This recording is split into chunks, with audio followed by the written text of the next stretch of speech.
it's not a good enough argument to betray principles that I have heard you lambast in a room. I don't say that. I'm not talking. I'm just saying. I'm just saying.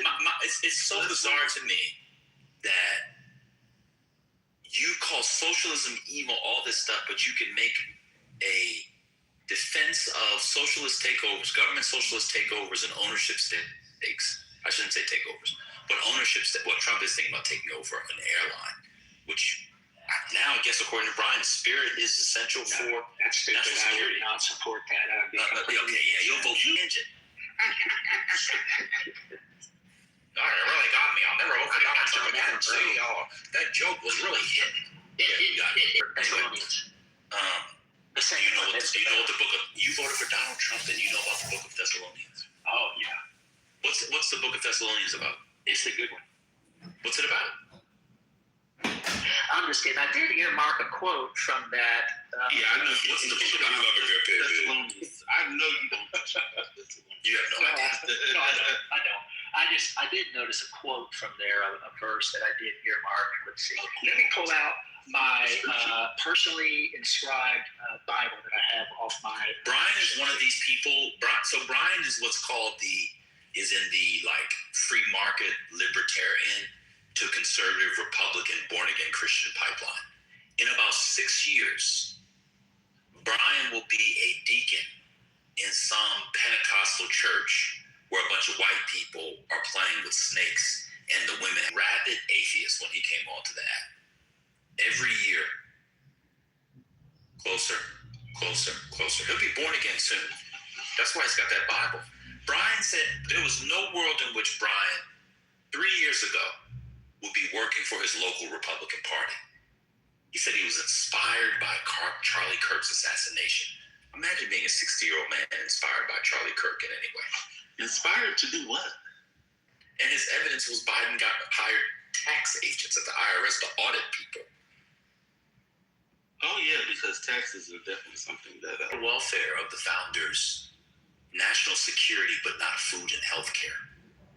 And what's odd about it is a lot of people that say that also say we were founded on Judeo-Christian principles, but the Judeo-Christian principle would be to clothe the naked, feed the poor, and take care of the homeless. So why do the Judeo-Christian principles only apply when you want to tell people you're founded on Judeo-Christian principles, but you don't do any of the Judeo-Christian principles? I just think that's very bizarre. I've asked many times, and then it's like, well, it's not the government's job. Well, then I guess we weren't founded on Judeo-Christian principles. Yeah, how many feasts and celebrations do you have, Brian? Do you participate in? Feasts. Well, I'm going to sell one of my daughters to slavery because I know American Express a lot of money. That's a Judeo-Christian principle. She gone. Isn't Thessalonians where... Oh, my God. Just look it up. Just look it up, please. Yeah. Read the Bible that you say you want the nation to be based on. It's amazing. People don't do that. Why don't you ask somebody else when you could freely read? Just for me, so just so I can understand, you basically said, like with going back to the grocery store claim, that you rather support the local bodega owners and keep their stores open as opposed to opening up the public market to got it. He doesn't understand how New York works because he lives in the real world and we don't. Right, because he wouldn't know what a chopped cheese is if you asked him, straight up, like, what's a chopped cheese, son? I know this is a guy who in the middle of the Bible Belt, but he lives in the real world and can tell people about how money works and not the people in New York. That's a man. Why do you real world? Why is the real world so poor? Why can't we ever talk about red states? Let's talk about red states. Why are red states so poor? Yeah, in fact, let me change my PTR. I've been waiting for this topic to come up. Let me change my PTR. I want to talk about. Oh, great. Oh, God. Should we change at the top? Yeah. Why is there poverty? How about that? No. Why are red states so poor? Once you get into the Bible, you'll know what Jesus said about the question you just. Yeah, that's close enough. So, Brian, why are red states so poor? I think a number of reasons. I think a lot of it has to do with geography, as far as their industries that they are able to, that they started to create and grow and use as the means of providing a way of life. So a lot of it was agriculture. So, if you look back to the beginning of, let's say, the 1800s, 1900s even, if you look at the number of people in the country in 1800 who were farmers, it's like, 80 or 90%, something like that. And then you go to 1900 and it was, around half that. I don't know exactly. It was much, much less. And then nowadays it's around 2%. So 2% of Americans today, approximately 2 to 3%, are farmers. And so if you look at the growth of the North versus the South, and to some degree the West, the North used a lot of the agricultural industry. It's really been shrinking. So a lot of people who built their infrastructure, their livelihood, their careers around farming and agriculture, a lot of that industry as a whole has decreased exponentially. So that limits the amount of money that can be made in an entire region. So if you look at, like, say, the Southeast, a lot of those states were revolving around, say, tobacco, corn, etc. And of course, there were other places that grew crops, but the South didn't have the manufacturing that they had in the North. Now, I think geographically it was easier for them to just plant crops. What does that mean?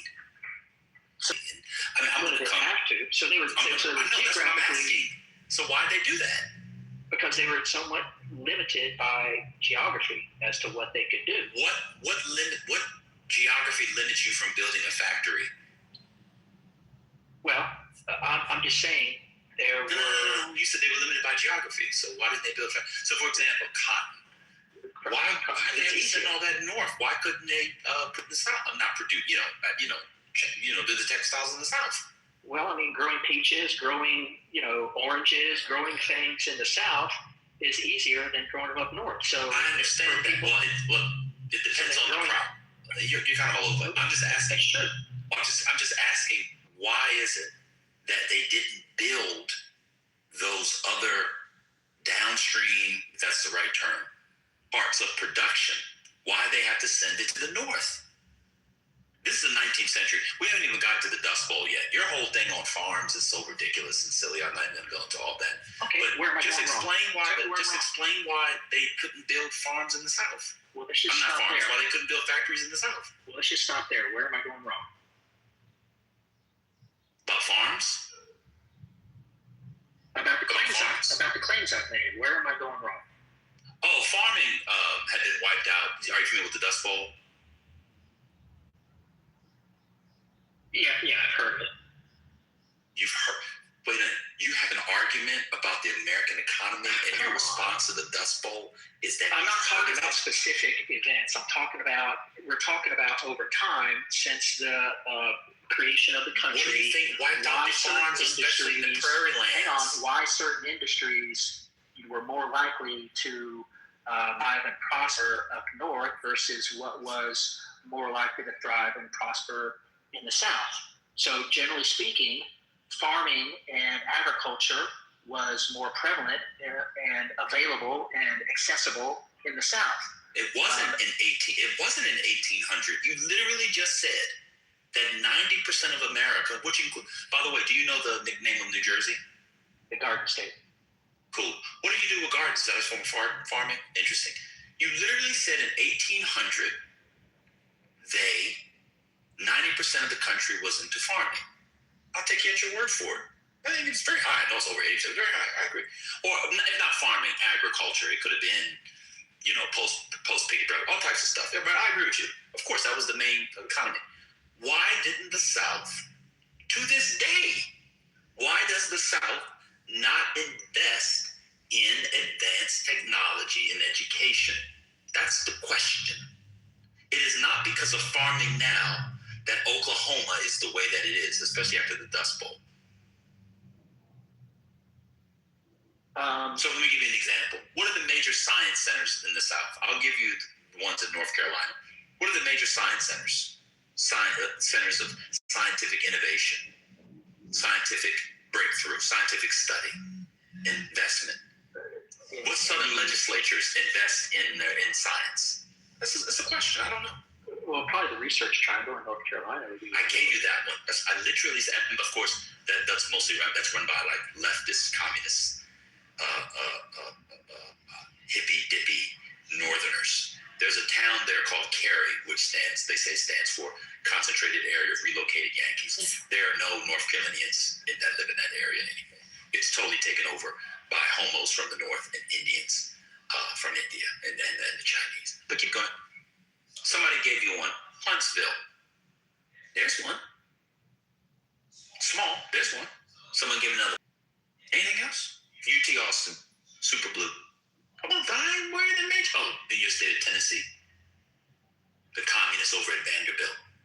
Where are the conservatives of the South who are trying to put the South into an advanced 21st century economy? Or they're all farming.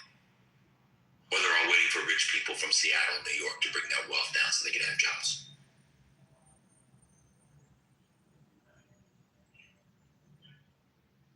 That wasn't my point.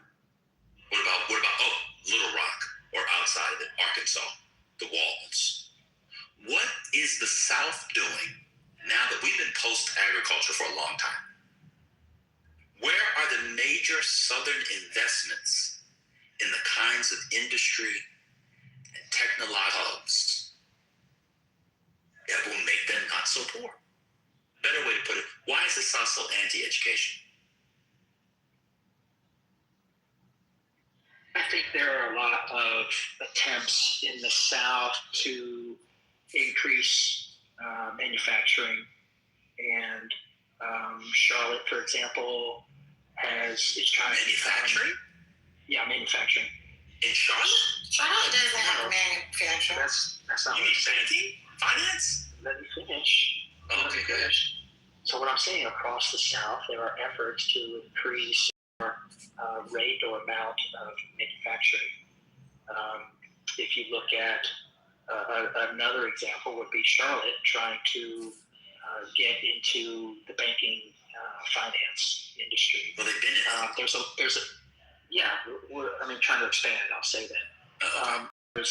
There are efforts to increase aerospace and engineering efforts across the South in various cities. So, they're trying to catch up. I think as we get farther away,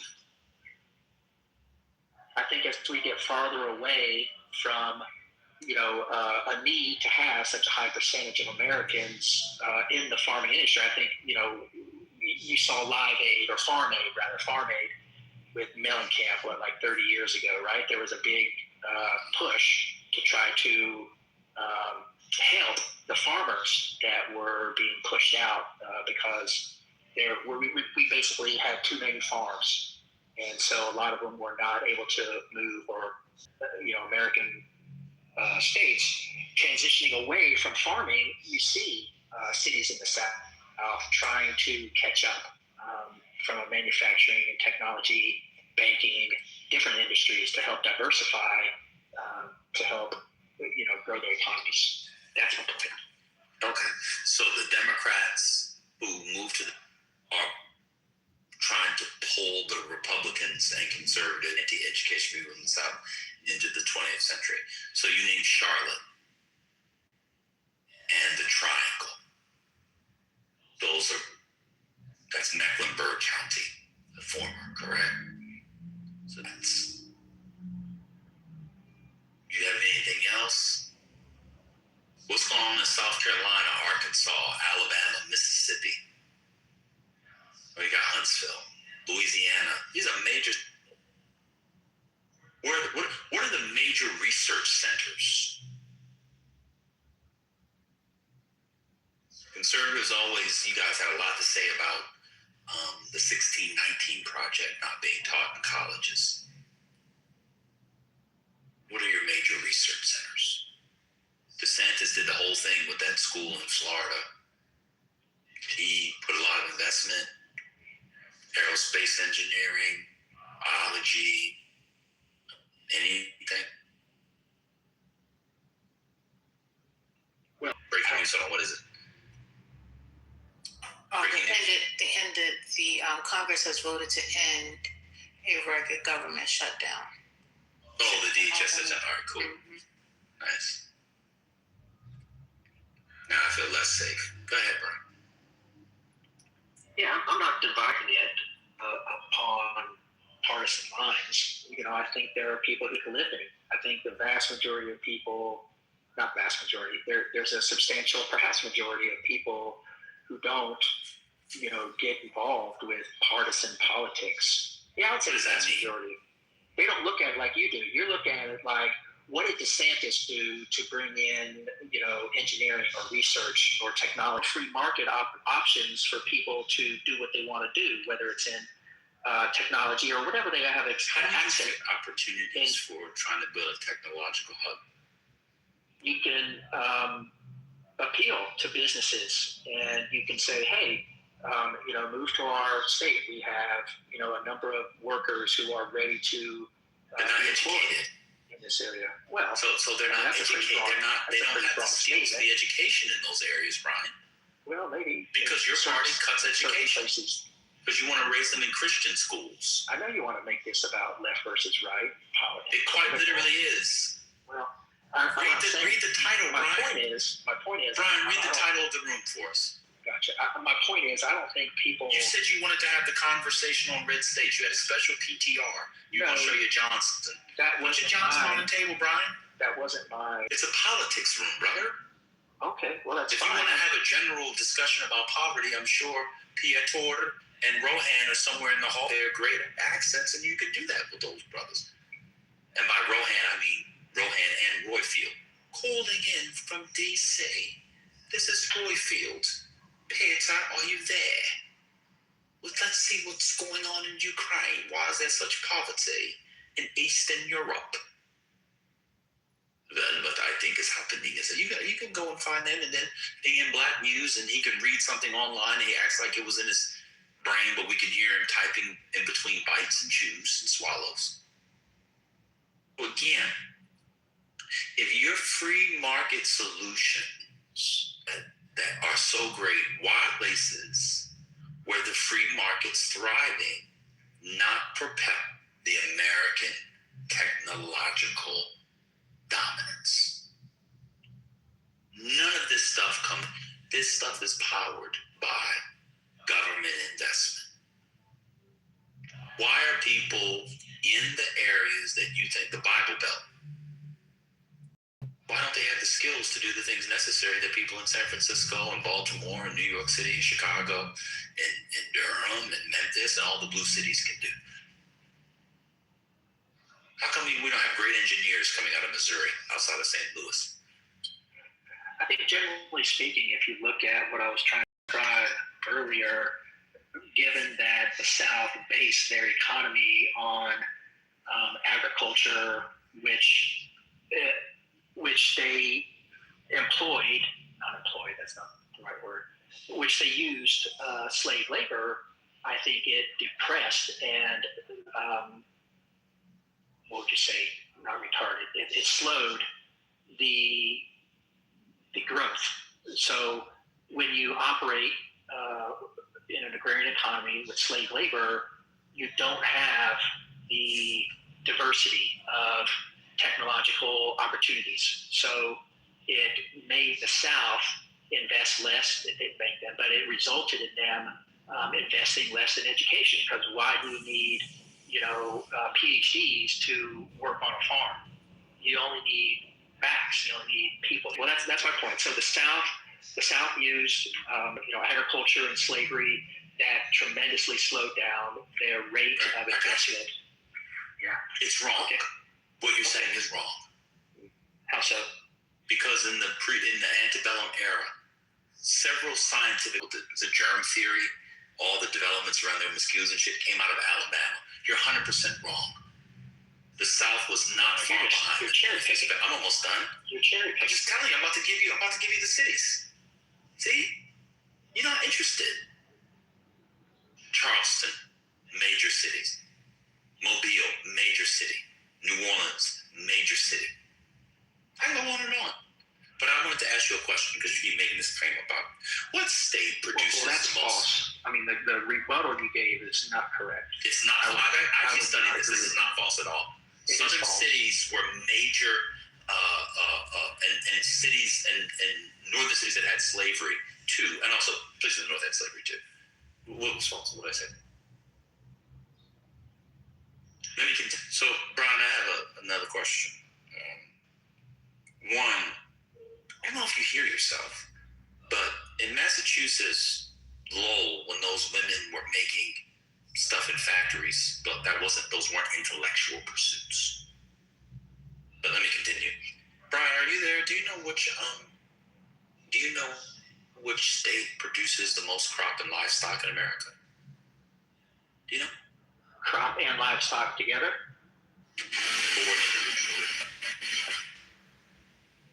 Or individually. So which crop? Total crops and livestock. Total all crops together and all livestock together. Basically the biggest Either farmer one in the or state. both. Either one. No, not off the top of my head. Take a guess. Well, I mean, if you're saying all of it together, so the state that has the most crops, I'm trying to think about it. The biggest producers of crops and livestock come from where? Even when you control for space, geographic region.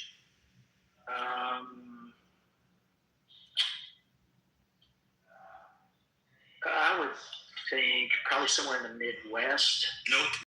No? Okay, what? Take another guess.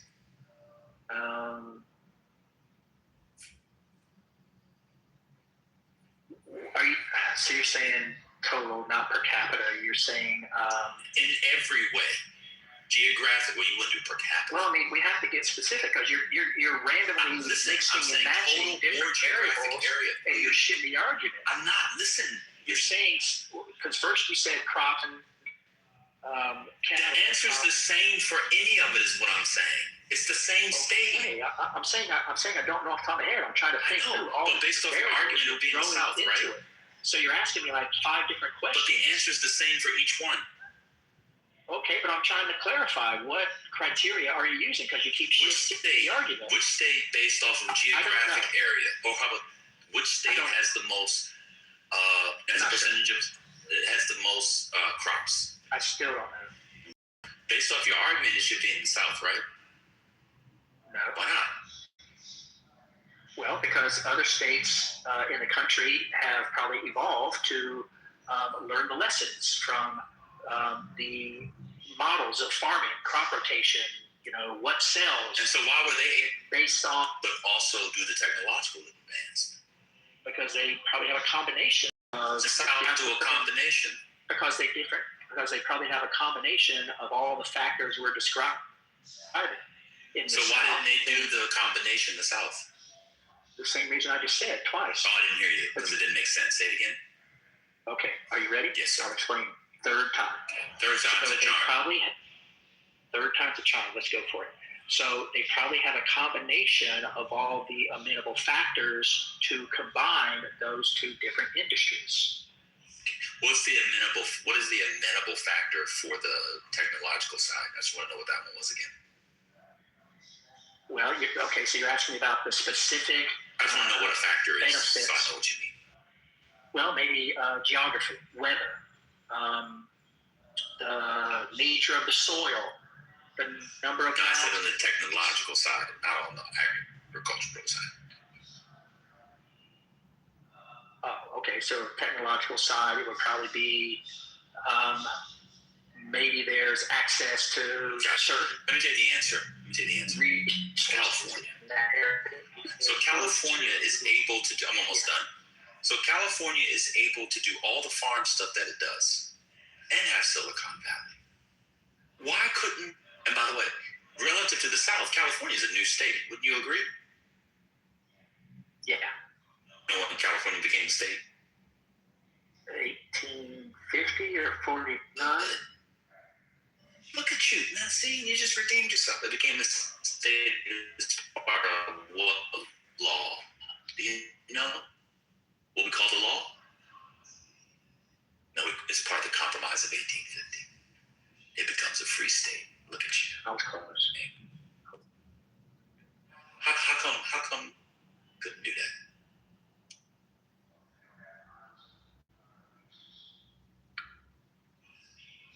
What do beaches have to do with technological hubs?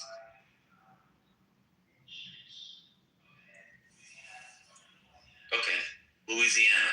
Why couldn't Louisiana do it?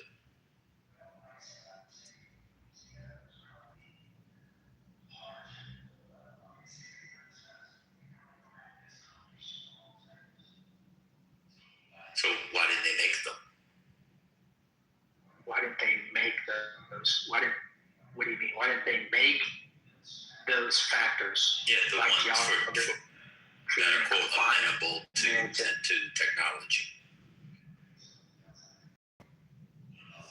What about South Carolina? Lovely beaches. Some of it was outside of their control. You think Silicon Valley exists because of the beaches? Have you been to Half Moon Bay? Actually, let me ask you a question. That's not where technological. Oh, so they need to produce wine. So that's the claim? Yeah. What about South Carolina? Yeah, I've been there. Okay. Do they have beaches? Yeah, nice beaches. Okay. So why is it a shithole?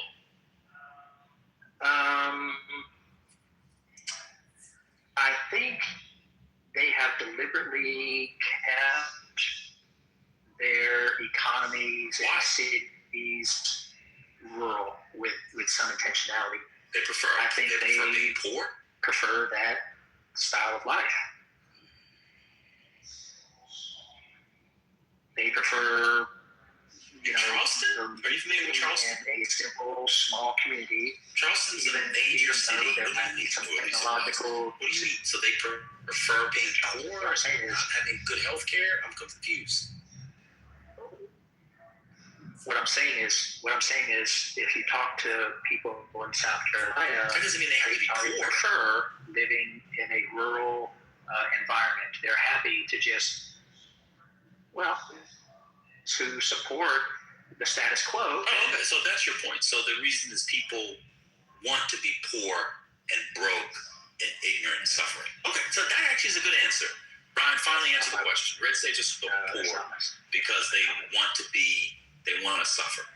Yeah, but they probably look at the trade-offs. So they don't want large cities because they look at it like about a large city.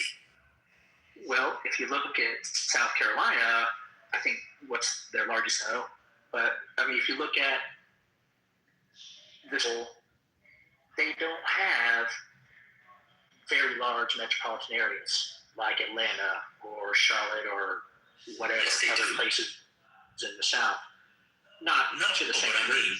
The Triangle is not Triangle in South Carolina. The Triangle is not a ton of people. Yeah. Well, what I'm saying is they choose not to do those things for whatever reason. Well, we know the reasons because they're anti-education and they want to be poor. No, do you think the people of South Carolina are rigorous, advanced education? I wouldn't say that if you ask them what their reasons are for wanting to live there, it would be because we deliberately choose to be ignorant and poor. No. You're saying if you asked South Carolinians why they live there, they would say we deliberately want to be ignorant and poor? That's what I'm saying. You're saying they're choosing. I didn't say if you ask them that. I said they clearly do, based off of them continuing to support people and keep them that poor and suffering. Have you been to South Carolina?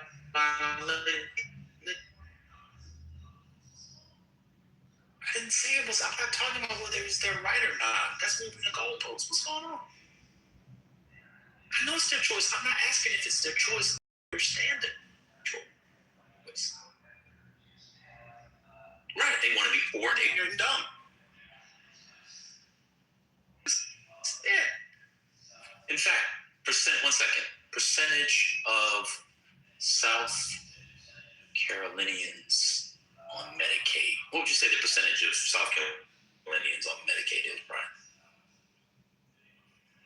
Very good guess. It's about 20. It's about anywhere between 20 to 25%.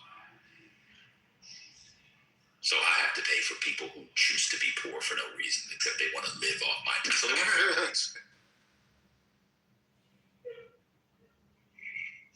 So we should. Have you looked at your check, the amount of payroll taxes you pay? So we should get rid of. So should we get rid of the welfare? Or should we? No, this is a Judeo-Christian country. Them to live in ways. So then the alternative is to.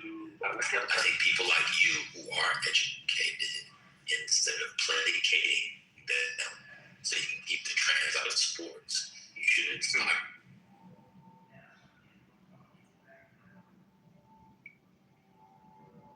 Yeah, exactly. My goal. I'd love to do that. And yet you're voting for the guys that are cutting money to do that very thing. So where's the money going to come from for a state like South Carolina? Absolutely. I'm sorry? Wealth creation. Wealth Creation of what? How do you create it with no wealth? How do you create wealth out of nothing? Well, there isn't nothing. They have resources. What Every resources state has do they have in South Carolina? Slavery ended in 1860. Every state has natural resources. That doesn't mean you create wealth. Sure, that's how you create wealth. Oh, so what's South Carolinians' natural resources? Let's see. South Carolina natural resources. This is Brian's secret to wealth. They have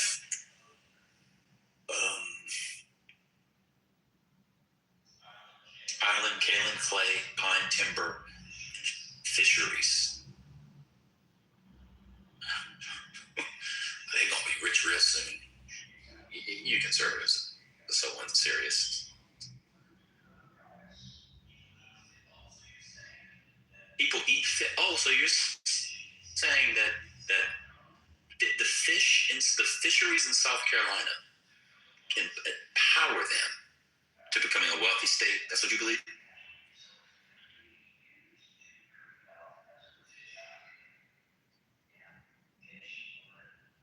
Fish.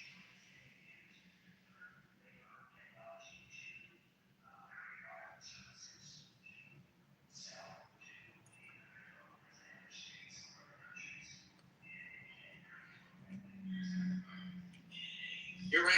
You're exactly right. In an age in which Apple exists and other trillion-dollar companies, the South Carolina is going to get carp and smallmouth bass and then use some wood chips to become a rich state. I'm done for the day. Y'all got it. Fish. Dan, I don't know why you are besmirching wood chips that are going to sell better than apples. What is it? Are we at the M6 chip now? The A6 chip? Whatever chips that they use to power those laptops. Oh yeah, those Applewood chips from South Carolina. Certainly going to sell more. How is South Carolina going to compete with the Asian carp in Illinois and the Great Lakes? Make our cop great again. Lower overhead and volume. It's basic economics, your mama. Yeah, it's basic economics. Come on now. When you have the monopoly, so you're gonna challenge the monopolists? They literally have government regulation, like defending, and not only government regulation, they have industries that advocate for Asian carp to remain right where they are. My other question is, how would they be able to sustainably harvest the fisheries without overdoing it? an effort to have this wealth creation that he is speaking of? You use sustainable practices. ESG is dead, so I don't like. If this is a southern state, ESG is dead. I don't really care to hear about sustainability. How are they going to maintain wealth creation? Are there fishery capacity to compete with the Chinese fisheries as it relates to carp? You mean specifically? You're asking specifically about carp?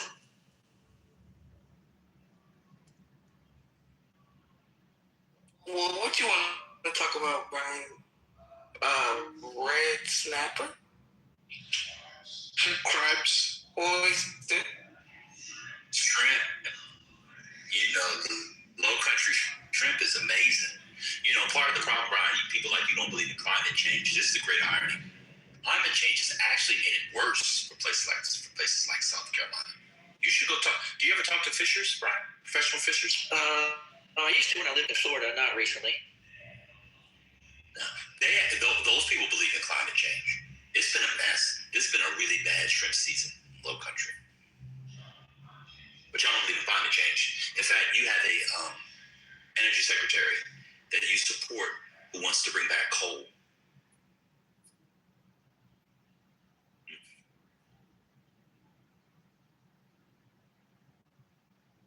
I thought when Brian was talking about the natural resources, he was going to talk about. But he said, Well, he said fish and no. You identified fish. no, he said fish and timber. Every state uses what they can, right? Brian, it's not 1872. Why are you talking? Oh, it is. It's not. We all use what we have.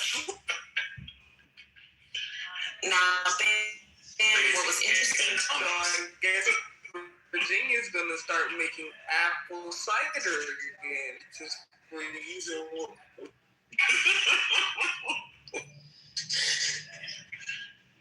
Oh, God. It's really bad, yo. Brian, it's really bad, brother. It's really bad. Know how dug in you are ideologically that you think that fish and wood chips is what's going to power South Carolina. I didn't make that claim. Rich state. I've never made that claim. In fact, I made the opposite claim. I said they're going to use what resources they have access to continue the way of life that they prefer. I literally asked you, what could they do? I said they got rid of government investment. What would they use? Maybe you forgot, to be fair to you. What would they use? You said they're natural resources. I named some natural resources. You said, there you go. They got fish and wood. Yeah, but I never made the claim that they were attempting to try to. I didn't say that you said they were attempting. With California. I didn't say you said that. Again, no, I didn't. I said something different. I didn't say they were doing it. You said they couldn't do it. You just made the claim that I didn't say that. Become a rich state, and I said the opposite. They don't. I would say they are more protective of their way of life, and if that means that they never become a rich state, if that means that they have to use their natural resources to continue their lower middle class way of life, and they prefer that, then if they own, left leaning, industrialists to, let's say, revolutionize, their economy, and they continually vote against that, then that tells you that they're not interested. This is really tough. State. I said we had moved on from that, sir. Well, then why are you putting words quite explicitly? I didn't stop. You got to get yours out. Let me speak. I said, if they don't have government investment, how will they?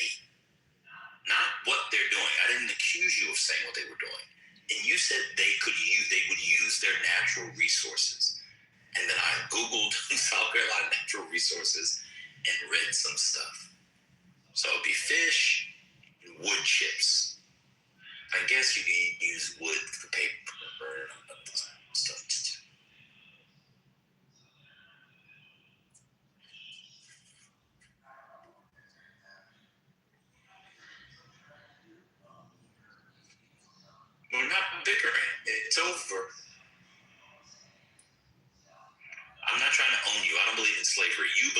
slavery.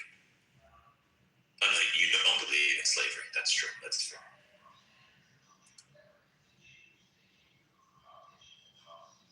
What's going on?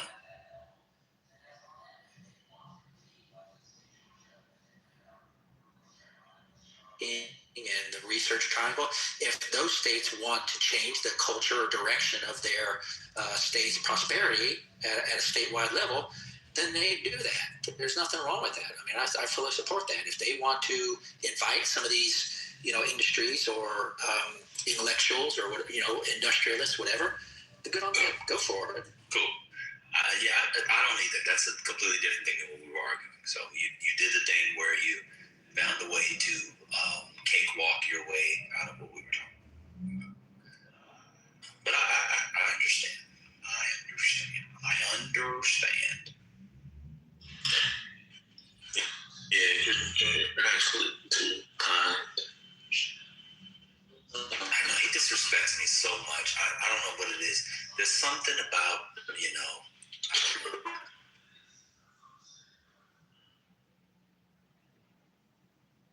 it's the way he does that is so nasty. He does it on purpose. Yeah, no,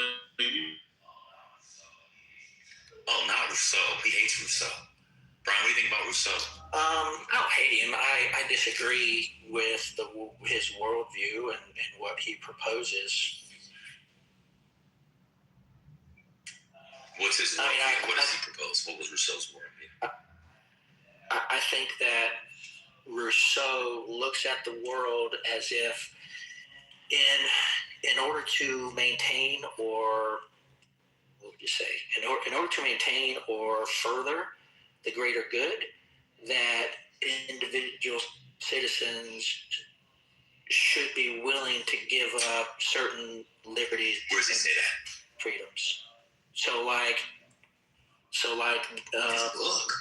Which one? The discourse? The second discourse? Oh, the social contract. Oh, okay. Yeah. So which liberties does Rousseau say that you should give up for the greater good? Yeah. What I said? Which liberties? Safety and security, Two-Factor Trade Act, right? So I which liberties? I didn't say.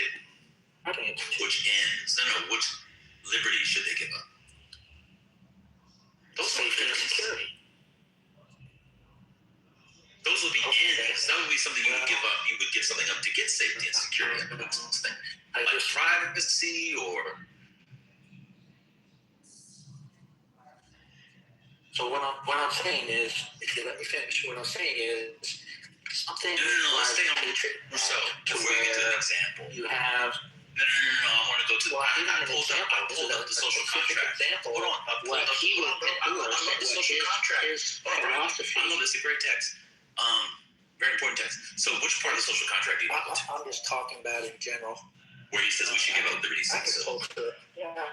No, we don't specifics. I can pull a specific quote, I guess. We're doing specifics. So just tell us in the social contract where he says they should give up. Because I don't know how prescriptive or normative the social contract is. But go ahead, Brian, tell me where he said we should give up. Yeah, I agree. I don't know how. You agree? Well, I agree that I don't know how prescriptive social contracts are. No. His theory was so God. Oh my God. All right, Brian, let other people talk. We've been talking for a while, bro. Let me press. Well, let's 86 ourselves. Brother, this is why I'm 86. Brian's 86. Y'all. They need to read in units. This is what I was talking about. Yeah, no, I'll just say this. If you are going to read by yourself, like this may be a good opportunity to use AI and ask them for like reading questions or guided, outlines to help facilitate your reading. That's another part of the Bible. And all that getting understanding. That's understanding. God bless.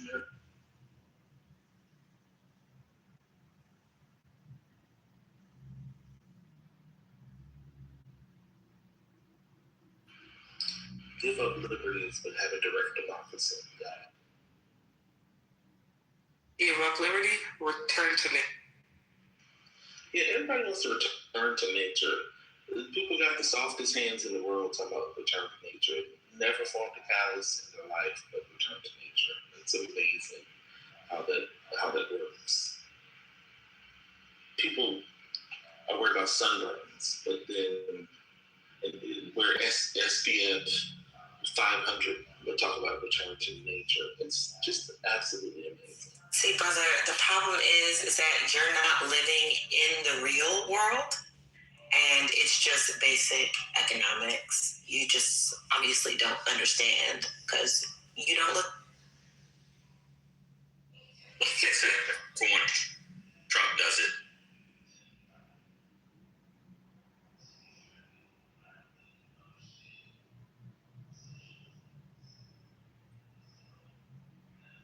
Listen, you believe is evil. I don't know if that's consistent. Well, you spit it, so you tell us. What do you mean by it? My argument was, I don't think you know what it is. So, no. You have demonstrated that you don't know what it is. You've talked to Ben for hours. I can answer that one pretty easily. I don't have to say anything. Okay. You have made the argument. Yeah, I made it about a month ago, but I can repeat it again for you. I don't think you were here when I made it today. Yeah, I'm happy. I heard you today. I'm happy to remake the argument if you'd like. So it's either evil, but you saying it's evil. This is why it doesn't really mean anything. So you talked enough. I don't need to hear anything from you. But then why did you ask me? Why did you ask me to define why I consider socialism evil? And now that I'm going to give you an answer, a definition, and a justification, you're running away. Come on, don't run away. I'm running away. You're saying you don't want to hear my answer after you ask me a question. I don't mean it's rhetorical. Have you heard of that? Actually, why did you ask me the question? It's rhetorical. Do you know what that means? Yeah, why did you make the claim that I don't understand socialism? Okay, and then you challenge my knowledge and understanding of socialism, and then I'm giving you an answer, and now you're running away. Right.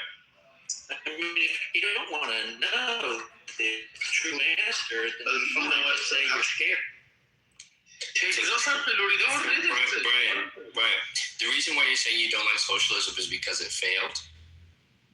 No, it's more philosophical than that. Okay, that's right. You know what? I'm scared. You're absolutely right. I'm afraid of your answer. Yes, that's absolutely right. I'm afraid. Now we're all happy. So now, please, just as long as you shut up, I will be as fearful as you can imagine. Absolutely. I'll take the L. Good job, Brian. Good job, Brian. Brother Messi, don't let that Karen walk you down. I will allow. Oh, he's walked down already. It's too late. Yes, you're right. Yes, you're right. I walked down. Yes. You're absolutely right. But you still have to talk. That's amazing. So have we won the war in Iran? This.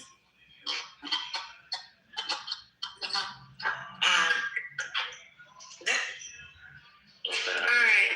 How you doing, brother? How you doing? Happy Thursday. How Peter get up here? He's been up here. Oh, he's just been quiet. That's good. He feels so good. He's playing with safety. Hard hat ain't even on. He's there. He at work today? Is that what it is, Peter? You at work? Oh, nothing. Never mind. I'm sorry to bother you. I'm sorry to bother you. Don't worry about it. Well, thank you, Ben. Thank you, Brian.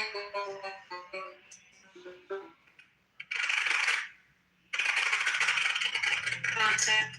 Appreciate it. I didn't wake him up. I did not wake him up. Okay, all right. So I just said, I'm just thanking the people, Peter. Is that okay with you? Can I just say thank you? Come on.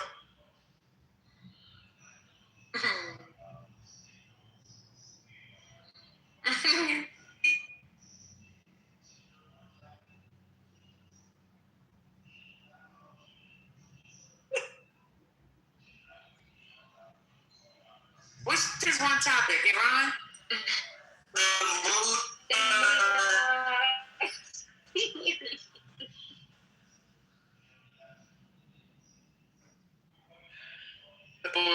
Six two.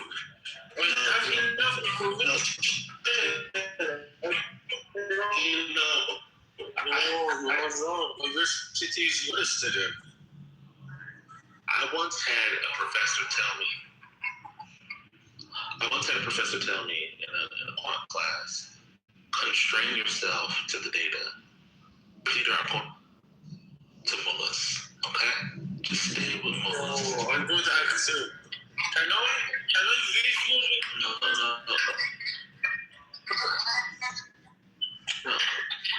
No, we want you. Okay, what's yours on? Yes, I'm here, Uncle. How you doing? Not Lisa.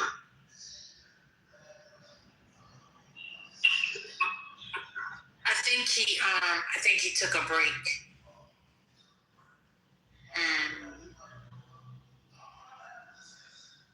And I'd like you to brief us to see if I'm right, wrong, or indifferent. About a few weeks ago, he said something. Oh, shit.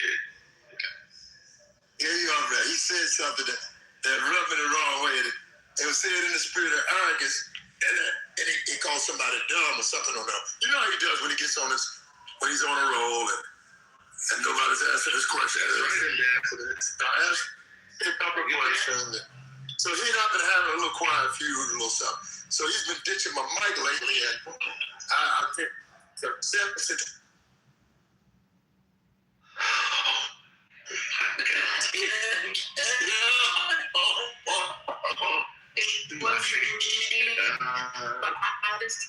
Shout out. I was waiting for stop fucking with my mic. Thank you so much. You have no reason to fuck with my mic. What are you doing? It's a strong intellectual. I'm a strong intellectual, but I'm saying that you're not earning the luxury to play with people's minds nor to call them dumb and thoughtless. So you be here teaching black people, and that's why we're having a little quiet feud. But it's all right. I want to bring it up. You being disrespected like that is not okay. I don't want you to. That's not okay. Thank you so much for saying that, sir. God bless them, man. God bless you and your family and network. So, I mean, Brad is a great guy, but something he needs a slight correction. He just needs to point this out. Back in the day, we had a board of education. I'd have to cut the board, go to the wood shop, cut the board, and they almost put it on my backside. But then when they get out of hand, the coach would make me go back and drill holes in the board so to suck the meat back, so you can really know. So he got to get with the suck the meat back families. And he getting out. But Ben's a great guy. I love him. But I just don't feel you have, none of us. I know I haven't earned that luxury, no matter how much political information any of us get. We should still be sharing with our brothers and sisters. And we're all equal when it comes. We're equal when it comes to that. We should never behave arrogantly, because if you're talking about God, I know God's not going to shed blessings on you when you behave arrogantly and have that spirit of I'm smart and you're dumb is not good for this network. In my opinion, I feel that the First Lady shares that sentiment with me. That's why I came to the First Lady. Because my niece is the best on Clubhouse, and don't none of y'all dare forget it. If I said it with arrogance, I was trying to be humble. So that's the best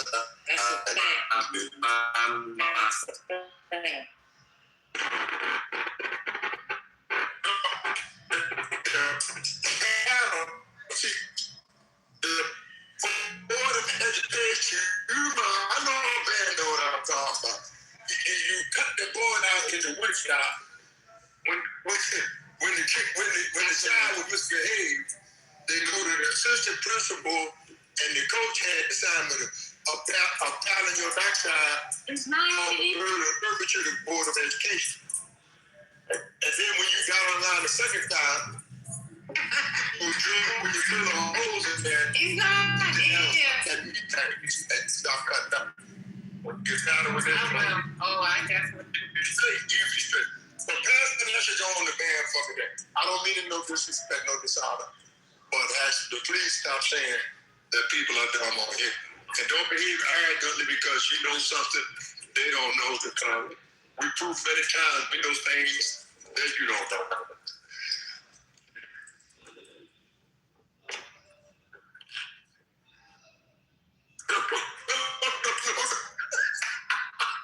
No, the time when you paddle the holes, you drill the holes in the paddle, right? The Board of Education.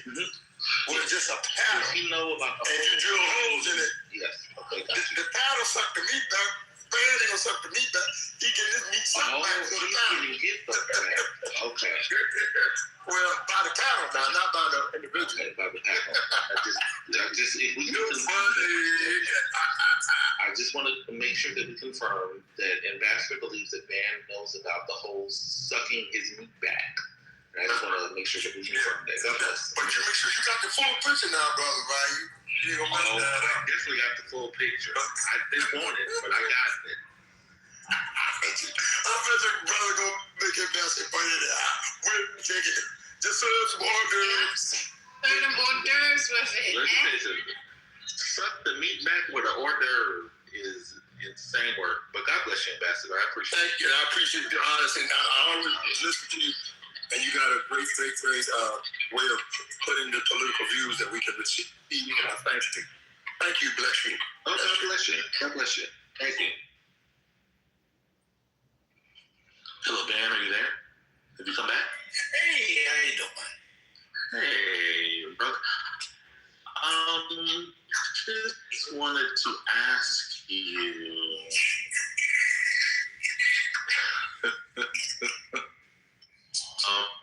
You know about.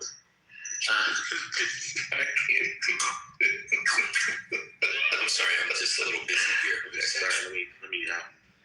This is really important. Yeah. Oh, okay. Okay. Are the holes stuck in your meat bag? Do you know about that process?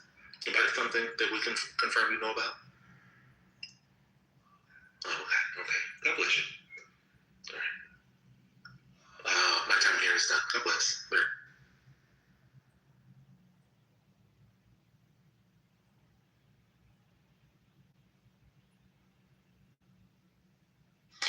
It was a great question. Just to follow up, does the hole include teeth or no teeth? God bless. I think it's a toothless. It's Oh, okay. Be real smooth. Real smooth. What? Real smooth? Yeah, I think I've heard Ben talk about the toothless holes that suck meat. Yeah, okay. Excuse me, that suck meat back.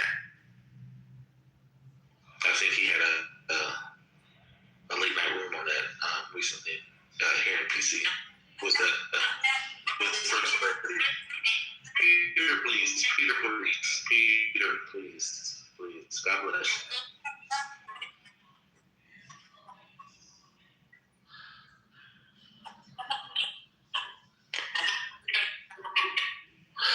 Peter, would you like to talk about results of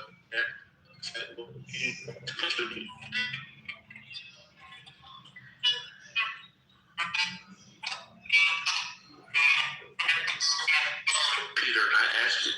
Peter, God bless you. Okay. Question I'll ask again. Would you like to contribute to the conversation we are currently having about toothless holes sucking meat back? Yes or no? This is an unpolitical discussion.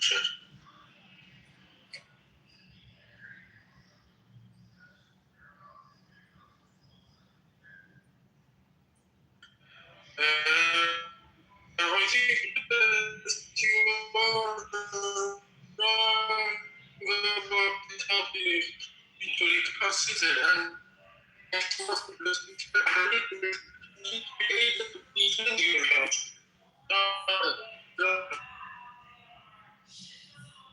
Folk running around in blue states, and that's it. And if y'all deviate from those two topics on this stage, he will reorient you back to political discussion. continue based on the wrong assumptions. So your first assumptions need to be corrected. The other results was wrong. You don't know me. I promise you. Peter thinks you don't know me.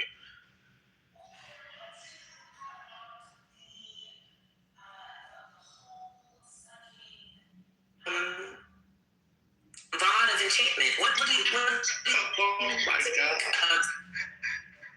Oh, that was a.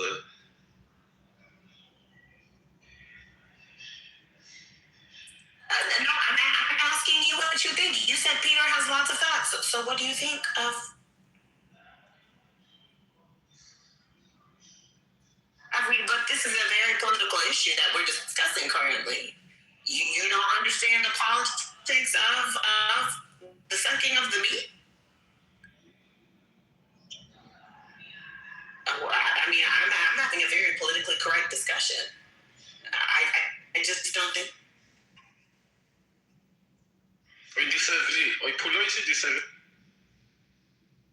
I mean, your polite disagreement has been noted, but we were talking about a particular thing, and you're interrupting and telling us that we shouldn't be talking about what we're talking about. It's okay for.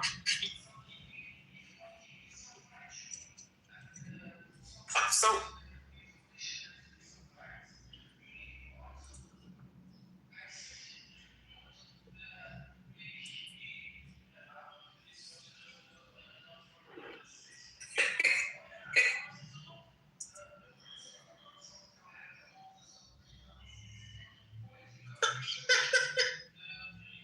All right. One mic. We're at the top of the hour. Thank you. It's three. No, brother. Oh, Peter. So no one's up. Adoshi, stop. All right. Sheesh. All right. So it is 3 p.m. You all have had some wonderful entertainment. Austrians.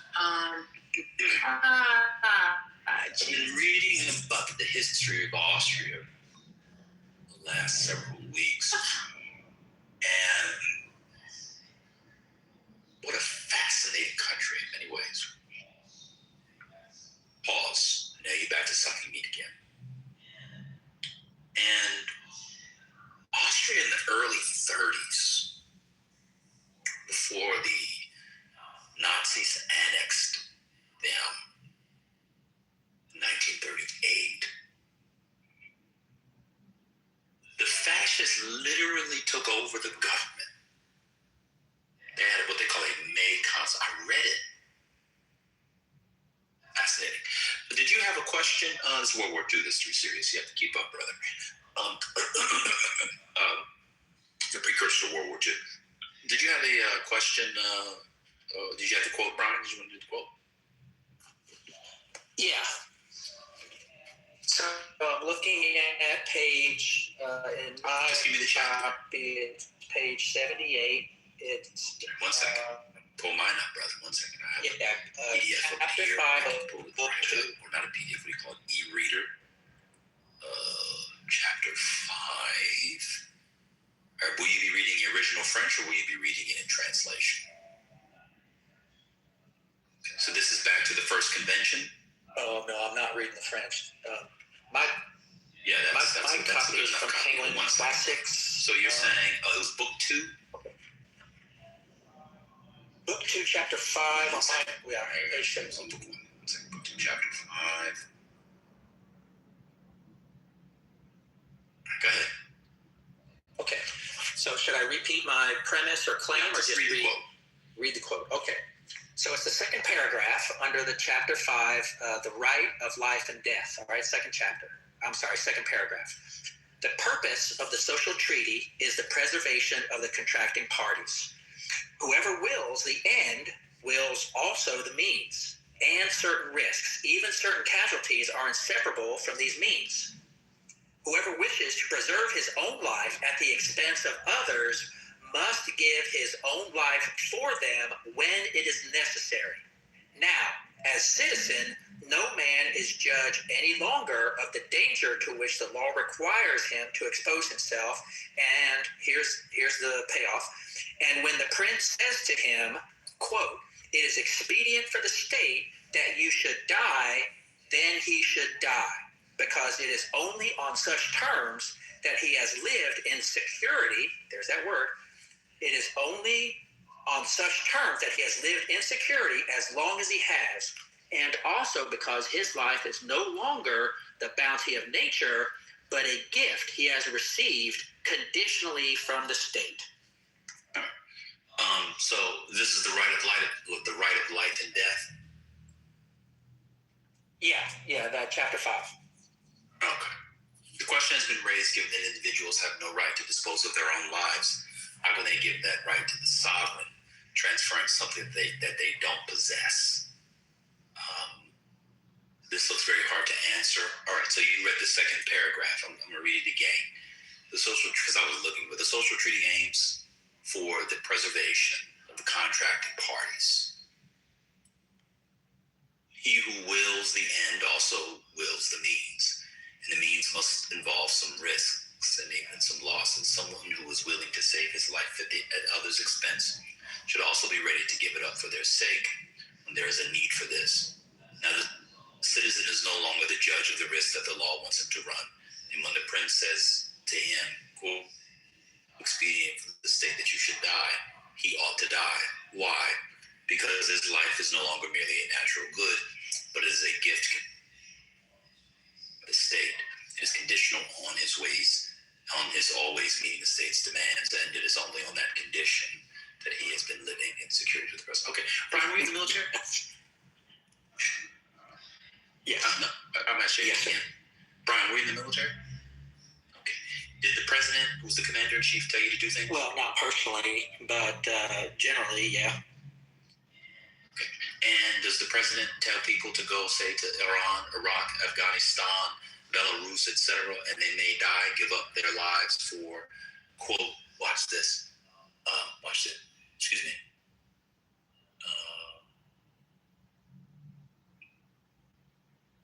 For the sake of give up their life at others' expense, give it up for the sake of others, namely the polity upon which he signed the social contract.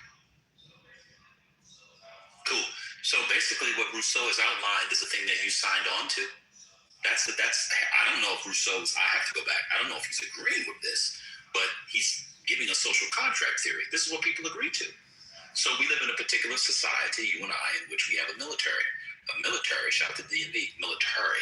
The military says you need to go to Iran and die. And you have to die because your life is worth giving up for the Iranians to not get a nuclear bomb, because them getting a nuclear bomb poses an existential threat to Israel, to America. This is not the only reason. And so that is exactly the social contract we have. This is exactly what he's diagnosed. You've given up your right to life. Let me give you another example. You could Oh, you want to dispute that? Oh, okay. Hey.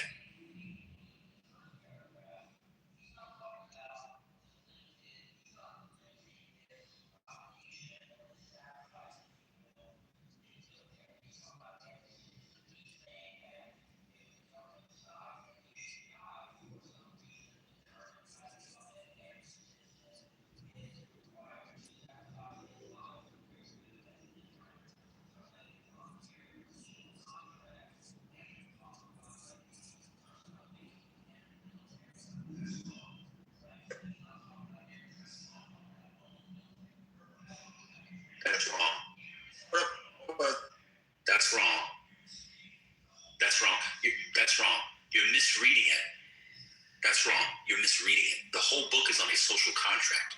So the idea is, as an individual, if you are party to this social contract, you have, by your own volition, agreed to it. What he's trying to understand, I don't know if you've read this book, but he's trying to get people to understand the rise of a political entity, a political body. And he says political bodies, modern political bodies in particular, well, remember, it begins with the family, then it gets to the community tribes that are in ancient societies. But in modern societies, it is volitional. It's called citizenship. And so in this social contract, the one that we have, the prince here is simply a stand-in for the state. Our state is a democratic Republican one. Rousseau does not believe, and he never makes the claim, that a random citizen should just die because the sovereign says. Why? Because the sovereign would be abrogating or violating his role in the contract, you see. See, the contract is multi-directional. It's not unidirectional. Again, I don't even know if this is prescriptive in this part, because he's answering objections. If you look at the beginning of it, he says someone asks a question. And so what he's really getting at is, how can I give something if I've already given it up? So he's giving a philosophical account for how one can do that based off already giving up what he said he couldn't give up because he had given it up in the first place. So actually what you're saying is wrong, because the sovereign also has to uphold his end of the bargain. And his end of the bargain is the protection and preservation of individual life. You should read the whole book. You shouldn't do a Google search.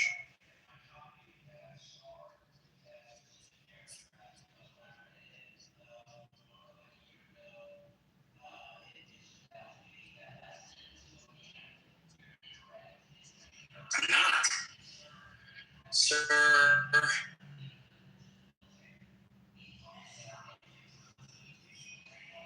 It's not only applicable to keep reading. I didn't say it was only, so now you're being disingenuous. I didn't say it was only applicable to the military.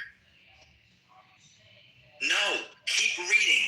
What's the next paragraph about?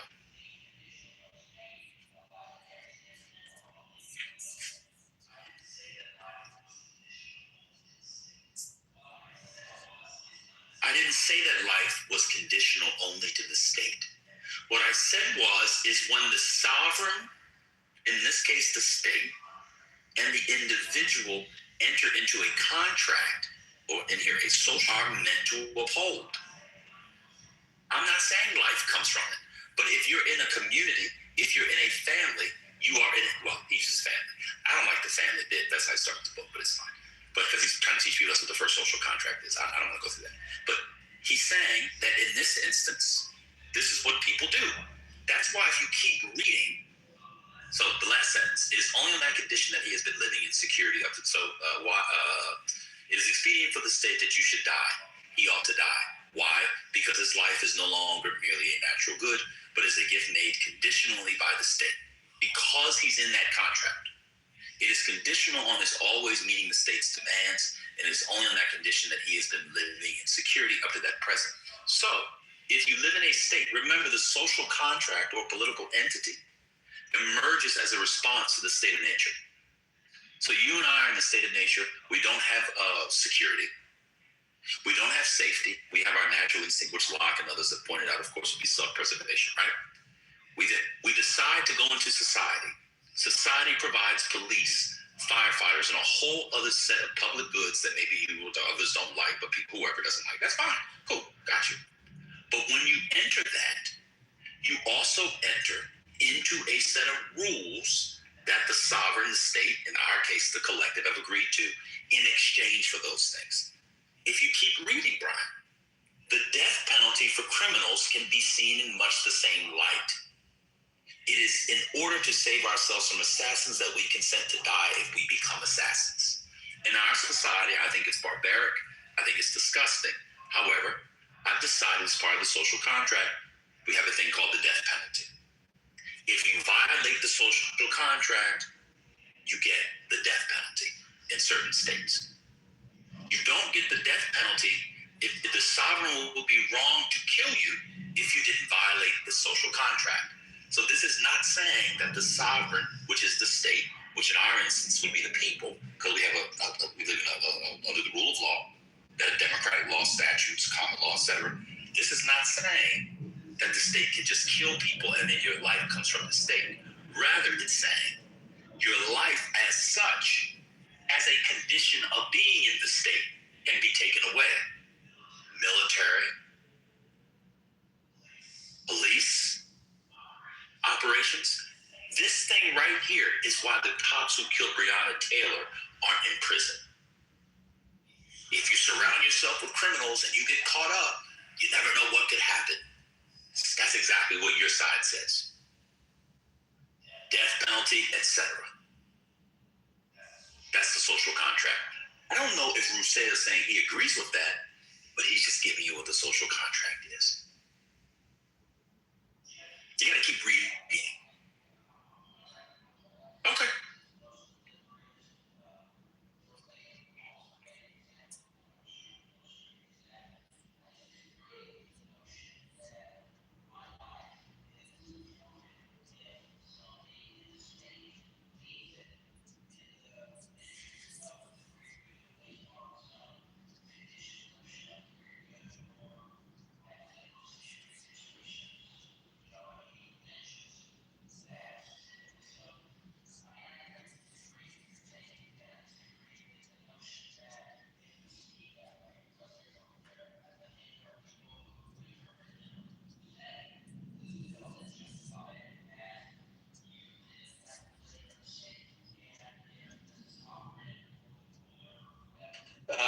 Determines that your life is forfeit because it benefits the greater good, then so be it. I disagree with that fundamental aspect of what he proposes in the book.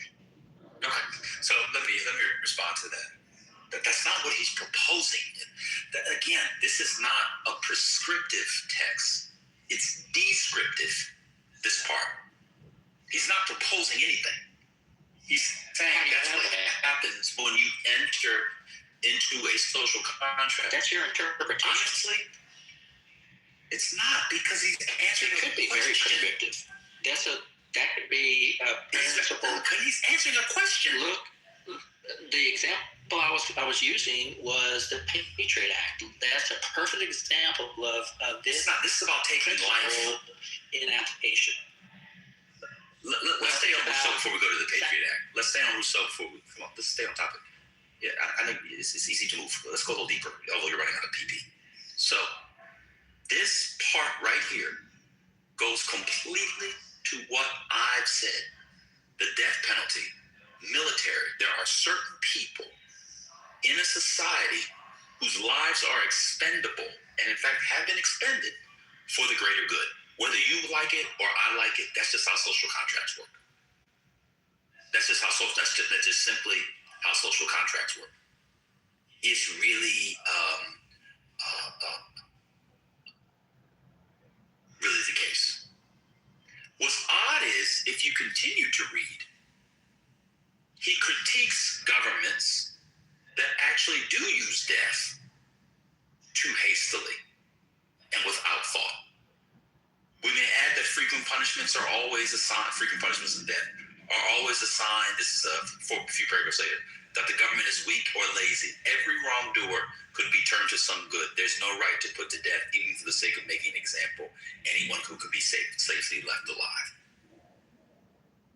So he is not arguing, in fact, that the state can willy-nilly put people should kill. In fact, he says that we should have less killing. The right of pardoning the guilty, no, that's on pardons. I apologize, I'm doing this. You just pull up. So when he says here, again, the man asks, the question has been raised, given that individuals have no right to dispose of their own lives, how can they give the right to the sovereign transfer something they don't possess? That's what he's answering. Now, the citizens are the judge of the risk that the law wants them to run, and when the prince says to him, it's expedient for the state that you should die, he ought to die.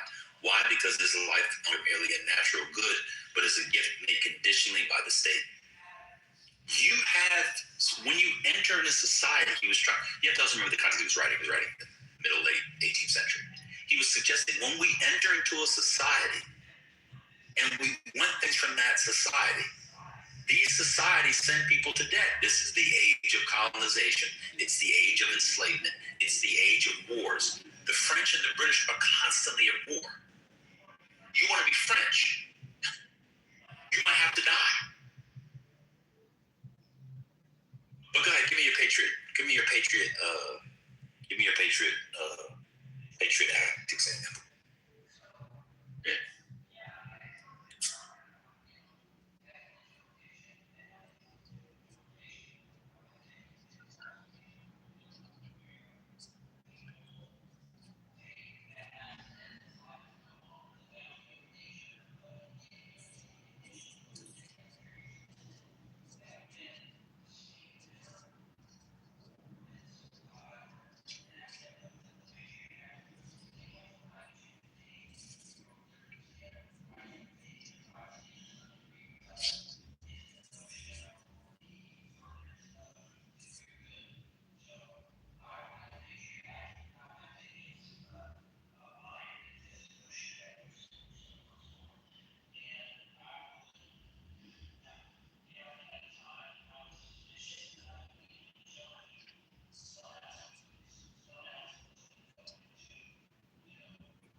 Not bank account. I'm not doing anything illegal, but somebody's going to violate, other people's, privacy, bank account, social media, whatever, for political reasons, and that's exactly what happened. So I'm not willing to sacrifice, even though there are bad guys, let's say criminals, terrorists, whatever, who have been caught using the Patriot Act, and in some ways it has been, useful. So I don't think it's a black and white argument. I'm just saying it's aligned with this notion that Rousseau puts forth that people in a society can and should be expected to give up some of their rights in exchange for security, safety, and the greater good. That's my argument. And it's debatable. Like I say, some people think the more terrorists we catch, the more, bombers, whatever you want to call it, that are stopped by the Patriot Act, that offsets the number of people who have been, let's say, unjustly investigated or prosecuted using that, set of laws or practice. So it's debatable. I'm not saying it's 100% right or wrong. I'm just saying it's one of the aspects of the.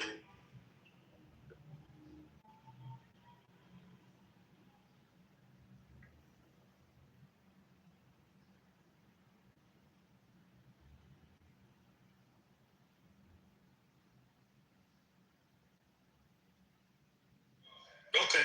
I just think, it's all due respect. I don't think you know much about 18th century political philosophy. I think you're ascribing prescriptive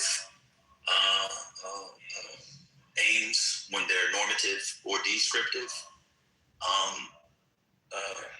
Actually, just descriptive. I don't think they're deontological at all. But that's fine. I'm not going to go back and forth. If you believe that Rousseau is justified that, you just don't understand Rousseau, which is fine. It's hard to read this. Okay, it's fine. I don't know how one view on Rousseau, and you don't know about the discourses. It's just hard to, because I read this. It says, because his life is no longer merely a natural good or use of nature, but is the gift made conditionally by the state. And the point is, when you enter a social contract, you're exiting the state of nature.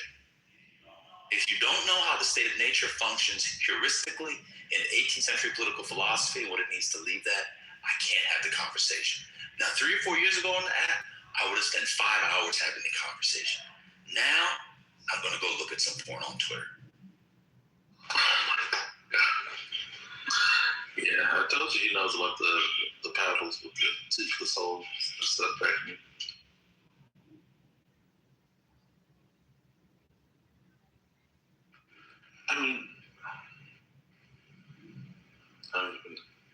That conversation was for Dan, are you there? I'm drinking a pop coffee. How you doing?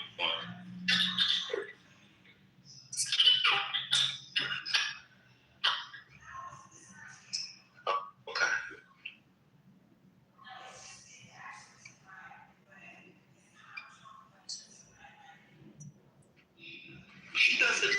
what that means.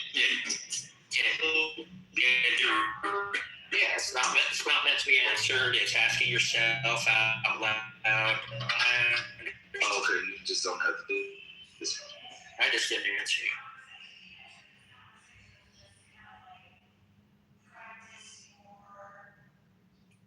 Making your arguments, like, do you actually like consider changing your perspective on anything, or like, you know, making any shifts, or is it just like shifts of the way you know, put forth?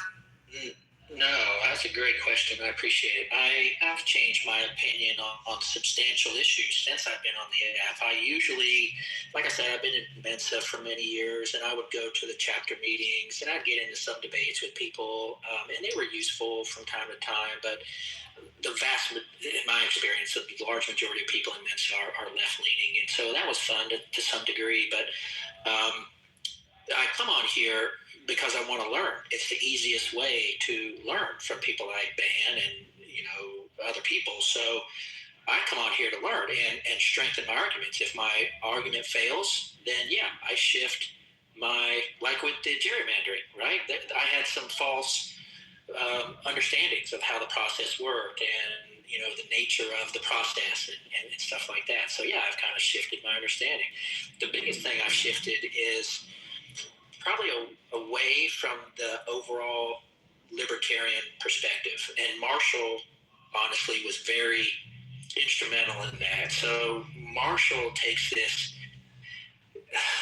he's a Republican, but in many ways he has this, you know, streak. I don't know that he would profess that or admit to that or agree with that, but I see him in these hallways or rooms talking about Republicans shouldn't, you know, fight back. Kind of a Karl Rove mentality, like when Bush was getting savaged in the media over, you know, various reasons, many of them legitimate.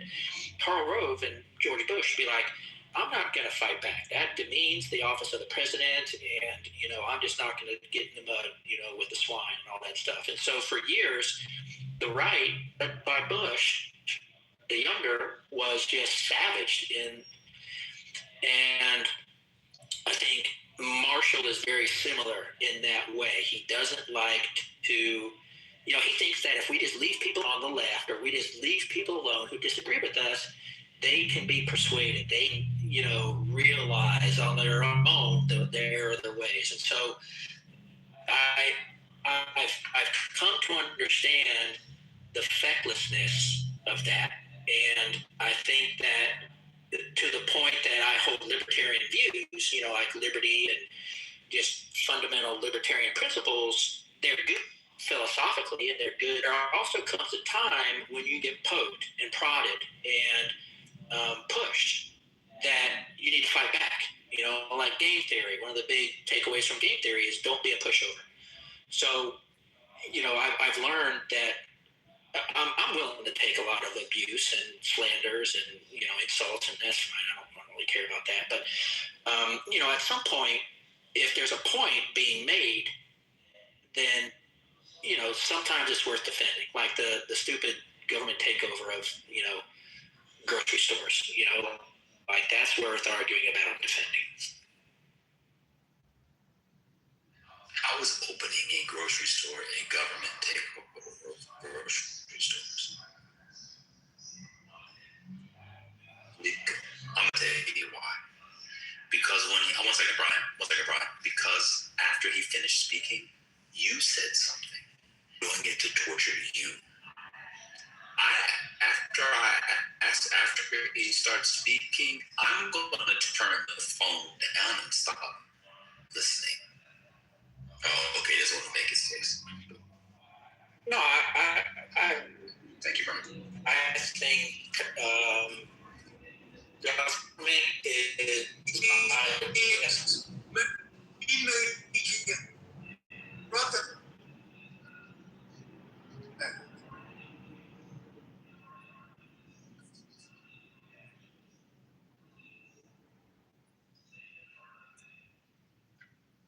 Brian, please make it clear.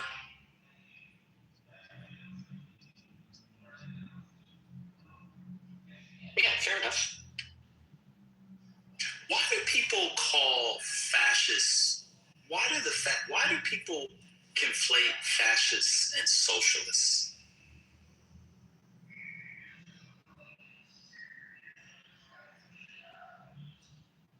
But Brian, first people fascists killed when we had actual fascists. Do you know?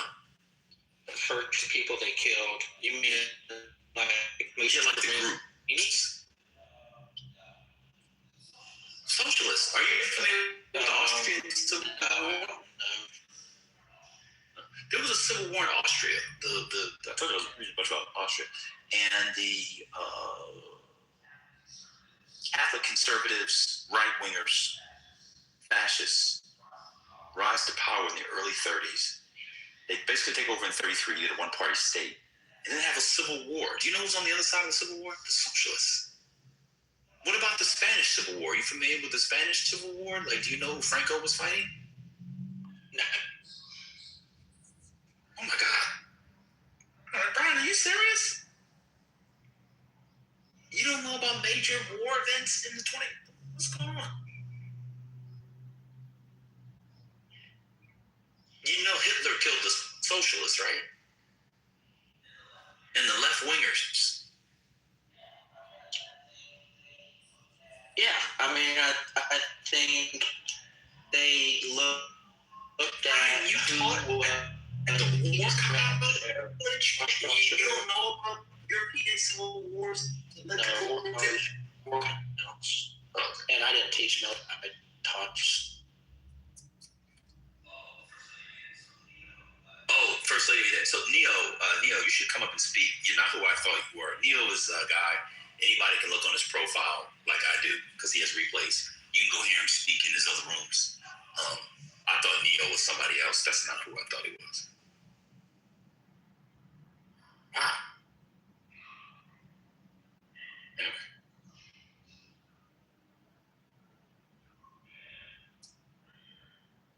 Yeah, what's up?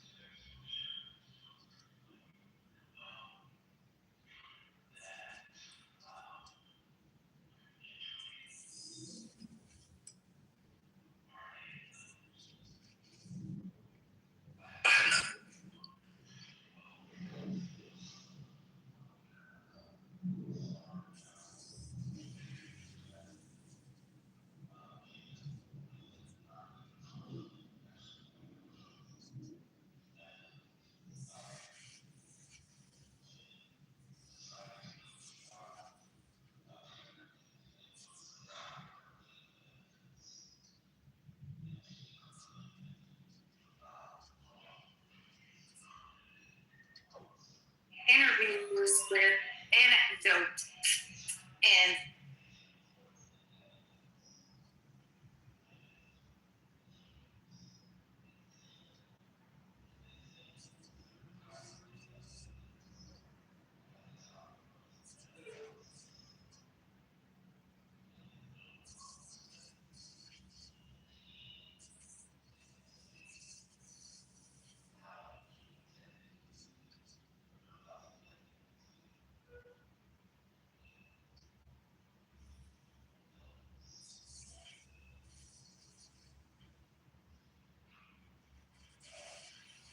Who was it?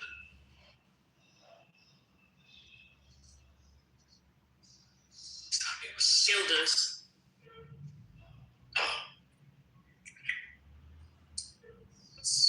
He decided to talk about scientific research and the scientific method, and then talked about the tenure process. How would he know about it? Well, apparently he has it. He went through a rigorous process where the state of California basically forcing him to include ethnic studies authors, or or to expand his syllabi. What is that? Including Black, sort of non-white. ethnic authors, so to speak. And he said that it non-white. But he has non-white people in his syllabi. Non-white people in his syllabi. Well, I'm just telling you what he said. He said that that the state of California was forcing him to include by threat of not receiving tenure, and he said, that's they're forcing him to do it. Guess what he didn't do? He didn't include at the time. He didn't include, according to, and guess what he was using to justify his argument? He was using anecdote. I blame Sadada. They put a battery in that man's back. Oh, he was. I don't know. At some point, I don't know if. I mean, I haven't talked to him enough, but that was just why it was really interesting to hear. Oh yeah, he said they made him put the black feminist writers in this bullshit.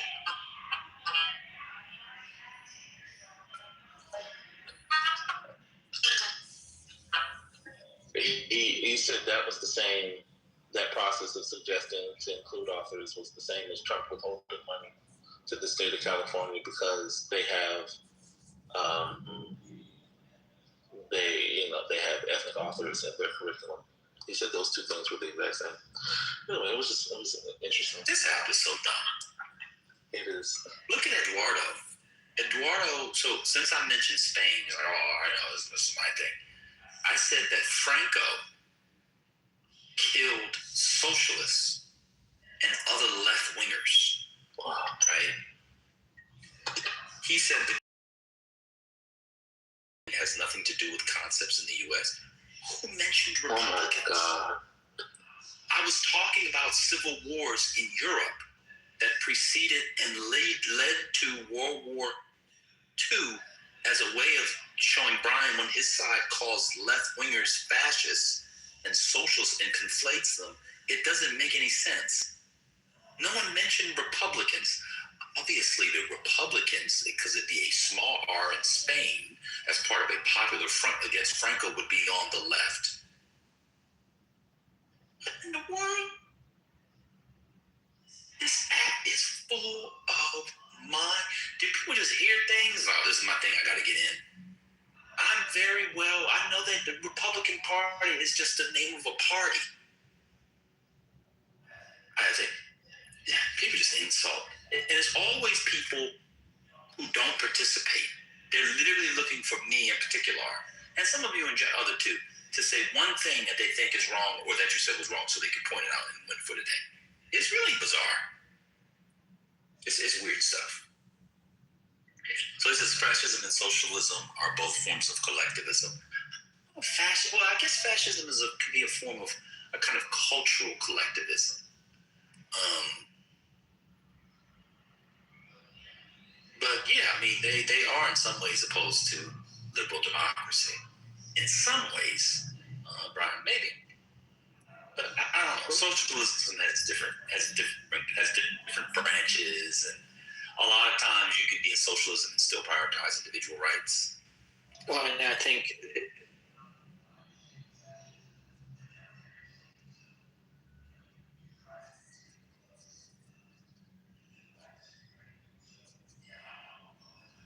yeah, but I don't know if I would call that collectivism. When I think of collectivism, I think of collectivism as a ideology that privileges, or at least an ethos that privileges the group over the individual. I don't know if the totalitarians privilege anything except their own rule. So I don't know if there's actually a kind of what I would call like an emanating or overriding group interest within the polity. A lot of totalitarian states, when you go back and look at it, there's people just consolidating power for themselves. So that is to say, it feels very oligarchic or plutocratic.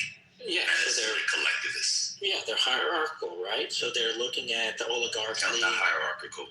No, not at all hierarchical. I'm not talking about hierarchies. You can have hierarchies in liberal democracies, and you're conservative. Conservative thought is based on hierarchy. Not hierarchy. I'm talking about a complete extraction of a small group of people whose interests are not for the collective. I thought that was just clear. I'm not talking about hierarchy.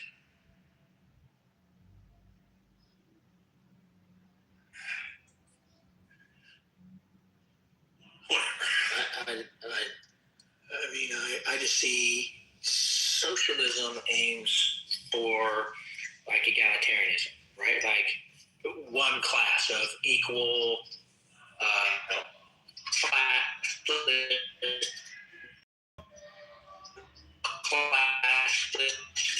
No. Socialism. Oh, Marx is communism, socialism, classism. I thought we resolved this a couple months ago. Marx used the term social. I know, but we're talking about it. Marx used the term socialism and communism interchangeably. But in our conversation, and it's later, in the concept that developed since then, people separate. They do mean different things. So I know that Marx is y'all's daddy, but some of us are a little bit more granular, or not granular, but nuanced. Let's talk about a classless, egalitarian society. Huh? No, I don't think socialists do necessarily. I don't think they necessarily do. Some people are socialists as a sort of a transitional state. What do you mean? Which you see in Marxist philosophy towards communism. But some people might see socialism in and of itself, and that would not involve the eradication. Yeah. Okay, well, I guess there's a different definition. I thought socialists wanted to eliminate, classes. That's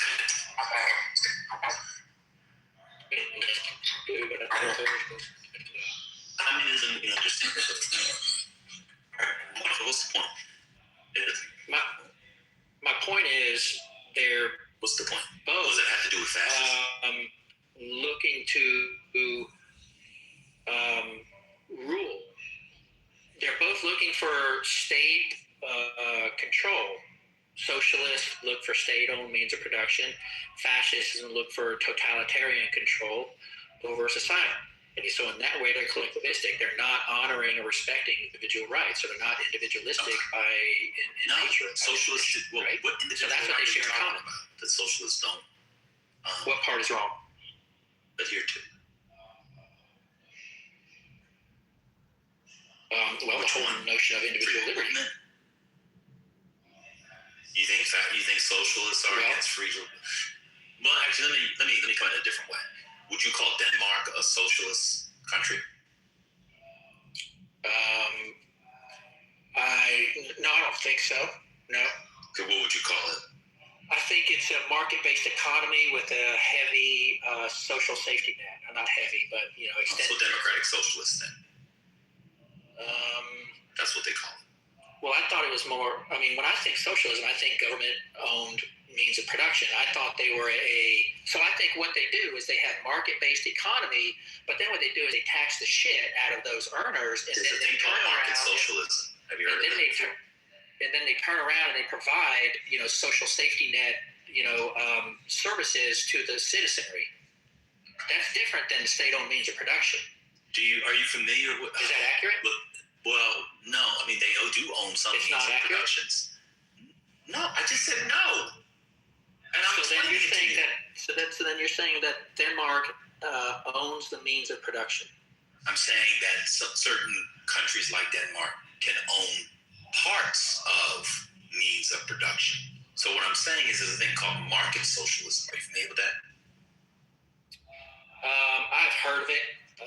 Is it similar to democratic socialism? No. Okay. Democratic socialism is what you described. That's the so-called Nordic model. But what I'm saying is it's not simply you're either socialist or you're simply there's a thing called market socialism. You can have markets and socialism. Go hand in hand.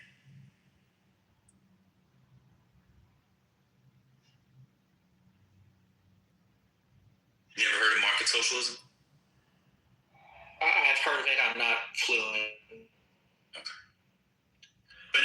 What individual rights did you said that? What other individual rights do socialists not adhere to?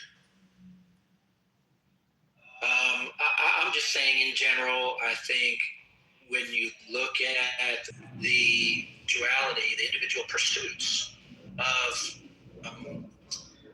prosperity and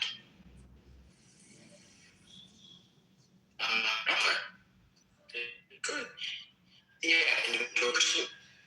Capitalism seems to be doing that too for a lot of people who don't have the capital to pursue. But I don't know. All these systems have flaws, and a lot of individuals seem to get caught in the crosshairs. And just because the one you want theoretically gives us a bill of goods doesn't mean we're living those bill of goods. But that's fine.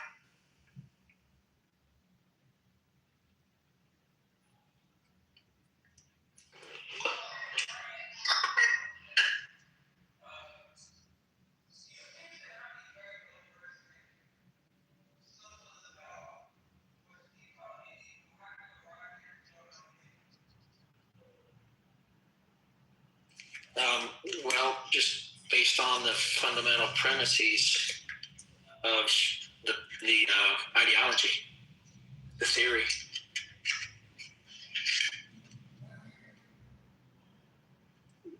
The communist, I'm basing this on the Communist Manifesto. So the codification of communism by Karl Marx. So you're basing your claim that socialism is evil on the Yeah. Okay, thank you. It's odd because Marx is not the only philosopher of these economic models. Don't do it, man. Wait. You're saying that there's different people that have written on communism, and there might be like different approaches to it? I apologize. I'm sorry. Yeah, mute up. Thank you. There's only one. America first. What is the hold that Marx has on everyone on all sides? Why can't y'all let go? It's amazing. Not only will they hold on to him, but most have only read, if they've read it all, and I'm not even going to ask what is read in the Communist Manifesto, but we've only read like a snippet. People, I have to look it up. Marx has been, now this is, reportedly, has reportedly been dead for 143 years.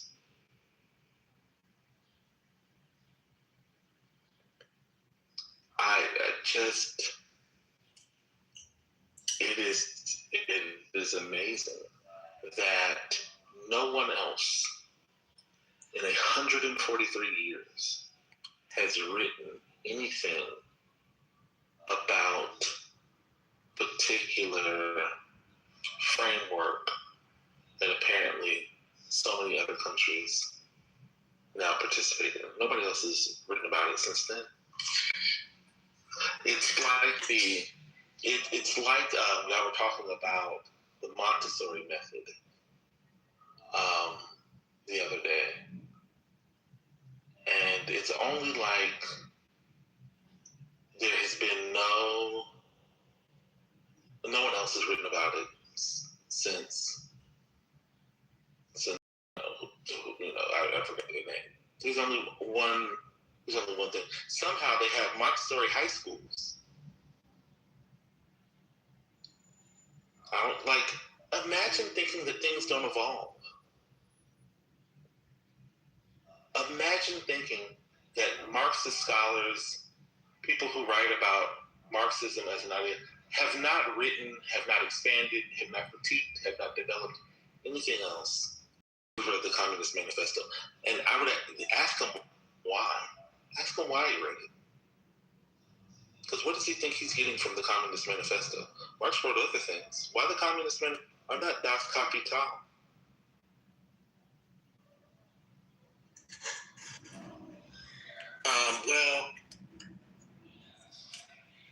So I update my PTR. If you PTR, this is the highlighted portion. Okay. You have free will. I have a question for both Brother Messi and Dr. Library Card.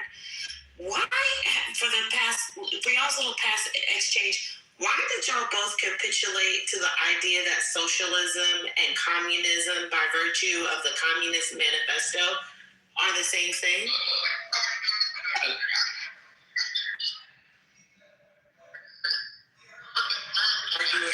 The difference is that he clearly, it was like a brick wall. Trying to, you know what I'm saying? It was like talking to concrete. So I'm not going to engage in that. If his mind only goes that far, then.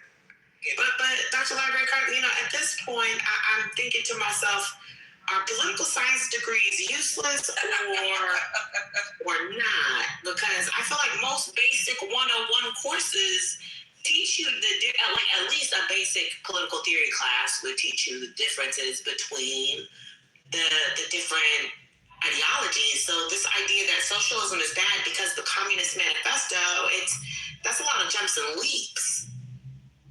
So we don't know core concepts. But I'm not going to elaborate. When he would have been in school in undergrad, I think political science would have been a much more robust field of study than that. But that's me saying that if this is his understanding when he got the best of the education. Oh, I didn't know political science. I mean, I don't know what he likes Rousseau and all that other stuff. I would assume he said I think what you say he taught psychology, so I would assume he went to school for something along the line. But to answer your question, I have had only but a little bit of interaction with Brian, and I no longer believe it is ever necessary for me to talk directly to him, talk about him.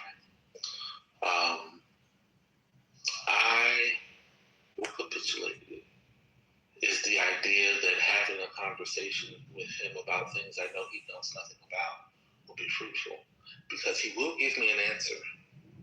He will give me a logic. He will give me an explanation, but he will understand nothing. But he'll give it, and he'll give us an explanation that will meander into everything, answer nothing, and he'll do it slowly and for hours. Pause. God bless America. I think the Cold War did a number on the American psyche. It did. I read your PTR, Brian. A little about it. Yeah, well, you and I talked, I don't know, a few weeks ago about how those same premises are similar to slavery, right? We agree with slavery. Which ones? The abolition of private property. So a slave is not allowed to own the fruits of his labor, or... No, that's not what that means. We've done this before. Marxist theory. Yeah, we clarified. It says it in the exact next paragraph. Okay, what's the next paragraph say? Yeah, we communists have been reproached with the desire of abolishing the right of personally acquiring property as the fruits of a man's labor, which property is alleged to be the groundwork of all personal freedom and activity. So then he goes into basically defending why, even though they've been reproached on it, keep reading. Keep reading. Well, that's my point. So you got to keep reading. Okay. Well, I can keep reading, but I'm telling you, keep reading. We're learning. Keep reading. Oh my God, it is amazing. So the abolition of private. My point is, the original question you asked me was why is it evil? Hold on, I'll read it. It's evil because socialism. I got an 86 year. I got an 86 year. In this sense, the theory of the communists may be summed up in the single phrase, abolition of private property. We communists have been reproached with the desire of abolishing the right of personally acquiring property as the fruit of a man's own labor, which property is alleged to be the groundwork of personal freedom, activity, and independence. hard-won of acquired, self-earned property? Do you mean the property of the petty artisan, of the small peasant, a form of property that preceded the bourgeois form? There is no need to abolish that. Oh my God. The development of industry has to a great extent already destroyed it, and it is still destroying it daily. Or do you mean modern bourgeois private property? But does wage labor create any property for the laborer? Not a bit. It creates capital, i.e. that kind of property that exploits wage labor. And that cannot increase except upon condition of begetting a new supply of wage labor for fresh exploitation. So they're not talking about a worker's clothes, abolishing the right to a worker's clothing. In Marxist theory, private property refers to the bourgeois means of production. Now, I don't agree with this, just so people know. I just think people should not be lied about their ideas. I don't agree with Marx on this. This is where a lot of people think, excuse me, I don't agree with Marx on this in America. So I think it'd be bad for the Negro. And I've heard to talk about it maybe. But in America, you got to keep reading because he goes on throughout the chapter. The Congressman Manifesto is very clear.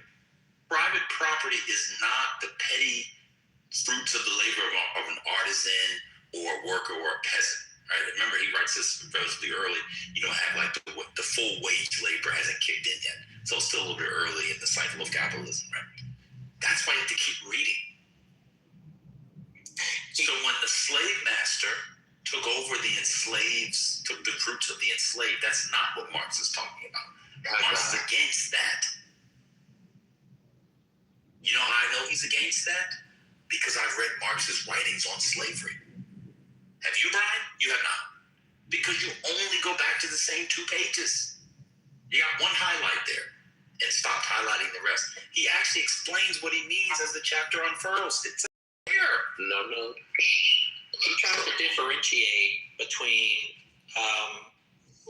personal and private possession. So he's trying to for my own personal benefit, but also for making money. What if I use my car? What if I use my laptop? Where's the distinction between private and personal property?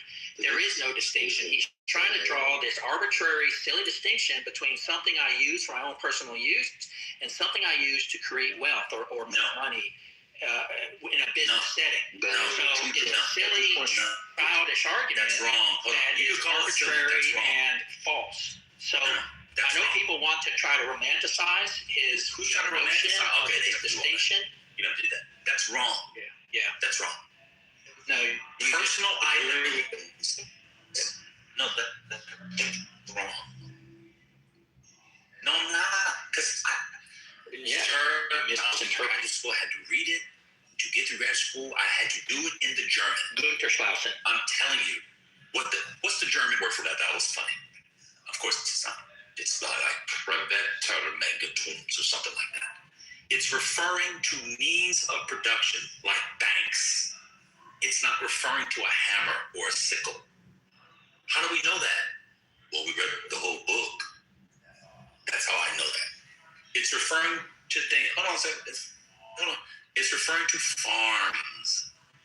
It's not referring to your coat. I'll give you an example. In Lenin's USSR, based on what you were saying, Brian, could people own homes? No, but of course they did. Could they own businesses, according to what you're saying, Brian? No, but of course they did. One thing that's cool about people like discussing ideas is discussing ideas, but you can't mangle other people's ideas to make your own silly points. Again, I'm almost done. I don't agree with Marx, but at least to learn from it, we should be honest. You lack on some of these matters, I'm being very honest, fundamental honesty. So what we'll do, one second, sir. So what we'll do one day, we don't have to do it in my own room, I'll invite you, we can co-mod it. We're just gonna read the comment. It's very short. And we'll go through the parts where he defines these things. It's really quite simple. He's talking about what he calls bourgeois property. It's all about the rise of the bourgeoisie. That's the whole point. Interestingly enough, he kind of celebrates the rise of the bourgeoisie because that's what's going to get you closer to communism. So that's a different discussion. But you never talk about that either. So we'll just do it in a room. It's really that simple. He's not talking about a tool. He's not talking about he's talking about factories. But as you say, if the factory is for national defense, it's okay if a country owns. I got it on. I got it on.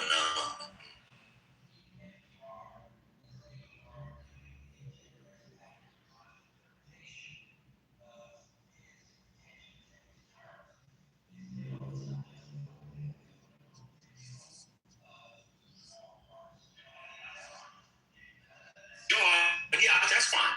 Yeah, no.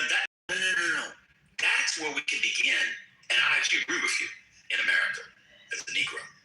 But to change what the man says that's where a conversation begins. It took you a while, but you finally got honest. That's true. And then you'll say why you don't think that's good, if it's inefficient, et cetera, et cetera. Yeah, that I totally, yeah. See? There you go. See what happens when you're honest? How's it feel? I know you're a card-carrying Republican now. How does it feel you've been honest like three times a day? It feels weird being a Republican. What's wrong with why do Republicans lost?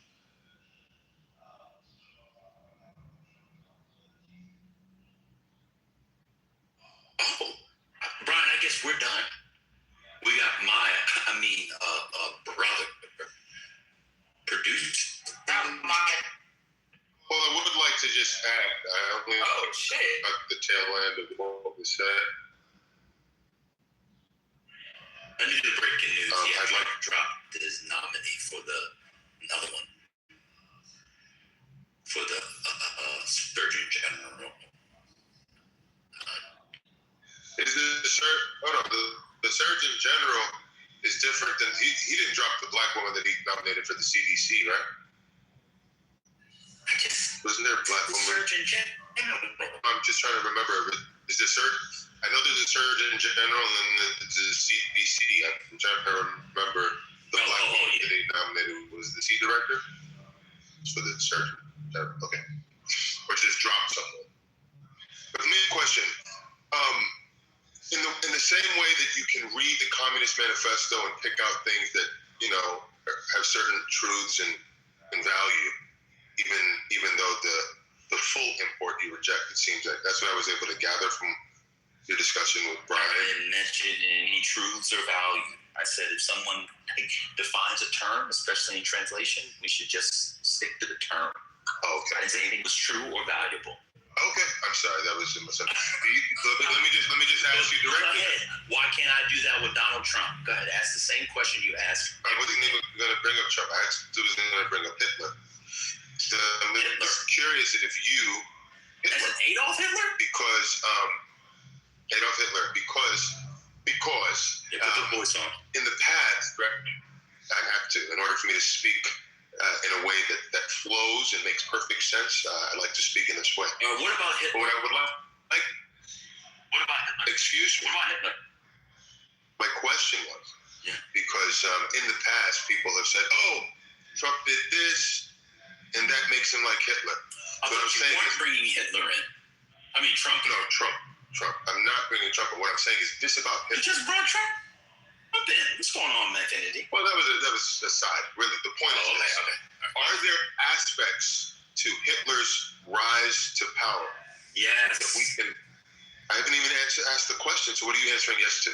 I know what you're going to ask, but yeah, the answer. But the room doesn't know what I was going to ask. I apologize. Go ahead. Yes. Are there lessons, valuable lessons that one can take from Hitler's rise to power? Yes. Okay. So inhaling and exhaling is essential to life. Beyond that, what I'm saying is Nazi Germany. Although the full import of what Hitler did was beyond what evil could truly begin to describe, at the same time we can recognize that there were things that he did that are valuable in that we can learn from in terms of being effective, in terms of being effective leaders and effective communicators. Wait, are you saying? Now he used. Well, hold on. I'm confused how you're asking the question, because you could be asking the question in a very offensive way or not offensive way. Are you saying there's lessons to be learned in terms of people shouldn't do this because a bunch of people die, so we learn through bad, horrific leaders? Or are you saying there are good things that he did? I don't. No, what I'm saying is we tend to take his most nefarious deeds, and we reduce him to that, and that's fine. And I'm not going to take credit for him. There were no good. There were no good deeds. Okay, so then you're saying, well, good deeds. I guess what I consider a good deed versus what you consider a good deed probably different. Well, then that's what I'm saying. Give it specifics. So what's a good deed from him that you saw? What I'm saying is I haven't fully researched it, but in order for him, why don't you ask the question?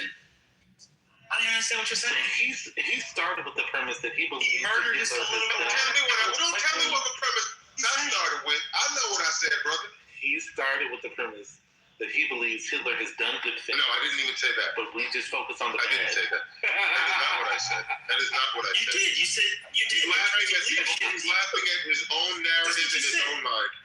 No, you said he did good things. You were saying for his leadership we could learn from because they were good.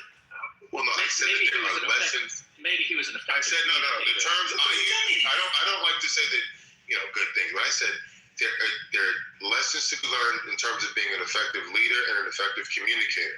Now he took those skills, tools, and abilities and used them for the most nefarious actions or nefarious deeds possible. But the skills that he was able to employ to rise to power, communication and leadership. Killed people. I can't killed people. No. I understand. But I don't understand what he's saying. I think. Well, why is Sonny coming in? Where are you trying to make a point? from? I mean, his point is still like a dumb one, but he's trying to make the point of like, I don't know, Jeffrey Dahmer did bad things, but we should admire him for his skillful. That is not what I'm saying. That is not what I'm saying.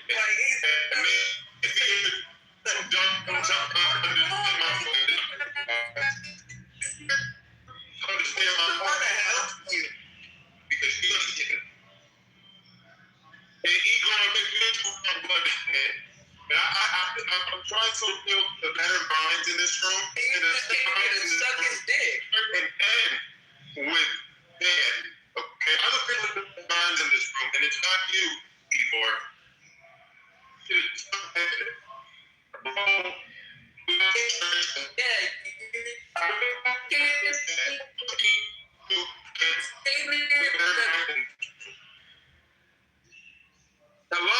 Hello. Ben, can we have a discussion without being interrupted? Shut your bitch ass up. And if I wasn't a Christian, I'd smack the shit out of you. But luckily, I'm a Christian. So shut your bitch ass up. Now, let me ask Ben a question. Ben, can we just, Ben, are we able to have a conversation without being interrupted? I wasn't talking to your bitch ass. So shut your bitch ass up. All right, anyways. All right, Father, forgive him, for he knows not what he does. Father, forgive him, for he knows not what he does. So I'd like to get to... Igor on that. That's what are y'all doing to Igor is a wimp.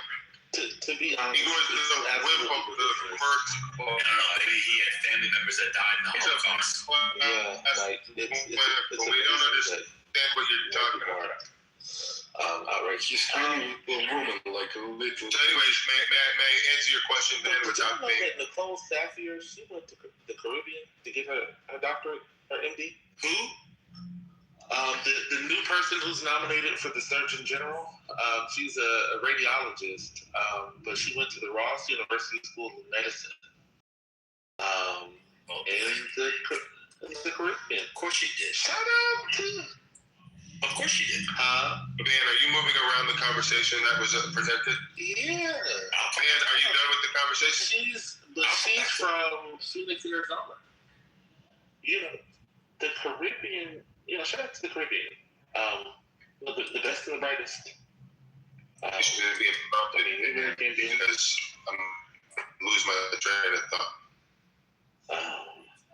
So it is not considered, no disrespect,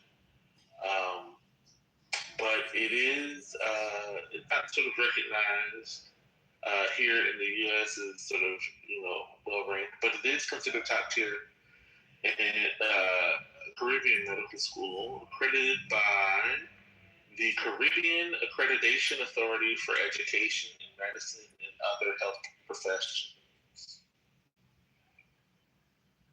Yeah. Rush University's holistic approach. Okay, that's the best and the brightest. I'm glad they don't have blacks there. In the administration, I'm glad they got rid of DI. Getting the best. Yes, that's bizarre. That's a bizarre one. That's a bizarre one. You say you got the best and the brightest in your Surgeon General. With all due respect, I know somebody with the med school there. They're not the best and the brightest. That's why they go there. I don't know how this is not DEI. This is a weird one. So he went from a wellness influencer, right? Do you think Barrett? That's what I was going to say. I think it's Barrett. Barrett is helping him make the picks. Clearly, if these are all influencers getting all the jobs. So, brother, I could tell you one thing about Ross University. It is actually an American side of Ross University. It's an American institution. Most of the Americans go there. Yeah, it's like Indian medical schools. Yes, the ones whose calls can't get them into U.S. schools go there. Because I met people who went there. I met one Indian guy who was who I knew because he was a neighbor, and he was telling me, I was like, yeah. He says, you from the Caribbean? I said, how do you know? He says, you have an accent. He said, I went to Ross University, and I was like, Ross University? I lived in Illinois, and I was like, where's that at? He goes, it's in Grenada. I was like, what? Or wherever, which island he said it was. Like, what? I never heard of that school. And he was telling me that it's an American school, but he was able to get actually residency placement. He was, I guess, one of the lucky ones. I heard some people don't get it from that school. Wow, that's what's up. Wow.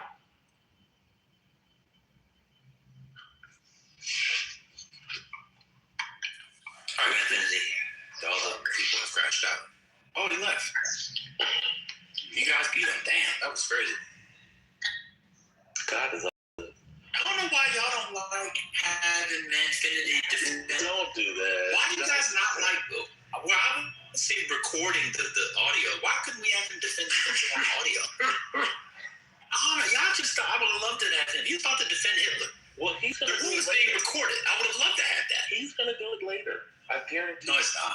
I'm sorry. If he catches you in here, he's gonna come and check. He's gonna be like, Ben, I'd like to continue our. Yeah, I would love to hear it. Yeah, I just, I heard before, and I was like, okay, I'm gonna support.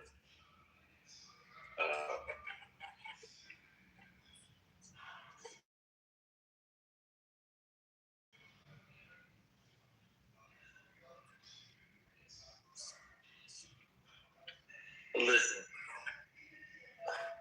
he didn't even have.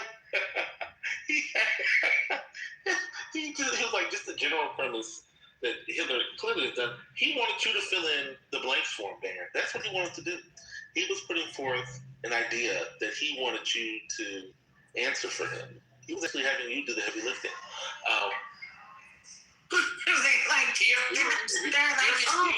He's too lazy. He said that this morning. He's like, too lazy to do the work. Do the work for me. Well, to be fair, we knew that when he took a PTR photo of his suit and we saw his beard. He is definitely too lazy to take care of it. That is clear. We knew that from the way his beard looked. It was very unkempt. Zephyr, are you there? Zephyr? Yeah, but I'm eating. You always eat. Jack's tacos. Nah, just a veggie sandwich. Yeah, see. You know, you and Brian agree. On what? Brian ain't been in here arguing that socialism is evil. Oh, yeah. But Brian be wild, but yeah, other than that, that's what we.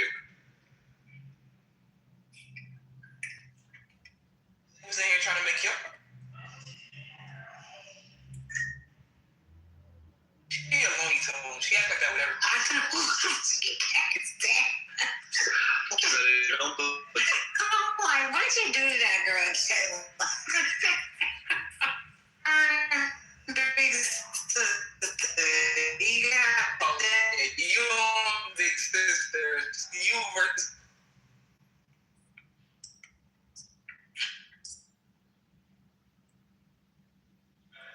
All right, Trent.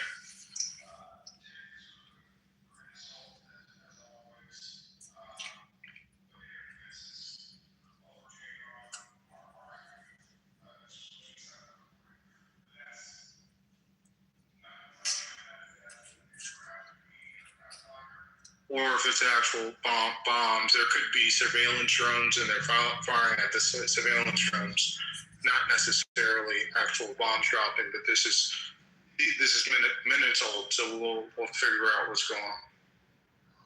Who is waiting?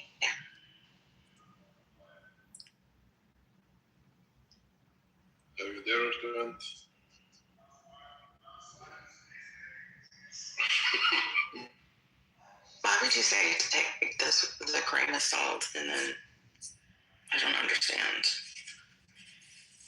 Could you just say it in your head next time until you have at least 2 grains of salt to offer? But reform is breaking news. He has to be the first to publish. First out the door wins. I know. Trent, so is America winning the war, or are we still at a stalemate, or are we losing the war? What's the latest update? No one knows the answer to that. Man, is your name Trent, bro? No, bro, I asked Trent a specific question. Well, let him go, and you could go after. You just want to fight. Anything he says, you're gonna fight. I don't want to fight, but you just interrupted Trent. Come on.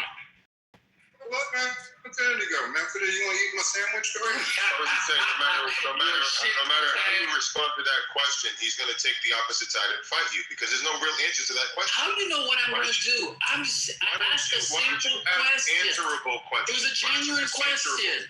But why don't you ask answerable questions? Why are you asking questions that are just going to put in a position to speculate? Okay, man, Finity, are you an idiot or not for voting for Trump? Well, it's Clubhouse, so what we do is speculate. That's why we all talk. I don't mind answering. Well, we don't have to always speculate. We can, but then that's okay. Let me. Yeah, stop interrupting Trump. Let me speculate. I'll speculate. I will say, right, I think we're winning the war. But the war, political effects of the war, I will say at this point, is now losing, and specifically the Trump administration. It's already lost, of course, amongst the Democrats and independents, but you're seeing significant departures, as many here have pointed out, from the right and from Republicans. They don't understand the amount of money that we're spending, which is around $25 billion already. Some estimates are as high as 40 to 50 billion at this point, and what a continued deployment with the exit strategy will be. So I will say at this very moment, the U.S. is losing the war in the eyes of most. Effort and futility. No one gained anything by learning your opinion. Thank you, Trent. Infinity, you could go now since you have conversation with the better mind in the room. And appealing to the better minds, not the simple minds who can't understand my point. My only point is that even of the most evil figures in history, there are lessons to be learned in terms of how they rose to power, how they communicated, how they led. And I think what happens is that Trump might do something that echoes the behavior of Hitler, use that as a way to marginalize him. Well, the fact of the matter is there are effective skills, tools, and abilities that Hitler did that weren't necessarily evil that we could learn from. And I think just like he can have an astute conversation about the Communist Manifesto and say, well, there are certain things that we can, take from that, even though we disagree with the full import, I think the same applies to figures like Hitler. I don't know what you were listening to. We didn't take anything from the Communist Manifesto. We were arguing about definitions. But didn't you say that you'd like to read the Communist Manifesto with him? Maybe I misunderstood. I didn't get because we just want to understand something. I don't need to read an old guy, white guy from Europe who died 140 years ago to take anything from him. So that wasn't the point of the conversation. Do you think that the Communist Manifesto, there are things in there that have utility? No. Do you think it's a complete just rag? Nothing in there to be learned?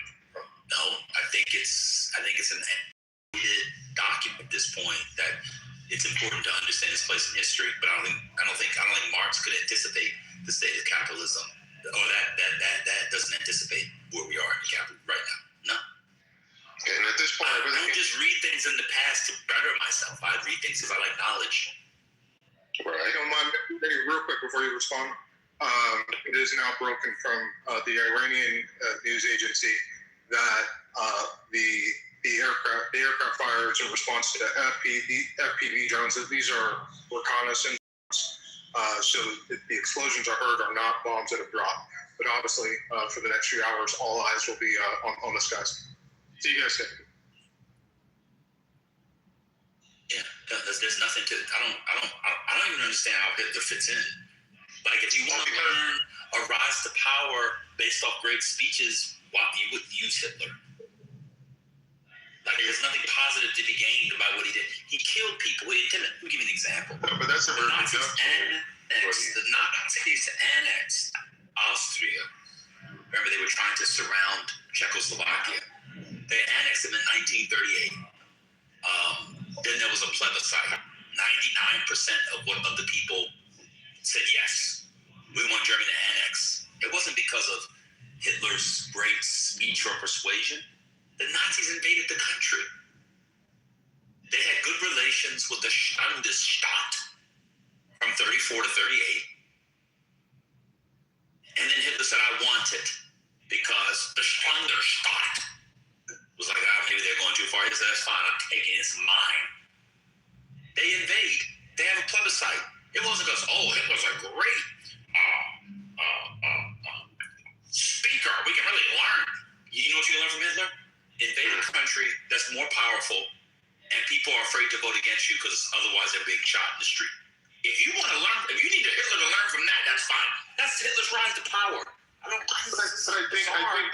think in the same way. Listen, this is strange. I don't want to. It is strange. I tend to stake out these strange positions, and maybe I do myself a disservice in doing that. But in these, that's because you're not being genuine.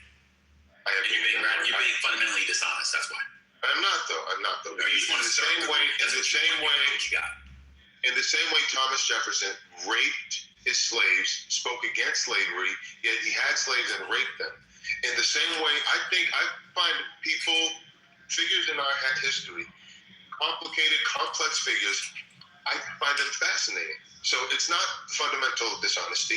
I just look at. But there's nothing to learn from Hitler. What I'm saying is that's like saying I've spoken to people who said, well, because Thomas Jefferson raped I can't remember Sally Hemingway. Was her name Sally Hemingway? Sally Hemings. Because he raped slave. What is it? Sally Hemings. Yes. So because he raped his slaves and because he had slaves, that's what he's reduced to, regardless of how he contributed to the birth of this nation. We're going to reduce him to that one evil and marginalize him. And I think we do ourselves a disservice by doing that because Thomas Jefferson also delivered some amazing things in terms of what did deliver is what I'm asking. So I think, I don't know all the history, but as far as I recall, he delivered. Thomas Jefferson gave us the Declaration of Independence. What did Hitler give us? Did he do something with the highway system in Germany?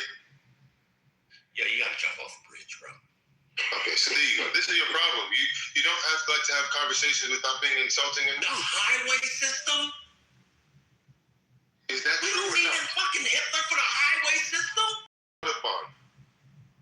He didn't do that. German engineers did that. So he had nothing to do with that? He had nothing to do with that? We take, the engineering, Americans have taken German engineering. Now, let's see, we've taken What was his role in the development of the Autobahn? Did he order it? I don't know. I'm asking you since you said that. Well, you brought it up. I don't know about the highway system. Okay, well, he is responsible for leading on that issue. The Autobahn. But what did we learn? Oh my God. So Hitler that build a road to you is like Thomas Jefferson's Declaration. Are you?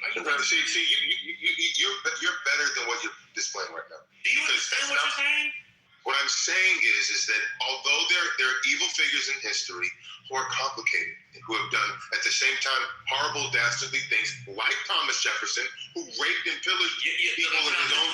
You're not listening. Hold on 1 second. So the German highway, the Autobahn, which I've driven on, by the way, is fucking crazy. The American highway system was based off of that, as far as I understand. So idea. I wasn't asking you. Be quiet, man. It doesn't matter, man. You just say stuff. You're just saying stuff. No, I didn't say stuff. That's the truth. No, the highway system in America. To make it. Do you want to learn? I don't want to learn from you because you don't have a genuine bone in your body. You have a problem with me. About him. I know, but every time he engages with me, he's insulting. He doesn't. Come in here and only talk to Ben. So you don't come in here, you got to deal with other people. Calm down. I know, but what I'm saying is he's insulting to me, so why do I have to engage with him? Hitler did not start the German Autobahn. Neither did the Nazis. Yeah, that's why I asked you, what was his role in the Autobahn? Everybody, one mic on me.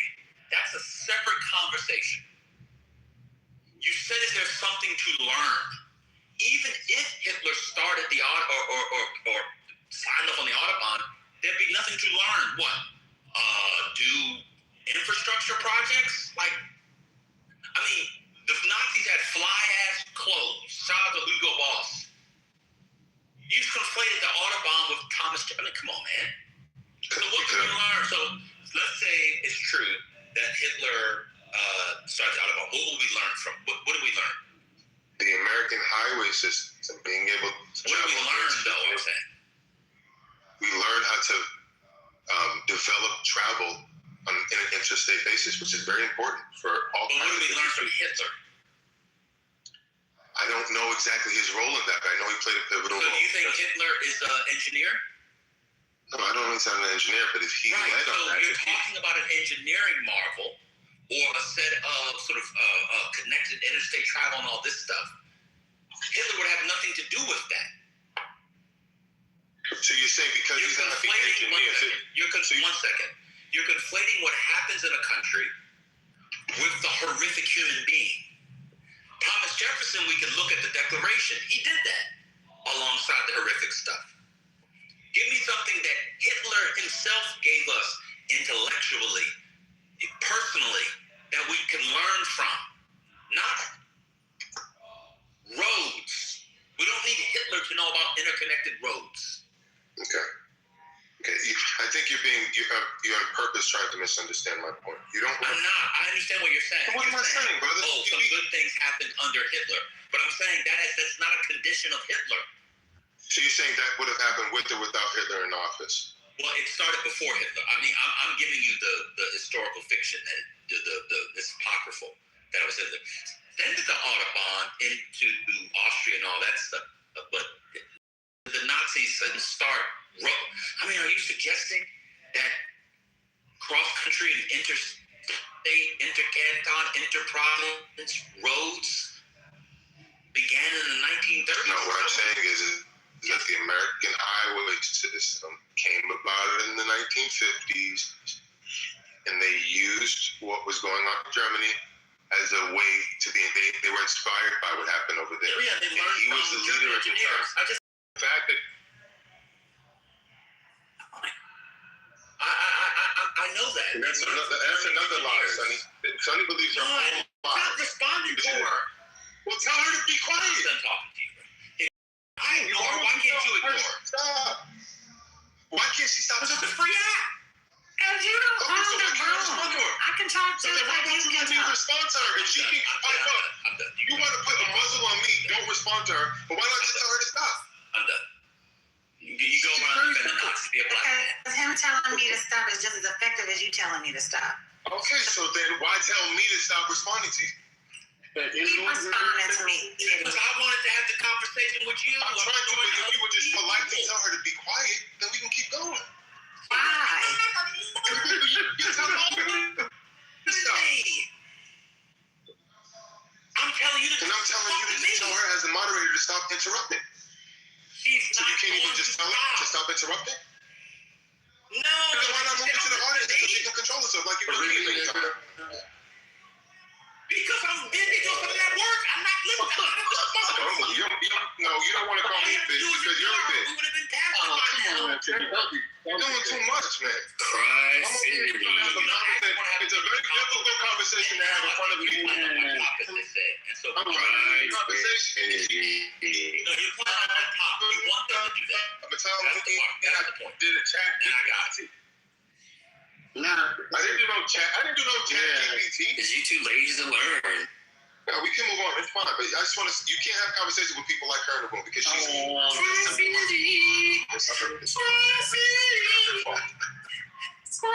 simple-minded. No IQ. I'm pretty sure what you would do. Oh my God.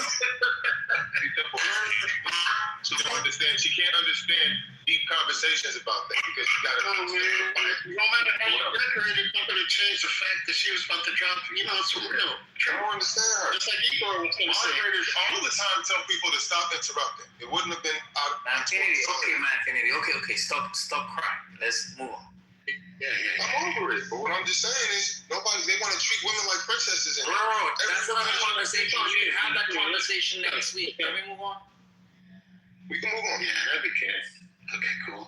But then why are Republicans came up? Maybe a break. He's been talking for this.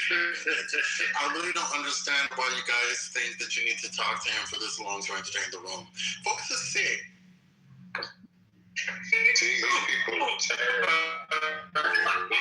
keep my name out their mouth.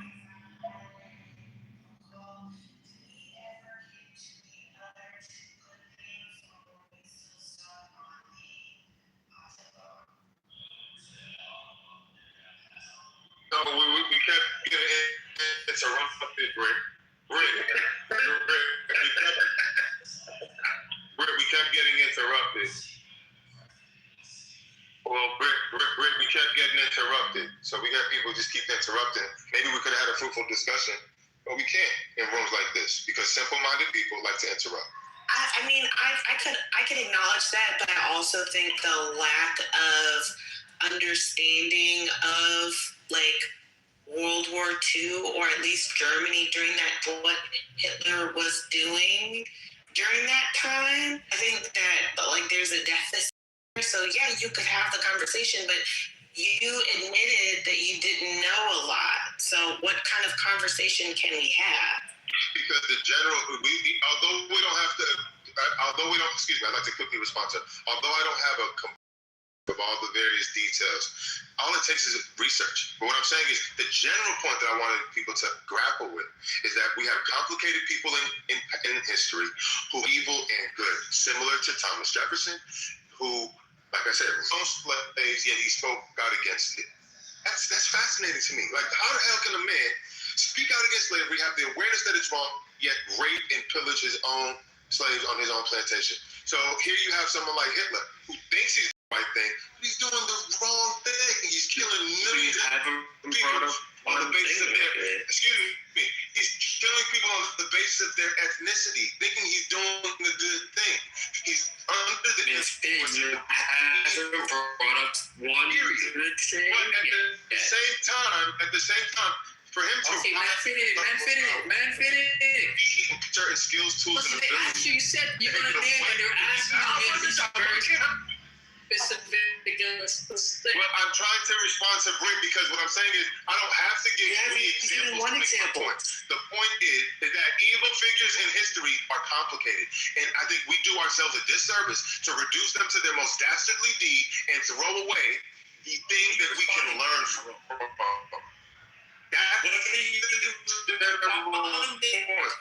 So I don't have to give you 5 different examples of what he did in the 1940s. The general point should be understood. That's all I'm trying to say. The whole his time during the Weimar Republic. What about his time in jail? What about the rise? What about the Dreyfus Affair before then? The rise of rampant anti-Semitism across Europe, the national tenor across Europe, especially post World War I. There's so many things that go into this that for me it's just I don't understand with a severe lack of knowledge of the person, the place, and what was going on. The idea that can then be collapsed into, well, Jefferson was complicated and he did great things, but he's a horrible person, into somebody who is admittedly just a rampant bigot and a horrible person who murdered millions of people across several countries in Europe. And it wasn't just Jewish people, it was the Romani people. There were so many different people who were murdered. Mm-hmm. So you're saying based off you're saying because particular ideals. And all of this, hold on. Let this woman speak, man. Let her speak. Why are you being like that, Cool C? Cool C. Keep your eye on the road. Let her finish her point. Cool C, you don't even know about the Southern strategy. You don't talk to me. Go ahead. What were you don't know basic U.S. Finish your point, Brett, please. But the only thing that I have to say to finish this out is I don't really know why you would want to equate Hitler as someone upon whom you can learn positive things about, because really I don't see any positives. I just see a lot of negatives there. And I understand, I guess, to some degree, it's a level of sane-washing your president to where, because he's being equated to Hitler, how can I find a positive here? Well, let me find positives that Hitler may have done in effort to make these things make sense. But a basic history lesson across several months would help. More research about these things. I think outside of it just being patently offensive out loud, I just don't understand what the purpose or reason to try to whitewash Hitler is. Okay, so I think the problem is that Hitler is a uniquely divisive figure, right, for what he's done. So if I just remove the term man Hitler, forget I even said Hitler. What I'm saying is they're complicated figures in history who have done both horrible things and have also done things that we can learn from. And what I'm saying is we tend to buy into the narratives that we've learned about evil figures, and we throw away certain things that we can learn from. Now, that's all my point is. So when I introduce the name Mike Hitler, when I introduce it, are you responding to the conversation? Where is this coming from? I'm responding. It was coming from the fact that you mentioned the Communist Manifesto earlier, and I thought you said I misheard. I misheard what you said. But you didn't misheard. You just didn't hear it. You admitted. No, I misheard. I misunderstood what you said. Okay, I misunderstood what you said. All right, and so now you want to give out a principle that we don't listen to people who may have done evil. Okay, is that it? Right, we get the general point, and I don't have to give you the example. Right, that's all. We do it every day. Everybody does it. This is not a profound or interesting point. Well, it's a point that needs to be emphasized because people are wondering what it was. 1 second. We were wondering what it was you were going to cite from Hitler. That was important. You mentioned the Audubon. He didn't start the Audubon. I didn't say he started it. I never once said it. I said he was involved in it. I actually specifically. But there's nothing to learn from someone being involved in a thing. Okay. Well, without us knowing the full breadth of his involvement in that, it's hard to say that. The Nazis expanded it. That's it. They were building. Beyond that, you didn't even know that he was in. I thought you said you didn't know anything. I know that he started it. I never said he started it. Now you misunderstood me. Again, Hitler didn't do anything with the Autobahn. Okay. All right. I got it. Mussolini killed a bunch of people based on who they were, but the trains were on time. So we can learn how to run trains. I told you he got it off check. On the good side of Mussolini. No, your mama got it off check because I didn't get it off the check. I was explaining to Ben that he did some things that we can learn from. Now, you want me to be specific? I gave you 3 things without full specificity. What are the other 2? The other things were his rise to power, his ability to lead, his ability. So in learning, all right, stop there. So learning about his rise to power, are you saying there's good things to learn from this? Yes, because he stop. Stop. Do you know how he came to power? The most I know about it is that people didn't take him seriously. Like he was actually. Do you know how he came to power? No. So how do you know there's good things to learn about a thing you don't know? Because when I've heard people have debates and discussions about Hitler's rise to power, I've heard people on one side say, for the discussion. What was the good part about his rise to power? I don't have the specifics on the tip of my tongue. So you don't have number 2. What was the third thing you said? His ability to effectively communicate and his ability to effectively lead. So to learn, why do we need to learn about Hitler? I don't know if Hitler's ability to communicate was effective. I don't speak German, so that would be very hard. I look at the videos; they look very harsh and scripted. It's very Kim Jong-un, and if you didn't fall in line, you got killed. But is there something you could speak to about his communication style that we can learn from? That we need to go to Hitler and not say Fred Douglass or JFK or Ronald Reagan? Like, what do we need to learn from Hitler about communication? I say all of them. I say you don't say. I agree that Hitler, Reagan, and the people that you mentioned are excellent models for learning. But what I'm saying is, what he did, although he used it for evil, and I don't know the specifics, but I'm sure there are things that we can learn from his example. I told you they kill people. No, but that's what you're reducing him to. No, I don't think you understand the full thing. They didn't just kill Jews and stuff in the Holocaust. Oh, maybe you don't know German history. They killed political rivals. When people at events, if you didn't cheer the way you were supposed to cheer, you were beaten. I read a biography of somebody who was I finished it last week. They were interned in Italy, and one of his friends was they were in Paris. I think it was around the time of the occupation. And it wasn't Hitler, but some high-ranking Nazi official, not Hitler Goebbels, but someone very high, I can't remember who it was, gave a speech, and the person didn't respond the way they were supposed to respond. They beat him to the point of death.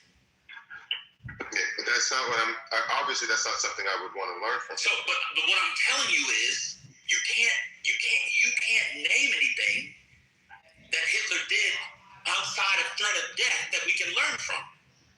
Okay, so you think everything he did was... Yeah, that was the whole point in 33. Okay, from my understanding, from what I've heard people say that has gone unchallenged, was that the people who put him in power didn't take what he was saying seriously. Like he was signaling to people what he wanted to do, but no one took him seriously. And then he basically got into power and he used all kinds of tactics to get people on his side. That's wrong. Okay. What historians said I've heard that go. I've heard that narrative go unchallenged and people disagree with one another. So I tend to believe rooms where.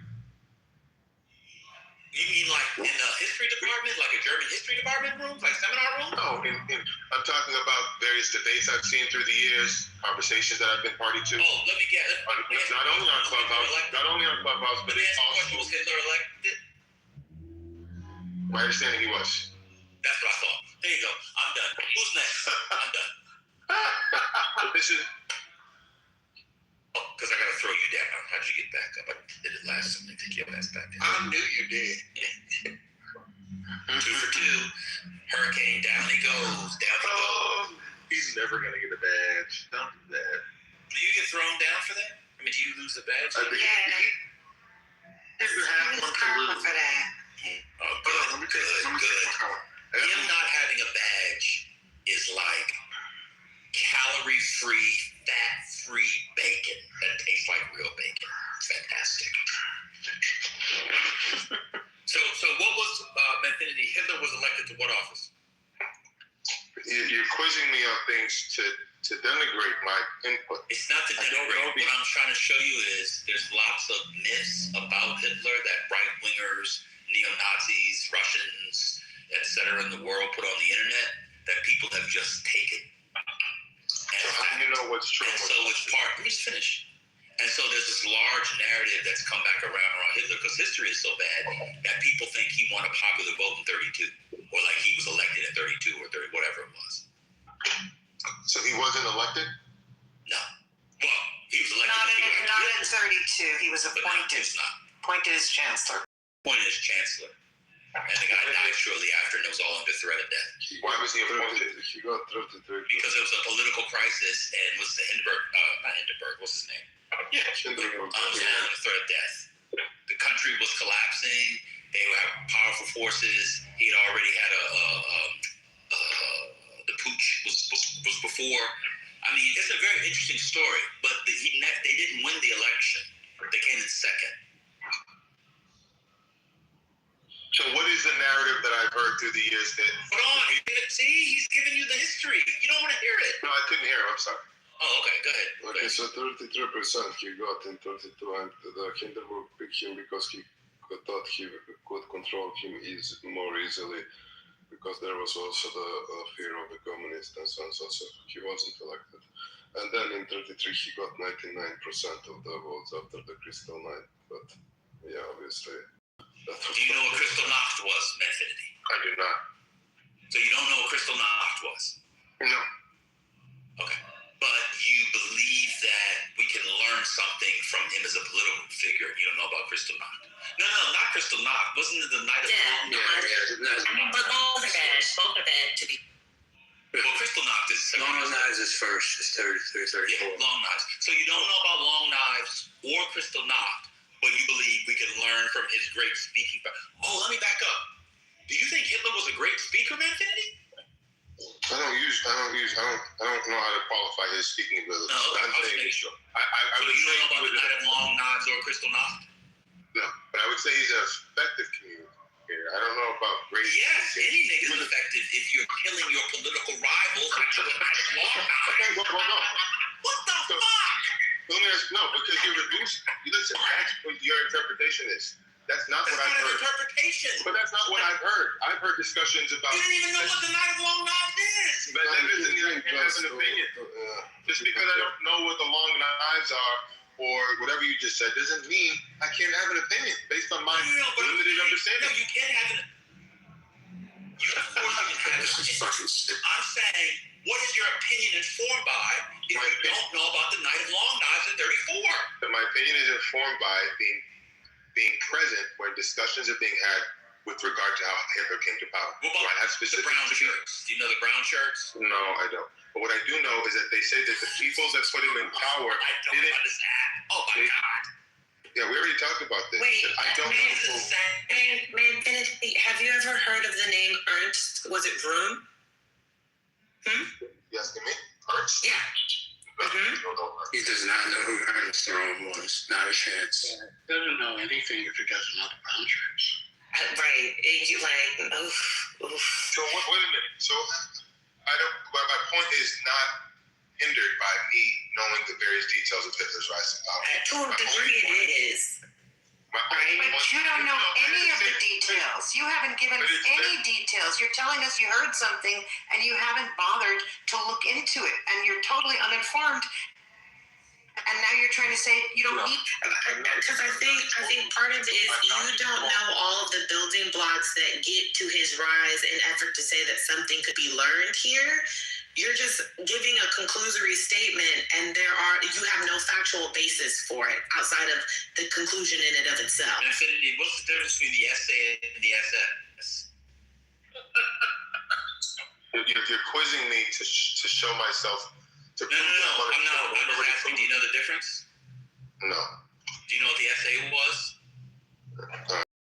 Salvation Army? I don't know. No, in Nazi Germany. Do you know what the SA was?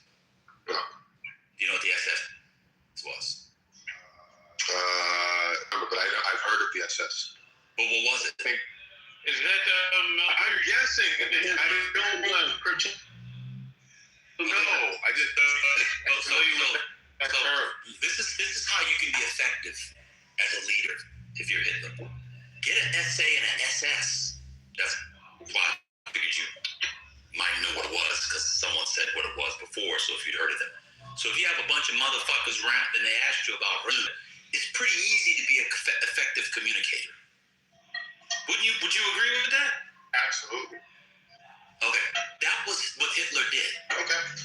He had an SA. But here's the thing. Here's what's confusing me. I understand. So, on 1 second, sir. 1 second. So, the Night of Long Knives was a systematic killing of political before the assassination of Kirov. But let's just say really in 36 into 37. You know what it was called in the USSR, Infinity? The Great Purge. It's called the Great Purge. We should do that ban in this room. Okay. Kirov, you got Polovetsky in Ukraine. These were Stalin's right-hand #1 boys. But here's why I'm confused. You're not even listening to learn. So you don't actually want to learn. No, like, okay. Who was Kirov? Oh, who was Rum? Oh, who's between the SS and AA? You just want to go back to what you're going to say anyway. So I'm going to shut the fuck up. I'm happy to engage with you about the history. The problem is I don't know if this space is aligned for that. If you want us to dig into that history, you can share. Shut the fuck up! No, how did you even talk? No. It's not going to happen. I'm going to continue to talk. All that energy was wasted because I'm going to continue to speak. But you're not interested in knowing the difference in any of those, are you? No, I'm interested, but I didn't know that this space allowed for that in this very moment. I thought you wanted to get back there. Right, if you really wanted to engage, I have questions. I think I'd be better served by Yes, Manfinity, but you do this every argument. Why can't you just research before you have the conversation? That's all we ask. Like we really want to genuinely engage your points in good faith, but you never have your points together. Yeah, I was just trying to understand how he thinks. See, I walked in the middle of the street once, and then in the middle, I thought maybe I should see if I have to walk, ignore it, don't walk. But I was in the middle of the street, so it was okay. Everybody could engage with me. They're talking. Like, man, we really litigated with Brian for hours. You don't think we have the bandwidth to do it with you, but at least come with something for us to work with. Something. That's all we ask. Absolutely right. Here's the problem. I was making a general point, but then I get pressed on points. I made a general point. Hold on. I'll make the general point that we can learn from. We agree with you on the general point. Hold on. So that's the only point that I made. But the reason I wasn't prepared to have my talking points ready about Hitler's, I make claims that were generally understood. We already agreed that you can learn from evil figures. But then, the problem is, then I get pressed. Well, what do you know about this? What did he do? Give me the two things. And then everything fails. I'm prepared to have that discussion, Justin. That wasn't what I was hoping to do. You're the one that brought up Hitler. Yes. Right. And you just said you just kept it at the main point. You probably could have slid by, but when you said Hitler, not everybody wants to know, hey, what specific thing about Hitler? Do you have it? And when you said no, it's like, okay, well, why are we having this conversation? I didn't say no. I actually mentioned and I get pushed on because you mentioned communication and leadership, and that has nothing to do with the Audubon. Right. So there are three things that I think that we learned. I think his example in terms of power. Someone said, is this true or not? This is something that never gets challenged. That the people who voted him in, somebody just said 99% of the people voted him in. Somebody just said no, that was afterwards. It was not. Right. So the question is that it's been said that no one took him seriously. They looked at him as a fool How did he buy into him like that? And what Ben is saying, he did it to people. He said that he did it to threat of violence. And if that's true, then there's no genius in that. I thought it was a more calculated way of communicating a message to the people to get them to latch onto it. And he took their grievances and he put them and he presented them in a way that got people to buy into it. Similar to what Trump did. So I don't think doing that in and of itself is what's wrong. Is to get all of these people to support you, and then you go and kill 6 million people systematically. That's the evil. So Infinity, it's almost like he didn't read a lot of the manifesto. So a lot of the decisions that Hitler made, right? The small decisions that he made may have seemed good, right? But the ultimate decision that he made destroyed Germany, correct? Right. That's why I just said he employed tactics that I think can be learned from in order to get people to buy into him. He took their grievances and he presented it in a way that was effective because they bought into it. If you're playing a game of chess and you make moves, right? Every move accumulates, right, to the whole of the you're trying to win the game, right? Mm-hmm. Those tactics, wouldn't that mean that those tactics were flawed? Not necessarily, because if like when you said the Autobahn, he used slave labor to build the Autobahns. Should we use slave labor?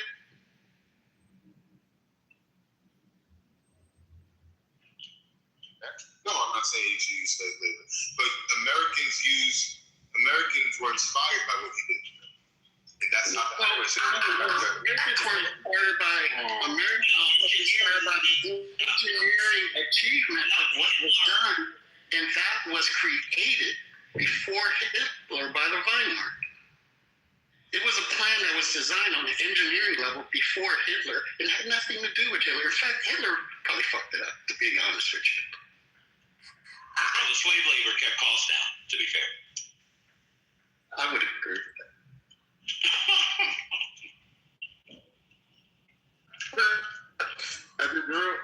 Real quick, the slave labor comment was not funny. I apologize. Yeah, I mean, you got me on that one. There's breaking news out of Iran.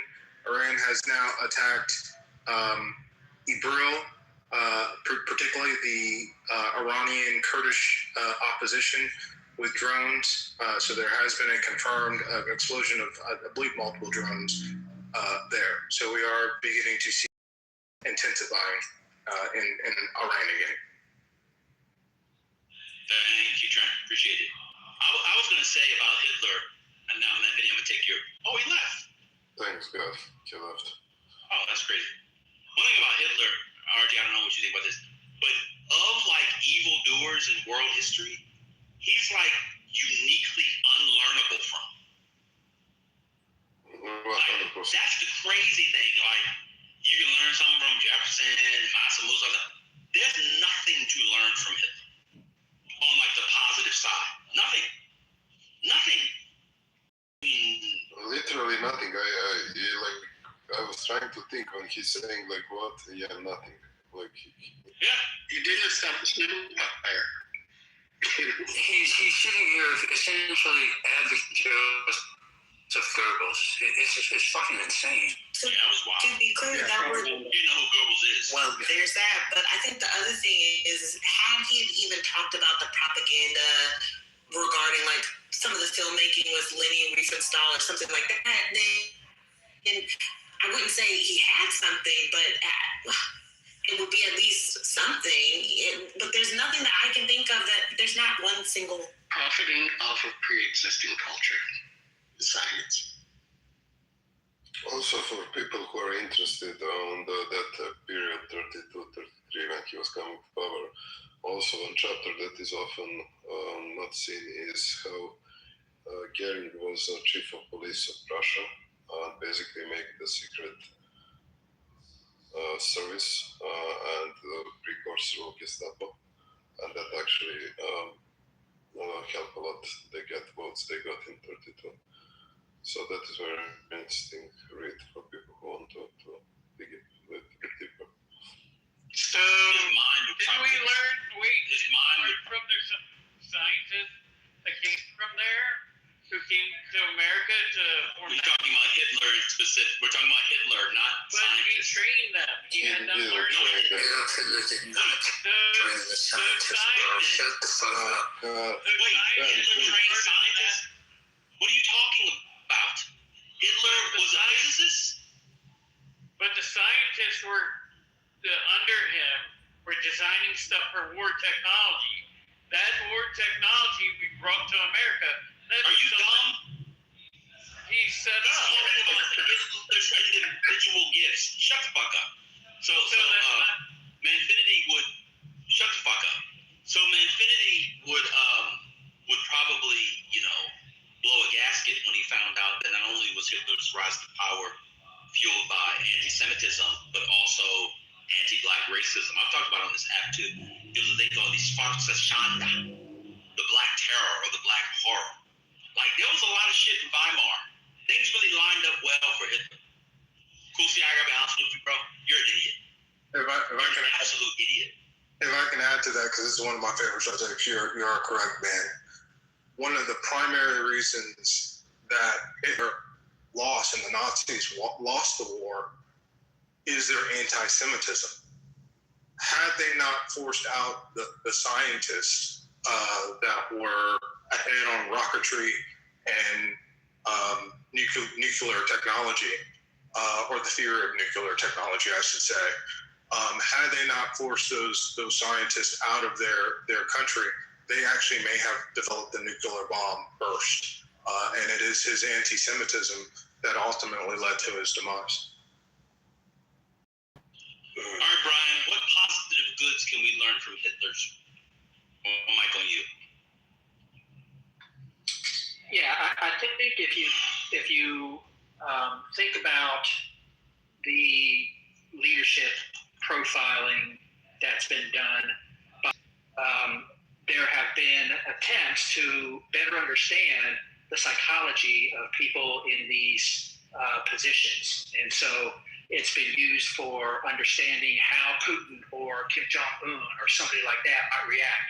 So the notion of taking his methods and tactics and goals and all the things that we know about him and creating a personality profile can help us predict future, bad behavior or future behavior from other people. So when you study those from a personality or leadership perspective, you can see, well, Putin is likely to respond this way. So if we propose this treaty or this punishment or whatever, here's how he's likely to respond. Oh, no. We all agree with that. No. We all agree with that. He was saying that there was something that was usable for Americans, for example, in leadership based off it. Not like, no. We all agree with you on that. That we agree with. That's what I thought he meant at one point, and then everybody was like, that's not what he meant, because for whatever reason, I'm deeply Christian, so I pity the fool. Shout out to Mr. T. And they were like, nope, he meant Hitler had good qualities. But we agree with you on that. I don't know what's going on. Is it the right wing, like MAGA, the Hitler pipeline? Is this part of getting a MAGA merit badge? You have to go online and defend Hitler for a month and then record it and then play it to the Stephen Miller and ironically and others, and you get the merit badge. Like, I don't get it. Shout out to merit badges. Sometimes you have to go to special conferences to get specific merit badges because your troop couldn't do it. The not merit badges were always the most rewarding to get. I think another one might be, this isn't directly related to Hitler, but I forget Goebbels maybe. So the Milgram, you're probably familiar with the Milgram experiment, where this was it Zimbardo? So basically they set up an experiment where there's a teacher, a tester, if you will, and they would bring in so-called subjects. And the teacher, the one administering the test, would read aloud different word pairs or different, Q&A type of prompts. And if the receivers, the learners, didn't respond accordingly, then the teacher was supposed to give an electrical shock to the respondents. And so the notion was, how could Hitler or Goebbels or whoever in that regime get so many people to kind of buy in, as foot soldiers, as leaders, as officers in this, evil empire, this evil regime, this evil movement. And so what would happen is the actual participant or subject was the teacher. Everyone else was a Confederate. And so when he was supposedly turning up the dial, learners gave, supposedly false or incorrect answers. They were not given electrical shocks, but they would simulate, they would scream, they would write in the test administrator has power and authority over the dial controls of the voltage or electrical shocks given to the supposed test takers.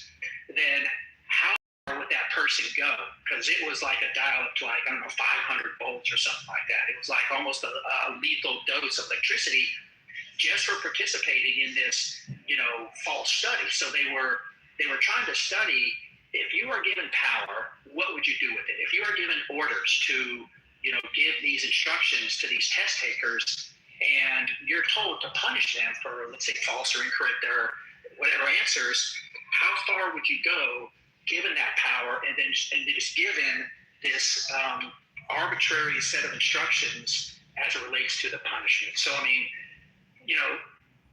like I said, I don't think that's directly related to Hitler. You could say it's tangential, but it's still related to the influence he had over the people in his army and in the country. So Zimbardo was the Stanford Prison Experiment, not Milgram, and both the Milgram and the Stanford Prison Experiment have been debunked. Yeah, I agree. I think they have been debunked. Just real quick. But they have been used in many circles to kind of push that notion that power is easily converted to evil purposes. Yeah, it wasn't Goebbels. I know it wasn't Goebbels.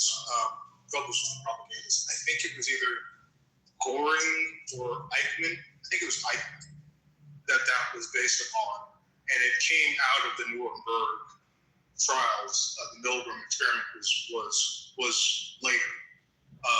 But yeah, you're right. It is a fascinating experiment. So is that like the Ayatollah and the IRGC? We're learning from them what Hitler did. So we're trying to eliminate the IRGC in Iran.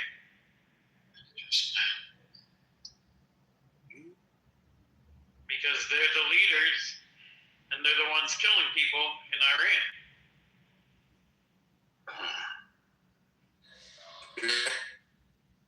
Like the 40,000 people that they killed in 2 days and everything they've done for the last 40 years.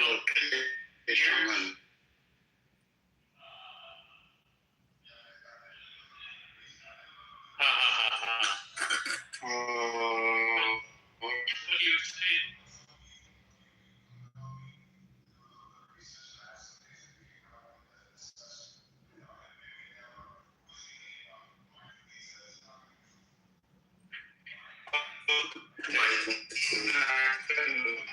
Okay, do we want to engage?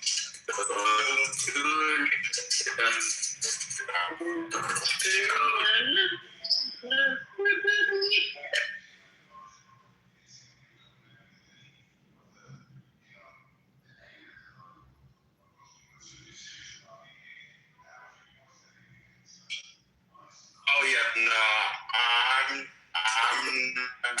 the one to engage with. I just have good critical thinking. I bet you even okay. But the problem is nobody else wants to discuss it with me. But I think you can I wasn't talking to you, Hurricane. Please be quiet. He said. Adjust. Oh my God. Tara, I would love to engage with you. You seem like an honest I member. don't. Would you like to know what? engage? I think someone who literally just sort of went to ChatGPT or whatever you just did to try and learn about the Holocaust and Hitler when fundamentally you had no information about it before you came in and started talking about it is not someone that I'd be willing to engage with. I have relatives who died in the Holocaust. I am really not interested in having a conversation with someone who basically is slumming, as it were, and does it. All right, that's fine. But it's not that I don't know anything. It's that I don't have as much information as you do. I do have the beginnings of information, concepts of a plan, if you will. But breath. And I don't think should you expect that. If you want to talk about this, Kira said you weren't sufficient. You're not sufficient enough. You are not Tara's sustainer. And she can sustain herself. You said it yourself. It means you are sustainer. Do you misuse language a lot? I'm sorry. It's a thing. It's a thing for me. I'm sorry. I shouldn't have said it. Kara, what I was trying to explain to you is that I think even though he did some horrible things to your family, I think you have a better mind. You can be able to discuss things unemotionally. I think there are plenty of people on this stage who have good minds. I certainly don't make any claims about my mind over someone else on this stage. And you've done it to me all the time. Excuse me, I believe I have a very good mind, but there are plenty of people here who can discuss things with you if they wish to. So I turn back to you, Just. Would you like to engage on the points that I was able to gather? I think I quietly agree. Yeah, I don't want to engage in this topic, unfortunately. Maybe another time. All right. So now we all understand the general point. No. 3 times. And I'm telling you, no. Be quiet. You yipper sniper. What is wrong with you? I wasn't talking to you. All right, but just because you think I'm a demon doesn't mean anything. You're talking to the whole stage. I don't understand this dude. You said no. You're like yapping my heels. Be quiet. You're talking to the whole stage. No, I was talking to him because he just keeps yapping. I don't understand that, man. Just say no. I don't want to engage with you. No, what he said was he doesn't have the depth. But thrice. He said he doesn't have the depth to go into. And you're so desperate for attention that you're begging him. You're desperate for dick every night. That's why you go on Grindr. But I would urge you to stop doing that. Not true. Yes, it is very true. That's why you put prep up your ass every night. Not every night. To be quiet. Prep is administered. You're very rude, and you have nothing of substance to Prep is administered. You come on the room and you like to talk. You like to make rude comments at all times towards me. And it's to stop spreading misinformation unnecessary. About important medical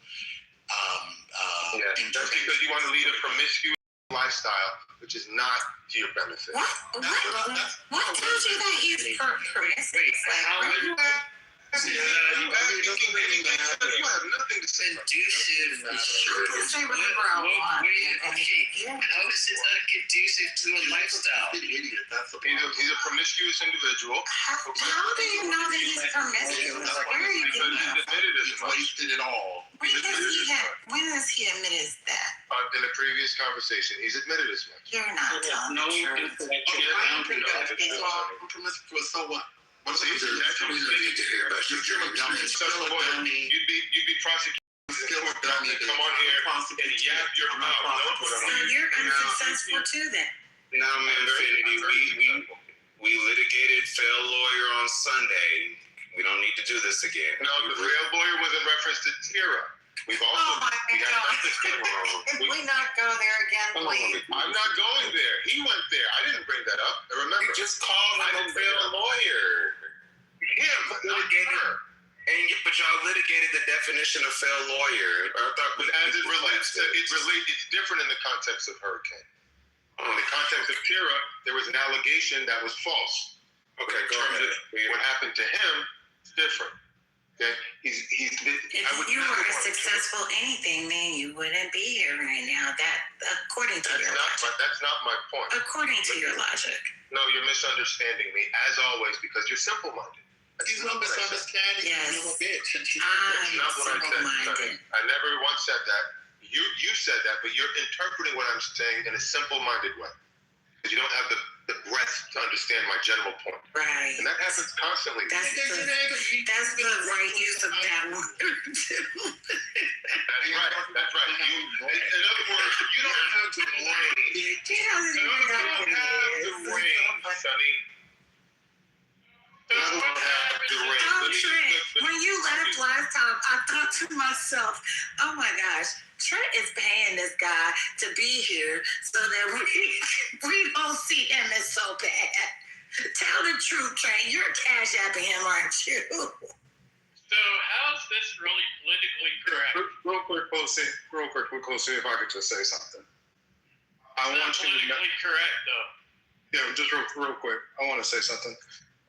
Have you noticed the difference? I know people compare me and Manfinity because I do, have some conservative feelings, but I would never insult Hurricane or anybody else for their sexual proclivity. In fact, I've told Hurricane many times. Anytime you want to go down, I'll take you out and we will ride together. It is the weakest among us who use the insecurities of others to make our points. And so we can have him go down on you while you go ride? Yeah, sure, cool. Just hang on a second. So hang on with me, Benny. I just. No, I know you're not insecurity to use against me for talking about my sexual It's instead of standing on the facts and the basis of what we're saying, we find insecurity or we find reasons to attack other people. And that's what I think makes your arguments and some of the things you say so weak, because Manfinity, because you on one hand pretend to be this upstanding person, Christian, and then as soon as you have ability, you will demean others. I'm not going to say I've never been at fault, but it just shows who you are as a person. I land. Right, because I've never pretended to be a perfect person. I'm just trying to get it right like everybody else. You never pretended to be Excuse me, and he's shooting at Trent. And here's the problem with you, Trent. It seems like you're blind to the things that he does. I'm having a conversation, and he comes in with viper comment. He's a viper, and you don't address any of that because he doesn't engage with me on the topics. He doesn't engage with me on the substance. He engages with me at the lowest level. So he takes it to the flow, I take it to the earth. And you have a problem with that. And you have a problem with that, Trent. And I understand that, Trent. But the problem with you, Trent, is that you only have these critiques about my behavior. Trent left the room. Trent's no longer in the room. I just want to make it clear for everyone within the sound of his voice are now within the sound of my voice. And that man has these elongated critiques about my behavior, but has nothing to say to this person who only engages with me at the lowest level. He doesn't engage with me on the substance. He always is antagonistic towards me and says the most horrible things. And when I return that energy, I'm the one who gets singled out. And I'm not going to stand for it. So I will respond in kind. If you have something to say to me that's below the belt, I will go even lower. Because I'm the type of Christian you don't want to mess with. I will respond in kind. No power. Okay, and the fact that you think I'm not Christian is an actual badge of honor. It's an actual badge of honor for you not to think I'm a Christian because you think it's Christian to have homosexual sex with men. And that is wrong. You don't even understand what it means to be a Christian. So how can you tell me about my Christianity? Spiritless, broken bitch. How can you tell me about my Christianity when you think it's okay to have sex with men? You ain't got no word. Do you hear that? Ladies and gentlemen, this man thinks it's okay to have sex with men as a Christian. He's a failure to his Nigerian family who rejects him. And he comes on here seeking family because his family wants nothing to do with him because he's a homosexual Nigerian failed lawyer. And the family wants nothing to do with him. They're Igbo and Yoruba, and they take their religion seriously. And this is a man who thinks it's okay to have sex with men and then call himself a Christian and then come on here and read Bible verses when all he does is represent behavior that goes against what it means to be a Christian.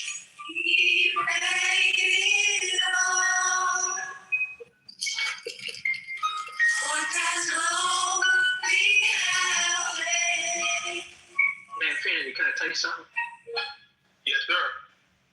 So I believe you stepped out. I don't think you heard any of this, but while you were gone, I didn't know you had stepped out, but while you were gone, I brought up what I thought was your claim or something akin to your claim. So what I mentioned to Ben, and I think he agreed, is that the benefit of studying Hitler could be used from the standpoint of personality profiles derived or developed by the CIA to better understand world leaders' behavior. So if you study Hitler, you understand here were his methods, here were his tactics, here were his decisions, goals, personality traits, etc. That notion of developing personality profiles has been used to better understand what Putin might do or what Kim Jong-un might do or Chavez or something like that. So I don't know if you were trying to, I look at it like you were just curious, like you were wondering, is there any benefit or derivative benefit from understanding how Hitler could be, so evil and so, influential, but that was the closest I could come. I don't know if that's what you're saying is you can learn from the thing to develop a personality profile so you can identify that in society to kind of. You don't even know what a personality profile that is one of the dark triad. We learned from You don't even know that. what a profile is. You can't profile anybody. Okay. You have so that was one of the psychological wisdom whatsoever. None. So this is why would I engage in this nothing. Why would I engage? So why are you here? Why are you here? So why are you here? If you're interested, if I'm such a nobody and I have main character energy and I'm getting the energy in the world and you have a problem with it, why are you still here? It bothers you so much. Because he's a slut lizard. Why are you still here then? Why are you still here then? So then why are you still here? There's a purpose in this room. That's the reason you're so why are you still so then like people also like rubbing in your face while you're here. Sit there and take it. Because if you don't like it, move. Oh no. You can leave. If you start Otherwise, I'm going to have a discussion with the better minds of the world. Because you're not a better mind. You're a gutter mind. Can I ask you something? He's a butt fucking slut lizard, fuck face banging. That's right. Who does That's it right. in the head. That's right. And that's the reason why his family. Didn't raise him that way. He's moved. Yeah. Your family didn't raise you that way, Hurricane. Put your legs down. Don't stop putting them up. Let me ask you a question. Yes. So, have you ever seen the TV show Manhunter? No. So there's called Manhunter. There's a TV show called. See, this is the level that he engages on. There's a TV show called Manhunter, which is a real life account. I don't know how accurate it is. It's supposedly pretty accurate, but it's about the profilers that were used to track down, like the Atlanta killers, the Atlanta child killer. So there was a branch, I want to say of the FBI, that was developed based on some of this research into personalities and predictive analyses of personality traits and all that. So what Manhunter shows, I think it has 2 seasons. I wish it would have gone further, but basically they're showing how they used this personality profile tactic or method to understand how serial killers and murderers would behave. So these 2 guys eventually grew as a department, but initially these guys went into the prisons and they interviewed serial killers who had been captured at that time. And they started just asking them questions. Why did you do this? What was your motivation? What was your method? How did you avoid, getting caught, blah, blah, blah. And so they would develop, notebooks and profiles. And so then, like when they were tracking down the Atlanta child killer, they were able to say, this is likely what this person looks like, where he lives, where he's likely to strike next. They started just compiling all this data on personality profiles. So if you're interested, I think what you're, trying to better understand, this is a really great show. It's really well done. I think what you're saying is important, and I think it's akin to what I'm saying. But what I'm saying is a little bit more basic. Is that it's not important. There are certain skills that he employed, like articulating a vision to people who are. He's going back to this guy had great qualities, y'all. Can you be quiet? It's so sad. Can you please be quiet? Can you be quiet? You're not the only person on the stage. Listen, ma'am, I need you to stop. We I was actually engaging with Ryan and we're building. One-on-one. Okay, but it doesn't have to be just you and Brian. What are you bringing to the conversation? I was in the middle of speaking. You're not interrupting. You can go after me. Why don't you say something? And so I am speaking. So I don't care. You're an angry black woman. I don't care. You're an angry black woman. You're an angry black woman. You're very long-winded. You're very long-winded. That's why you can't cut your. No man will ever be with you. No man will ever be with a woman like you. It really, oh gosh, it just hurts my feelings. I don't know what to do next.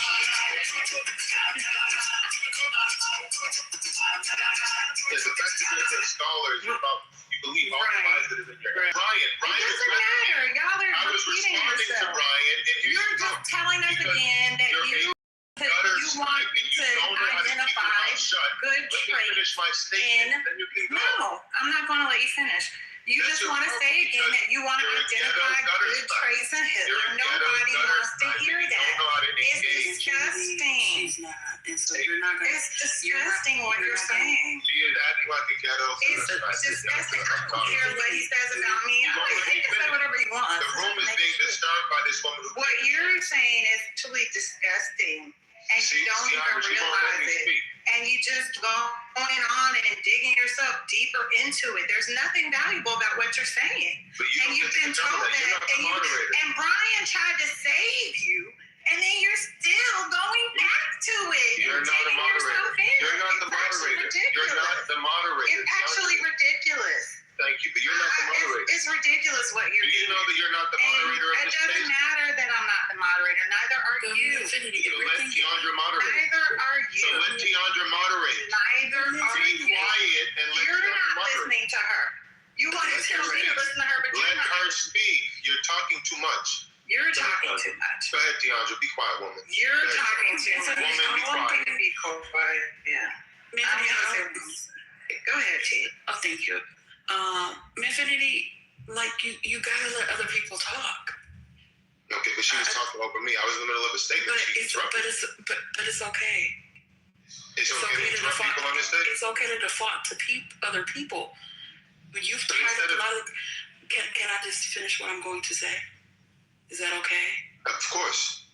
They were having a conversation, and you came in with a new conversation, not one that I particularly care for, or other people care for. But you know what? We had it, and respectfully, it's over, and it's time to move on.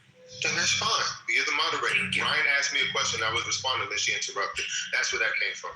So it ain't about me. But Brian is not a moderator either. But he asked me a question, so I was responding, and then she interrupted. Because she can't stand me. Do you not see that you're interrupting me now?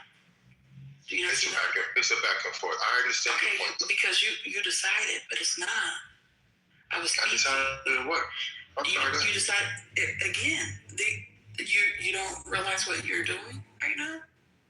Like the same thing that she was doing, interrupting. I'm sorry. Yeah, I can say I'm sorry. I have the ability to say I'm sorry. She can't. But when and she's a moderator, and you're not. Oh, be quiet, woman. Be quiet. Go ahead, Tia. But when I want a particular virtue, and I am trying to champion it, I don't then participate in the same behavior, but you're actively doing. I don't think any of us completely comply with the values and virtues that we seek to uphold. We all fall short. So please don't say that to me. We all fall short of the standards that we have set for ourselves. All of us, including you. You should strive. So should you. We should all. Right. Okay. And you know what? Respectfully, I might be doing a better job at it. Yeah, in this moment. So this default to me. Mm-hmm. We're gonna try to figure out a new conversation.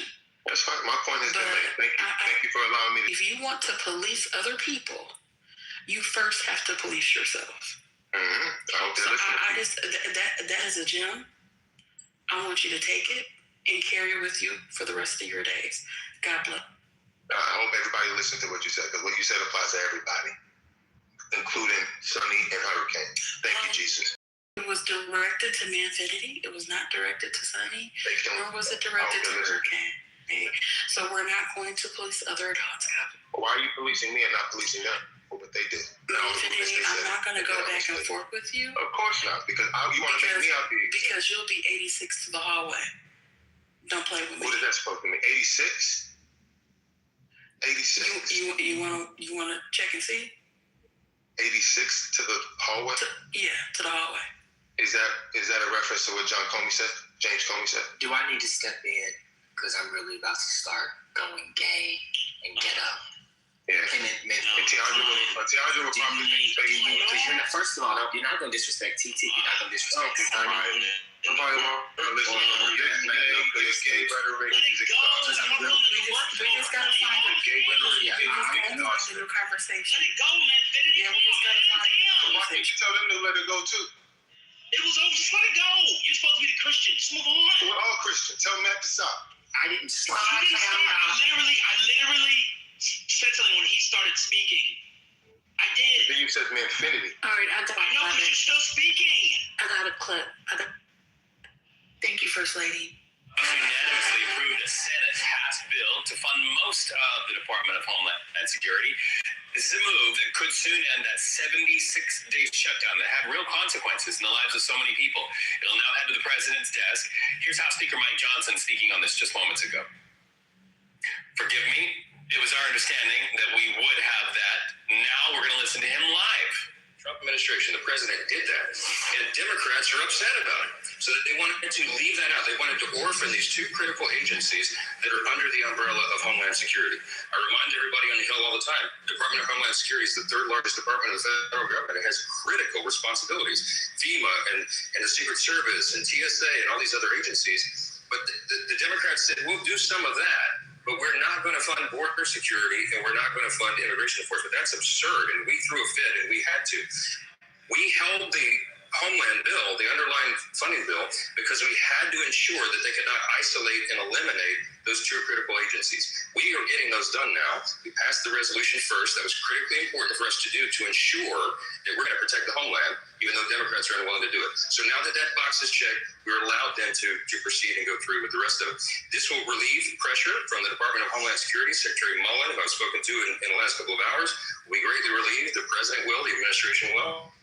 We were not going to have lines at TSA. Everybody will get their paychecks now. We'll get moving forward.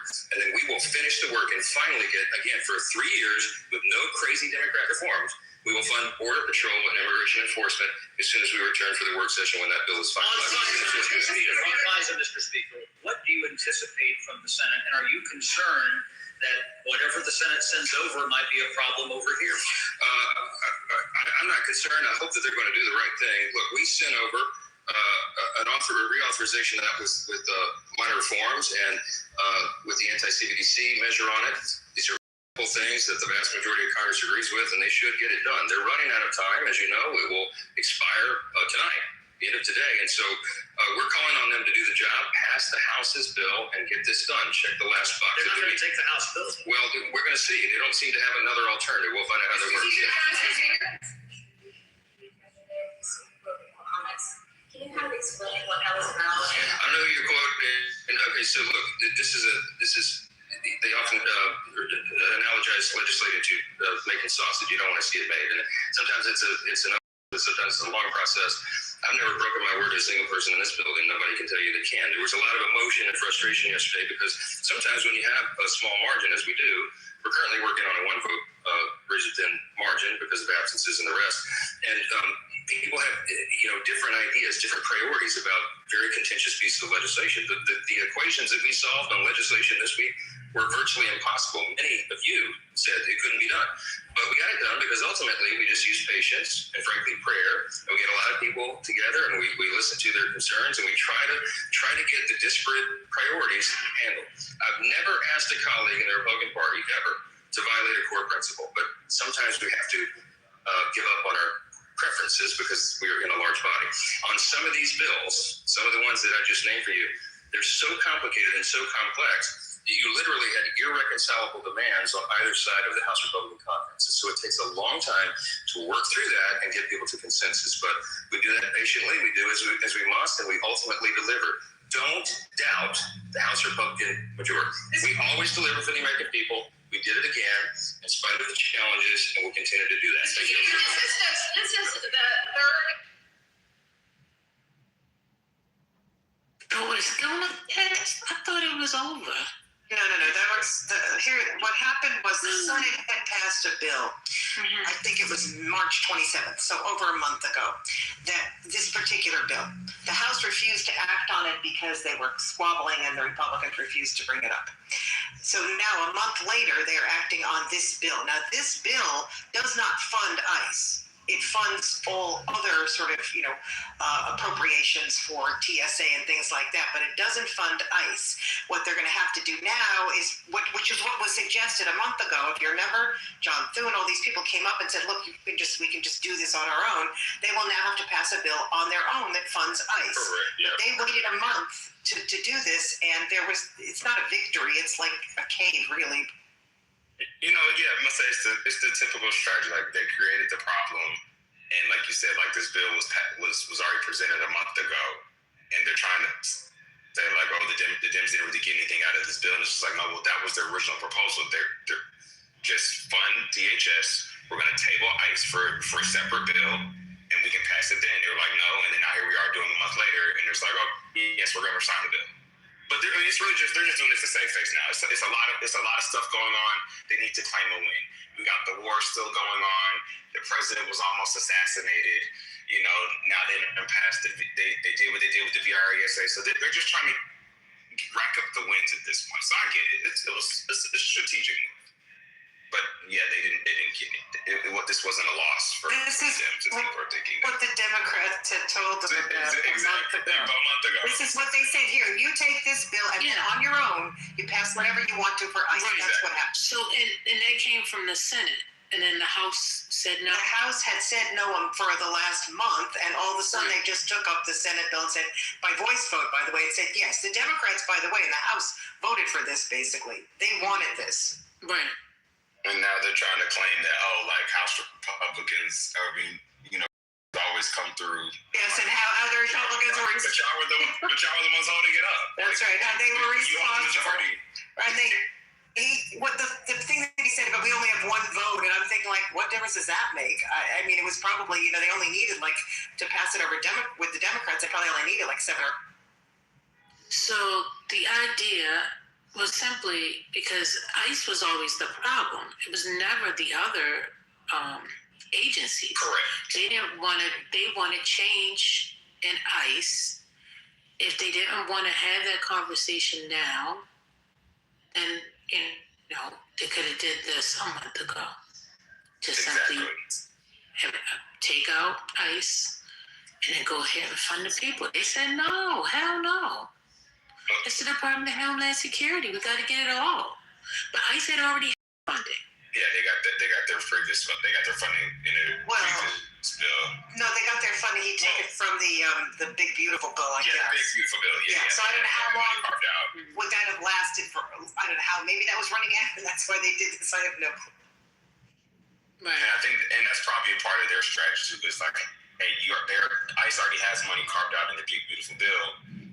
We don't need to couple them in with the DHS funding bill because they're already funded. So let's just get the other people funded, and we can table ICE conversations. And that's always been the talking point. Like, we're not saying no, the Dems. We're not saying no, but we just table it so we can, work out some logistics. They didn't want to do that until, we're a month in, and all this other stuff is going on. So now it's like, hey, let's just go ahead and pass this so we can claim a win. Mm-hmm. Matt said, breaking news, Louisiana is expected to keep one majority-minority district in its redrawn congressional map. This will flip only one seat to the GOP instead of the two many Republicans were hoping for. Thank you, Matt. Yeah, so Matt, can you explain that? Because are they still moving to take back the votes they've already started counting for early voting? Or it'll be illegal. They're not legally allowed to even do this, but they're going to proceed, and anything that happens will probably need to go up to the Supreme Court, and by then I don't even know if the elections will still be going on. So it's kind of a very strange thing that's happening. It seems like the Republicans are just going to shove this through. But they are, so what I just read is they're not going to get rid of the Oregon seat. They're going to only target the Shreveport seat. So that's That's the indication, at least, that folks are discussing. I wonder why the New Orleans seat over the Shreveport seat. I mean, vice versa. Why the Shreveport seat? And that was the seat that was that was the contention, the lawsuit. So they said that was a racial or an unconstitutional gerrymander that wasn't allowed because they're not allowed pretty much to make another minority seat. Blah blah blah blah blah. I'm sorry, majority seat. Blah blah blah blah. But so they think they can just get rid of it, which is fine in their eyes, even though the indication from the Supreme Court, when you see the maps they present, they still show the seat. It just doesn't exist in the way that it's drawn today. So they're still going to gerrymander and essentially overstep what the Supreme Court told them. And it's kind of we're going to be in a wait-and-see moment. Like, well, one, how will this be handled? They're not even allowed to do a redraw. They already are, like, early voting has already started, especially for people overseas who are in the military. They've already been mailing their ballots back. So they're not legally allowed to do this, one. Two, you're also not listening to what the court said. You're one of those maps they offered. You're making a whole other map that just gets rid of it, that seat entirely, and just keeps New Orleans seat. So they're trying to play it safe, even though they're gambling. Then we go to the discussion regarding the governor of Tennessee, the shithole that Brian's from, an inbred state.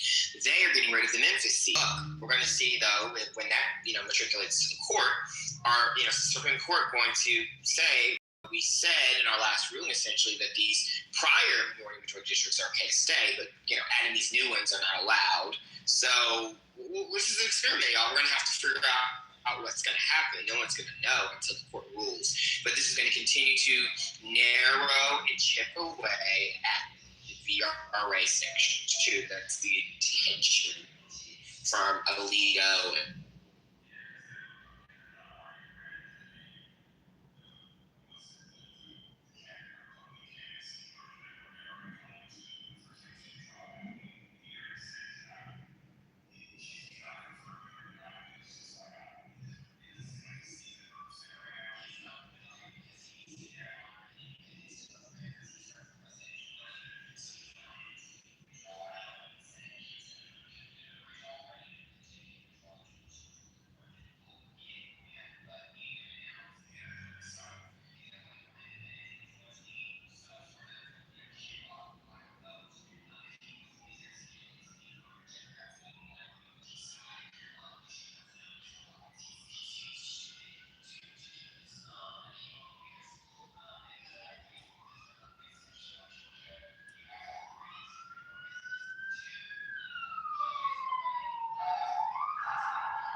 because if they do, then Texas can be blocked from continuing to erase seats. Otherwise, we're screwed. They're going to do what they just did earlier, last year again, but worse.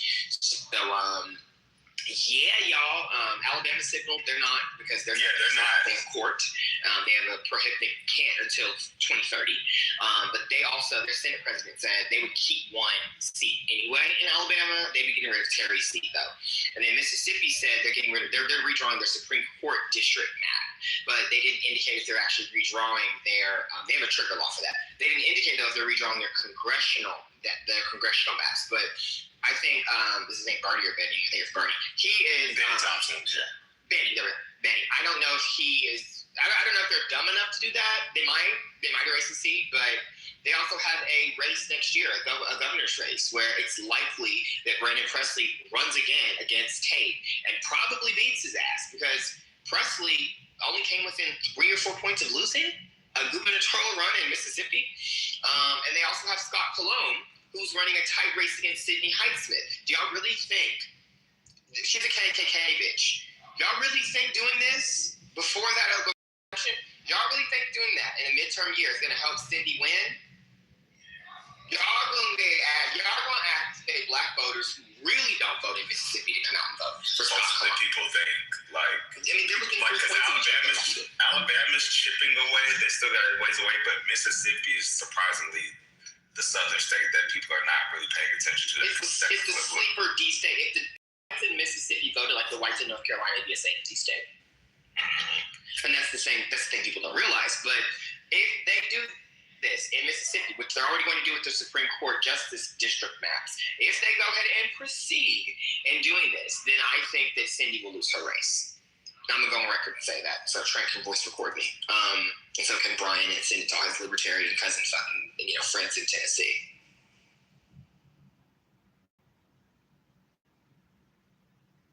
Yeah, I was literally just doing my absentee ballot, not my absentee ballot, my early ballot for Georgia. So I've still got to go back. Please vote for Jason Estevez. I beg you. Oh, absolutely. He was getting my vote regardless. There's nothing against Keisha, but we're going for Estevez. Please, hopefully he gets out the primary. Bro, we need to win the gubernatorial election because if we win the governorship, we can stop the map in Georgia also. The governors, though, in North Carolina, and then we have the governorship, they can't control the ledge. We have to flip seats this fall in North Carolina. Georgia, I think we're already going to flip some seats, probably not in the Senate, but definitely in the House. So, and with Wes Pobley and probably then winning the governorship, I think there's a way we can kind of stop some of the redrawing that will happen, especially because Kemp's not going to probably indulge himself in doing it after we have all of these different primary races and all that. So, there's some hope in a couple of these states in the South. I don't know that it will be, at least right now, as bad. It really will fall on Dems winning and running it up in places like Washington State Senate there. They need to flip some seats while in Washington State to get rid of the constitutional amendment in Washington State so we can do a redraw there. Michael Bennett is a sitting senator of Colorado who's running for governor of Colorado.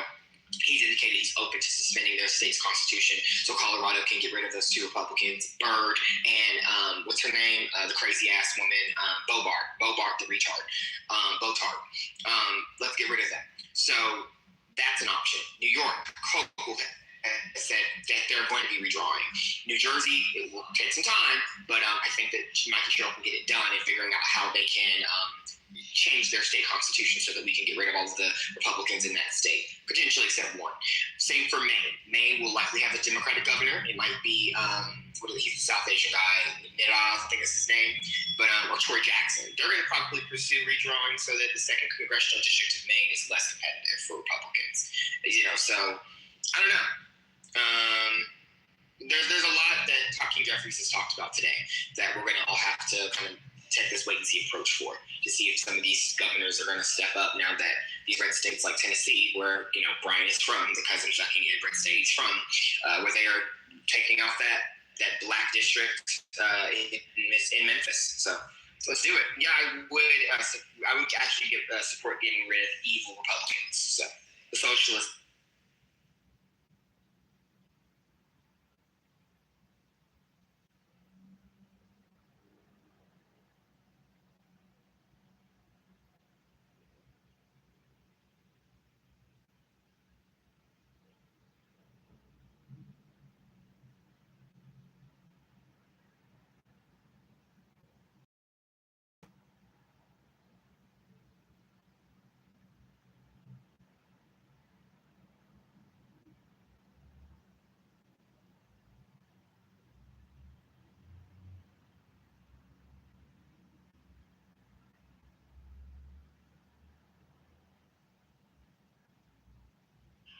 Oh, y'all left me here by myself?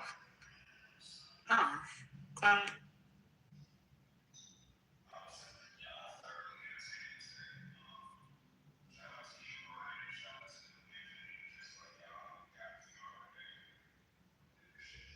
You didn't shout out band.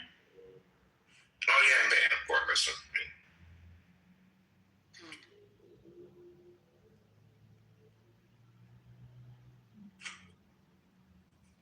Who's Musa? Is that his name? Musa? Musa? Who are you, sir? Musa, you there? Yeah, actually, I'm here. I'm listening to you guys. So I'm not on the mood to speak because I come over this platform in order to listen to you. It's a pleasure to listen to you. Oh, okay. So why are you on stage? If you're in listening mode. Why else? What? I couldn't hear you, sir. Saying that I just want to listen to you guys. It's a pleasure to listen to you. Oh, okay. Oh yeah, just Well, that's why it's called listening mode. yeah, just.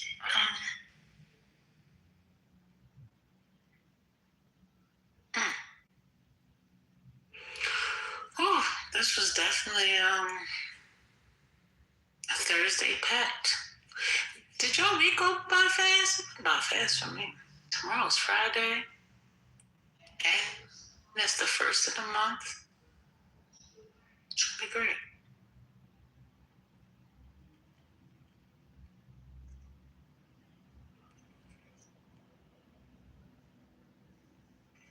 Yeah, I mean, historically, Black Nashville has already lost. Yeah, I mean, they should have kept their seat, but since there weren't enough Black people, compacted into Nashville, despite a lot of Black folks living in northern Nashville, the Republicans were able to pretty much sidestep any VRA compliance because it wasn't a VRA protected seat.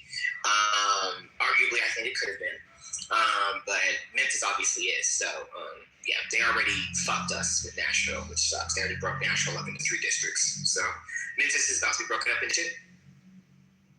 It's just, I mean, I don't know if that will actually, I don't know.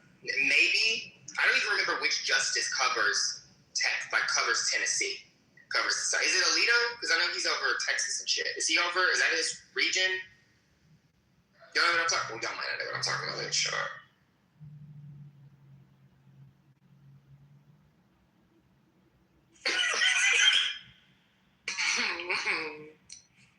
Because they all have a circuit that they cover, each of the justices. So I'm like, which one? I don't know that he covers Tennessee. I feel like that is outside of him, but maybe he's included in.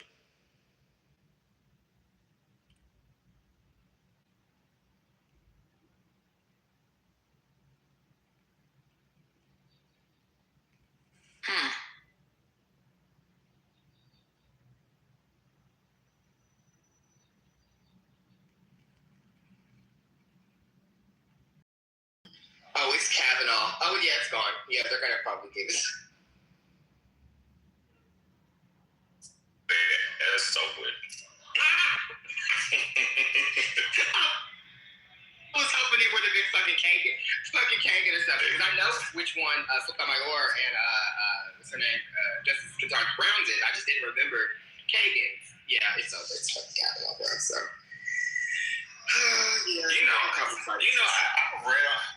I read online today, because obviously after the case yesterday, somebody really got online and posted. It was like, they tried to blame Biden for not codifying the Voting Rights Act during his administration. I was like, what are y'all talking about, man? Like, y'all gotta. Wait, how could Biden have codified it? I mean, Biden wanted to break the filibuster. Biden was fine with it. Manchin said no, and so did Sinema. You can't force 2 fake Democrats who then start becoming independents and leave the party in any way, who obviously were bought by special interest groups, to break the filibuster. They're not doing it. I mean, everyone else, though, was down. They refused. So, yeah, he could have codified it if the filibuster was gone. Manchin is not. Manchin, I figure Manchin knew he wasn't running for re-election anyway. Manchin is endorsing Susan Collins.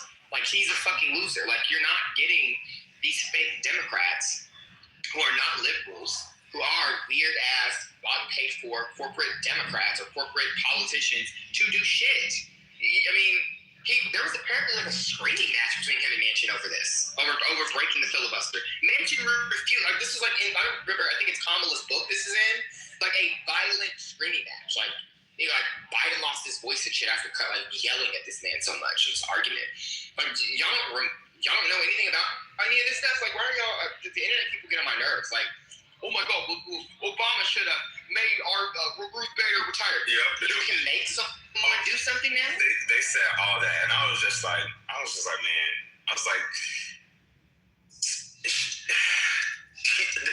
he talked to that lady like y'all acting like Obama didn't know all this stuff was coming. Everybody he tried to get that lady to retire, and she just knew in her mind that Hillary was gonna win over Trump. And but wait, she didn't win. But just Jamal, why is the problem not the voters that didn't vote for Hillary? So Hillary could have become president, and then obviously like replace Scalise, or what the fuck his name is, Scalia with a liberal, and would have then had 3 Supreme Court picks.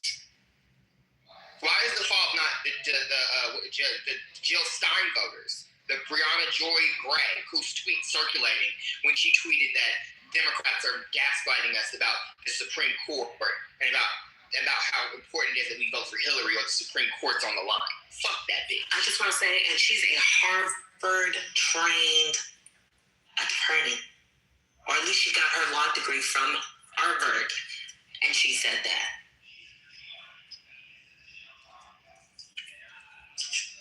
So wait, whose fault is it? Is it not voters' fault for sitting out elections and letting shit fly so we can get Trump 1.0? Is it not voters' fault? I mean, everyone on the Democratic side were supporting Hillary, and everyone thought she was going to win. She had that whole glass ceiling thing that was going to happen to show she broke the glass ceiling when she won that night. All that stuff was supposed to happen, right? But no, he won. The fuckers in Michigan, Pennsylvania, and Wisconsin wanted to vote for him. They wanted to vote for the reality TV show, You're Fire, motherfucker, from The Apprentice. That's what they wanted to do. You didn't want to vote for the white 5'2". You did, and that's you. Yeah, and now we're gonna be living with the repercussions of it for a good little minute. Because at this point, it really is just vote for every Democrat until Thomas and Thomas and Thomas and Alito retire. Like it's vote Democrat no matter what. I don't give a fuck who it is, but y'all not about to pack all of them.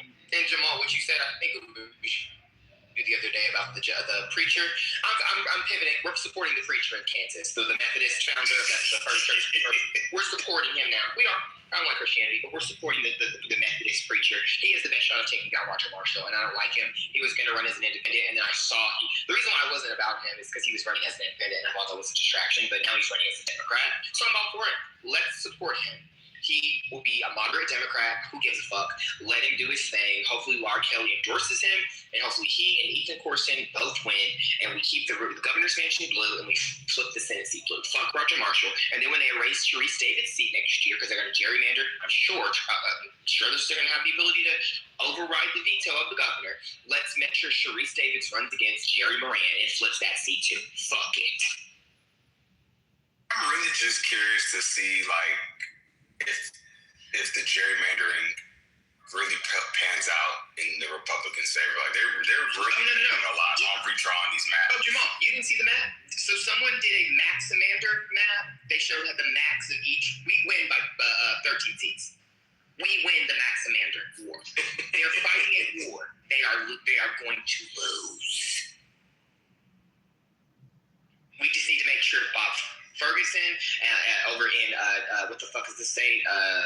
Washington State does his thing.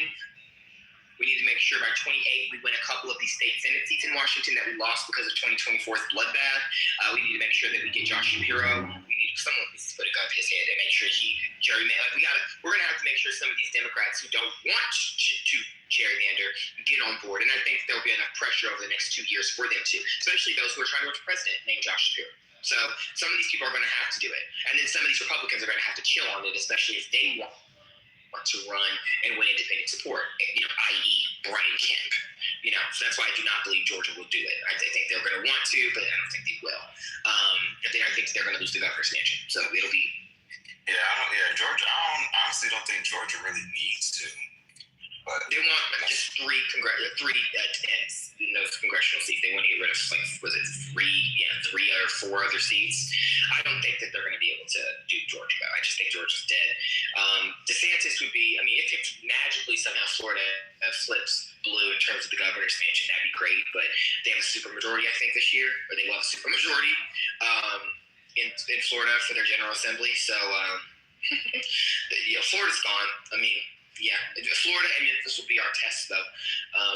To see, and Louisiana now, to see if erasing, these majority districts, if it'll fly. Because, the Supreme Court did not say you don't have a second seat. They just said it can't be a BRA protected seat. And they show four maps, examples of where that seat could be. And these motherfuckers in Louisiana are just saying, well, fuck you, we're not actually drawing it at all. We're just going to keep the New Orleans seat. So they're really gambling that Kavanaugh, because he doesn't cover Louisiana. He covers Tennessee. Maybe he does cover Louisiana too. I'm just going to use him as an example. They're then basically kind of, hoping that, he just kind of solo, I guess, quote unquote, decides that, oh, well, this is fine. But but none of it looks good. It's all just a plan in place to continue narrowing and chipping away at the VRA. And we're going to see over the next few years what becomes of it. But at the end of the day, we win. We win the Maximilian War. So even if it's gone, we will still be fine. Fun fact. I believe that Brett, I didn't rape her, I was having beers. Kavanaugh is the only sitting judge to not have authored a majority opinion. Oh, interesting. He was probably too drunk. Woogie. He was probably drinking with Patel too, Cash Patel. I did not do it. I kept calendars when I was 17. That was the most insane time. My calendar says I was working out, then we went to the Dairy Queen and we chugged some beers. Like, what the fuck was that? That was the weirdest moment. We had a Supreme Court justice being nominated. We were talking about what he did when he was 17, and he brought out a calendar of what he did, and people took that shit seriously. I gotta tell you something. I'm not an all sides guy. The Kavanaugh hearings was the worst thing I'd ever seen in my life. It was absolutely terrible. From a political standpoint, it's awful. Whereas, man, I missed all the stuff, Manfinity, and I guess, I don't know, I missed everything. Where is everybody? What happened? I think we just, me and Matt started talking about politics for a second, and then the room kind of slowly died out. Well, no, it died out before that. First of all, you posted a clip, and that's what, got some of the aggression off the state. Yeah. We played the clip about the DHS funding bill. We talked about that, and people started leaving out. What happened before? No, they didn't. I missed all of it. What the happened? DHS, we had a good conversation. It was the next one. Oh, yeah. Well, essentially they were fussing up until First Lady was like, oh, wait, I got something. And he was here for that, and then he left. Oh, well, then that was it, because after that, Manfinity was done. I missed it all. He didn't want to play the clip. He missed it back to you guys. No, he missed it. He wasn't paying attention during the back and forth. I know Hurricane got involved. Yeah. I missed everything. That's what I was fussing. It was Manfinity, Sunny, and Hurricane, and it was just fussing. Tia got involved in an effort to try and cool everything down, but Manfinity wanted to fuss. No, but I saw somebody put something about prep in the chat. Yes, because that's what Manfinity said that Hurricane did. He said he took prep up the ass. That's not how you do it. That's not how you do that. He also said Hurricane was on Grindr. I thought we educated him on it. Well, he doesn't want to listen. He doesn't want to listen. But again, I was very confused about the whole thing with Grindr because I thought the boys were on Jack. But, anyway. I don't need the names in my head, but I will say, Brett, I love your PTR.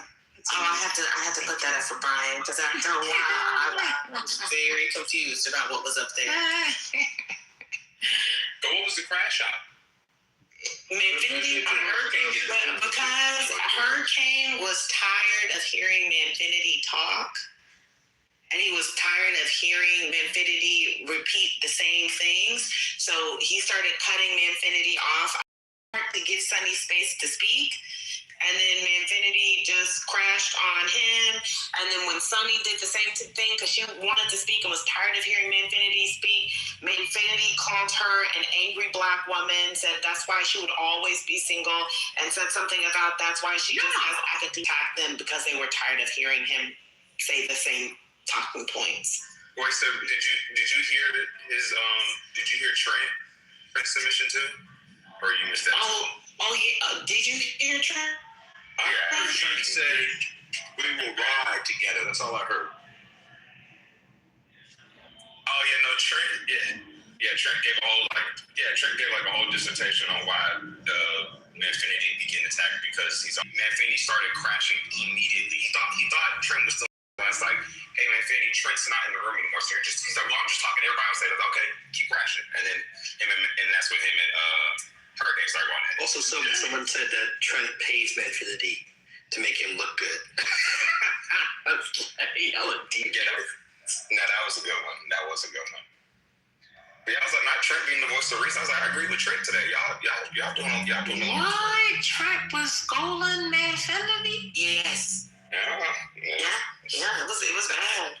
I know you freezing over.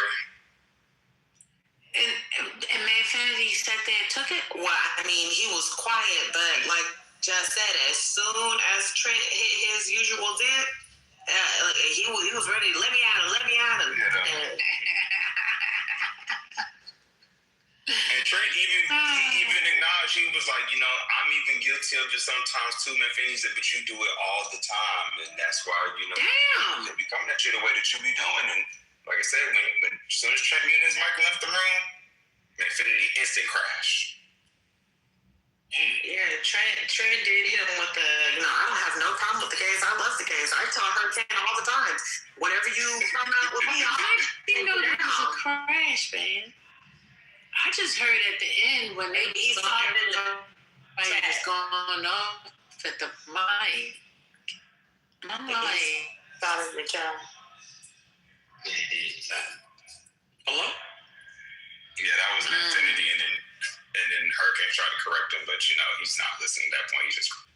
And then I will say, Cool C was also trying to get his lump of flesh in there while Manfinity and Hurricane were going back and forth. And when there was like a lull for him to speak, he spewed such nastiness.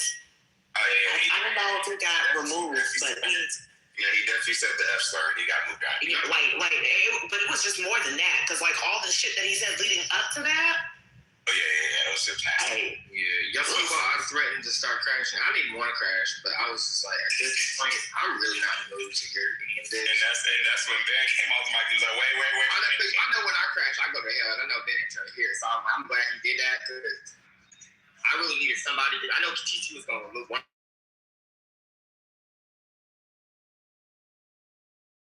Say all the stupid shit, bro. Like, I crash mostly to kiki on these people and like play on their top, but this is just some of this stuff is just, come on, y'all. But I want to know who planted that seed in Manfinity's head about Hitler. Why was he so stuck about talking about Hitler? Because of the fact that Trump always compared. His daddy is always compared to Hitler, and so he wanted to clear the space for his daddy and to say, my daddy is not a bad man. My daddy is a good man. How can I find ways in which this bad man is good in effort to say it? So you could learn things about my daddy, because my daddy is complicated. He's not this bad person. That's what all of that boiled down to. The focus on trying to find good things about what Hitler did is an effort to say, because when my daddy gets compared to Hitler, my daddy it should not be viewed as my daddy being like one of the most horrible members of history. It should just be, my daddy is complicated, and he's a great man who might at sometimes do horrible things that I don't agree with, but he's still a great man and who you could learn things.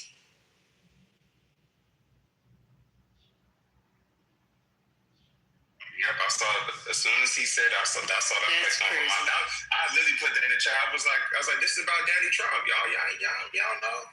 That's all this about. But see, Jesse was so successful in getting it away, because when Van mentioned earlier, like you brought him up, you're bringing him back into this. I thought you weren't bringing him into this. And that's when it should have kind of just been like, you know what? I see what you're trying to do here. We're not doing this.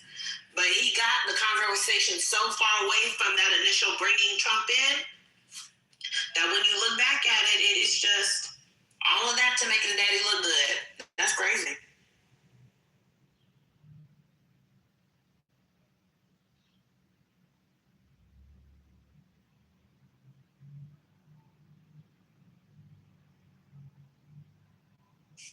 Ben, are you there? Yeah, I'm trying to find my permit or my EV charger so I can get my rebate. What's up? I put it in the chat earlier. You did all that talking up of Rick Fox running for office in Bahamas yesterday? All that talking up. I just mentioned it. No, that's what I'm saying. Did you see the video that dropped today of him getting into a little argument in the Bahamas? Yeah, I need to go back and watch it again. But they got into some sort of confrontation down there. He had his supporters there with the Pick Rick shirts. They actually, really cute slogan. The shirts look really nice. And they were getting down. What are they fighting over? That I don't know 100%. I need to go back and really listen to the video. I tried to watch it, but everybody was fussing so bad I couldn't focus, so I just stopped at that moment.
Okay, so in watching it, his tent was put in a spot. His tent for, I guess, where they were rallying was put near a marker, and they were basically saying he couldn't, you know about this, and I don't give a fuck about, and Rick heard that and immediately decided he was ready to fight.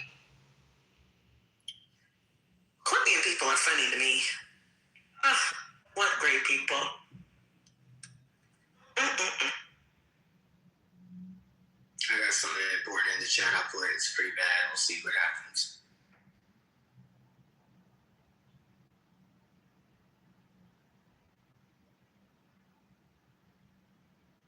Damn, I thought she said she wasn't gonna do it. Fuck. She didn't ask. It's the AG. They're asking. They said that they were going to ask anyway. So, you know, what's her name? Kay Ivy. Is that her name? She said she's not going to Ivers or Ivy. I said fucking big ass name. Yeah, she said she wasn't going to. She wasn't going to proceed because of the lawsuit. Is all she said. She didn't say she didn't think it was wrong. She just said I can't because her hands are tied.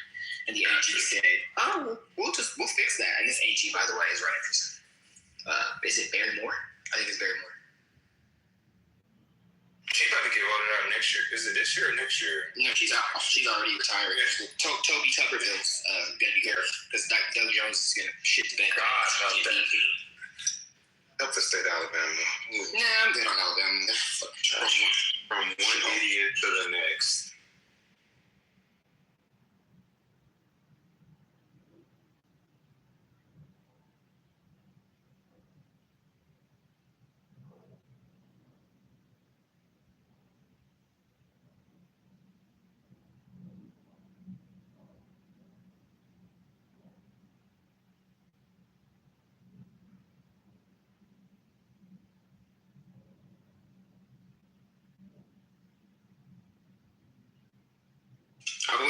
Bible Belt is cooked, I would say the Black Belt is cooked.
Well, I guess that's it.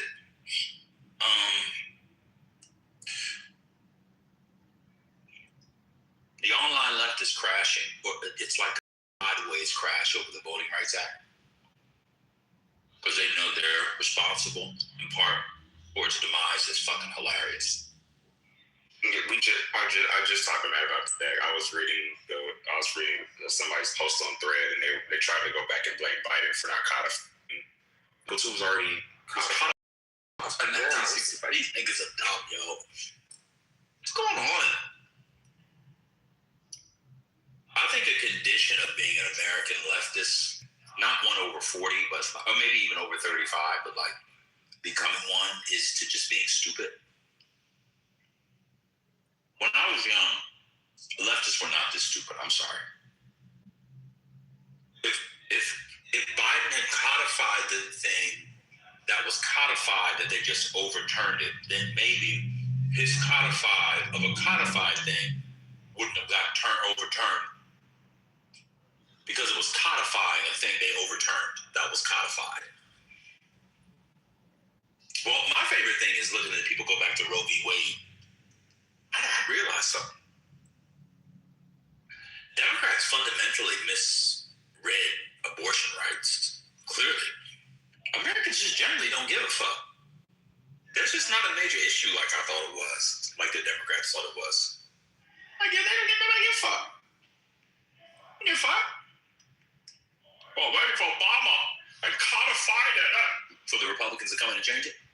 Well, Obama had 59, 60 seats, and so you mean all those pro-life Democrats that wouldn't have voted to codify it? What, he should have did what? He should have threatened to kidnap their dog and pet turtle named FIFO? He ran on it. Obama ran on codifying Roe v. Wade. I don't remember that being from. These people, I'm telling you, these people, you're going to vote like Republicans, just join them. That's right. Because all the bills that Democrats have passed in the last 5 years have had so many Republican votes, and all the bills Republicans have passed last year, so many Democratic votes. Now, I'm getting better on Twitter at spotting fake accounts. There are a lot of fake accounts, Russian bots, people that try to do the online leftist thing.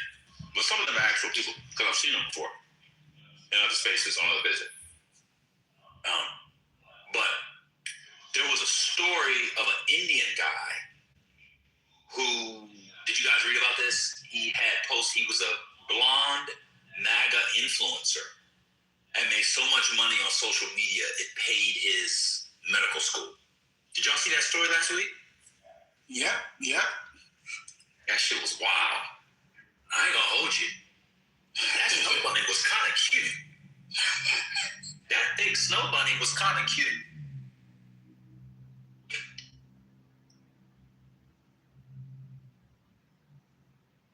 My homegirl told me yesterday Diet Coke gives you cancer, but she loves them and only drinks one a week. it's impossible to just drink one Diet Coke a week.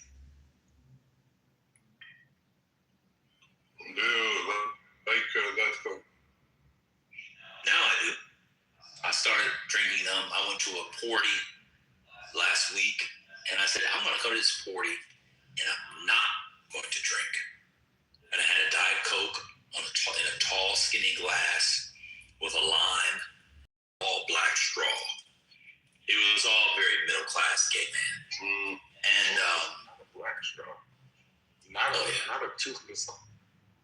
Yeah, I did. And it was delicious. It was also a party I went to. It was a dinner party. They had, you ever go to a dinner party that's buffet style, anybody? To a buffet style dinner party, a buffet. Ever been there before? Mm-hmm. The buffet was steak free. Oh, bless it. And they had, if you didn't want the steak, they had like a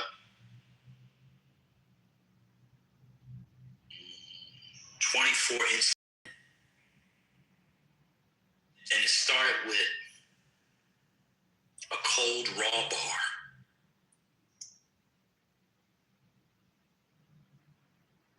That was the most delicious Diet Coke anyone could ever have. Shrimps, mussels, oysters, crab legs, lobsters, clams. It was all there. Can you imagine an all-you-can-eat steak-free bar? Buffet, I mean. I can't not. I said, let me get a Diet Coke.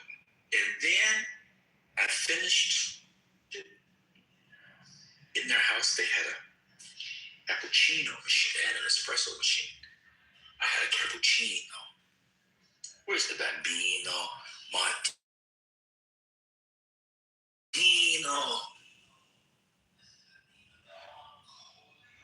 Where's the bambino? Don Corleone. Anyway. And so since then, Igor, I've been drinking. I was going to say, I didn't know you I go drank to the that. store. I literally am in the middle of middle-aged why I started drinking coffee. I know. I heard it. I heard the story. I was just saying that.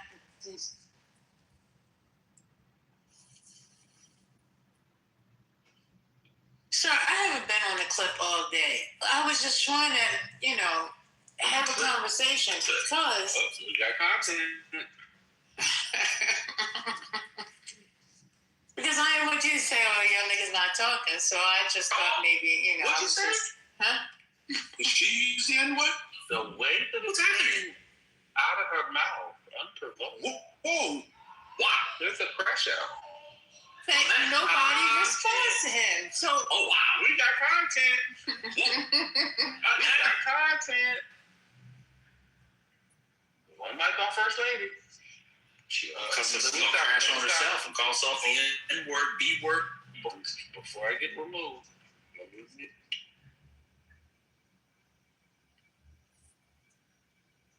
It's funny how you can call Manfinity a storyteller, but can't see it in yourself. That's amazing, brother. Brother Messi? Yeah, that one. Wait, yeah, Brother Messi is one of the most disingenuous people in the Central Time Zone. Listen to him. Did you hear him the other day when he was speaking in tongues while changing that shitty diaper? Did anybody remember that? Yeah. He was literally speaking in tongues.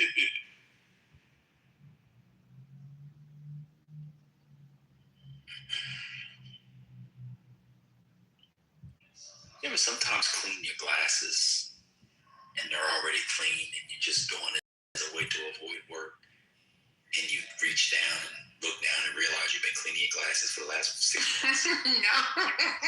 Yeah. My left hand has just been rubbing on the It's just like I'm about to rub the fucking lens off. I just can't keep. That's insane. I'm doing it. What were you cleaning it with? I got the cloth. Oh, okay. I'm just like wait. And the lens is screaming back at you. But it feels good. That cloth thing is soothing sometimes. So maybe just going into the zone. Well, I don't know. I think what got me out of the zone was I was like, man, I'm still cleaning it. Usually by now I run out of pee-pee. Because, you have that back and forth.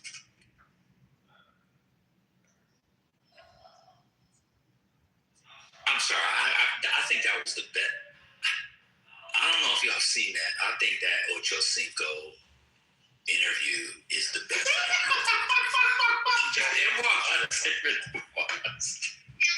He said, and she told me to go deeper. And I couldn't. I ran out of pee-pee. So when you got a pee-pee. He said that out loud? Yeah. Oh, let me play it for you. You never heard it before? Why would you? No, I never heard it. Oh my God. Oh, that's why I understand. That's why you laugh because it's so funny. So you had to do. It's Stephen A. Smith. I just thought he was literally saying he ran out of pee-pee. I didn't know. That makes it even better. But I didn't know. No, I didn't think he was talking about the length of it. I thought, he was bringing it. He said and he kept his face. That was the. I'm about to play it. Hold on, Brian, are you there? While I set this up, Brian, are you there? Yeah. The Milgram experiment's been debunked just because it's still cited. A lot of times, things that are cited that are just because something's debunked doesn't mean it's going to stop being cited. Who's it being cited for? People are debunking it. That's part of the citation. No, there have been subsequent studies that have replicated certain parts of it. So I can't do it. Don't cuss me. Can I please raise $500 every day? Hold on. Can I please raise $500 every day for you never to come to that man again? Like I will personally send you $500 right now for you to commit to not engaging that white man for 30 days. Yeah, 30 nights. I need $1,500 for 30 days. Come on, $1,500. Now this is insane. You get zero. You getting zero and you want to negotiate? Well, I'm getting joy. Right. I'm getting joy, but I'm saying you getting joy. Another $1,000. You're a butler. You were a butler in 2020. Okay, here we go.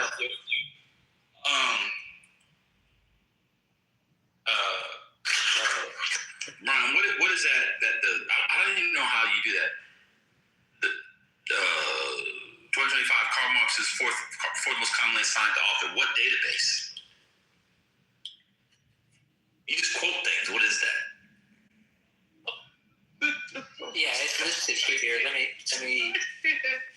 get it for you. What is it? Let me tell you. It's the Open Syllabus Project. What is that? This information is primarily derived from the Open Syllabus Project, which catalogs millions of digital syllabi. Some critics note that the data set might not include all colleges, considered a strong indicator of curriculum trends. So the Open Syllabus Project. Open Syllabus Project. What fields do they look at? I'm not sure. I'd have to look into that. Okay. I suspect they cross numerous fields. It's probably just a digital collection of syllabi across different disciplines and departments. And this is the Communist Manifesto, so does this include non-U.S. places?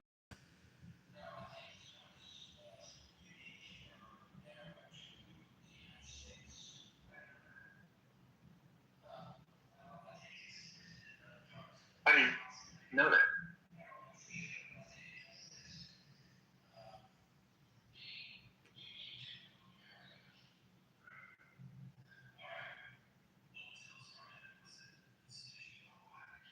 Institutions worldwide. All right, First Lady, are you there? Mm-hmm. She got to the point where we were in action. She got to the point where we were in action, and she said in my ear, "Go deeper. Stay with me now." And what hurt me is I was already all the way in, so I had ran out of pee-pee.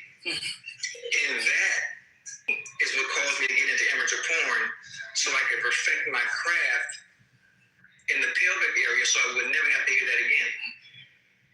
I'm here to share my stories and my shortcomings. Back then, I've had surgery since then. So what you're trying to say is that who you are now, completely is manufactured because it was surgically enhanced. Yes, sir. Yes, sir. And and I'm comfortable saying that. I can tell you that this is something you would never be able to get on TV. That's why we on your show. Surgical enhancement. We usually hear about females with that stuff. Right. So why can't we?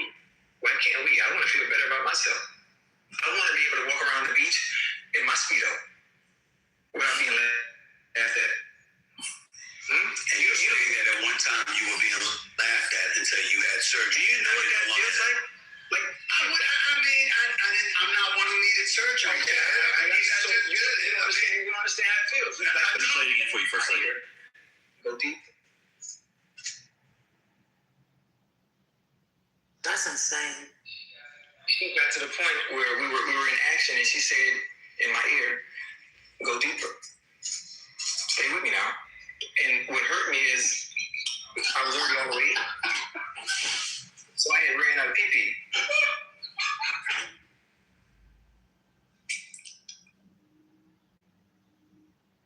He really said, I would never feel comfortable betting on TV. That's what I'm saying on your show.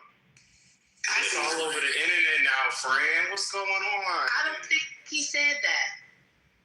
I think he said the latter part, but I don't think he said the discomfort part. He said this could never be said on TV. Okay. Go. Okay. So Brian, what I said, because you're referring to an example. Classics departments all over the country assign writing from Pliny the Elder. That doesn't mean it's relevant. Right? So I don't know what you're quoting because you never give sources. It's just a Google AI search. It lists specific sources, but it's a compilation. I don't know what they are. It could be Reddit. I don't know what that is. It's a compilation of. I know, that's what I'm saying. So when Google AI does it, they pull stuff from Reddit and Core. In fact, let me give you an example. I was looking up the other day. I was very interested in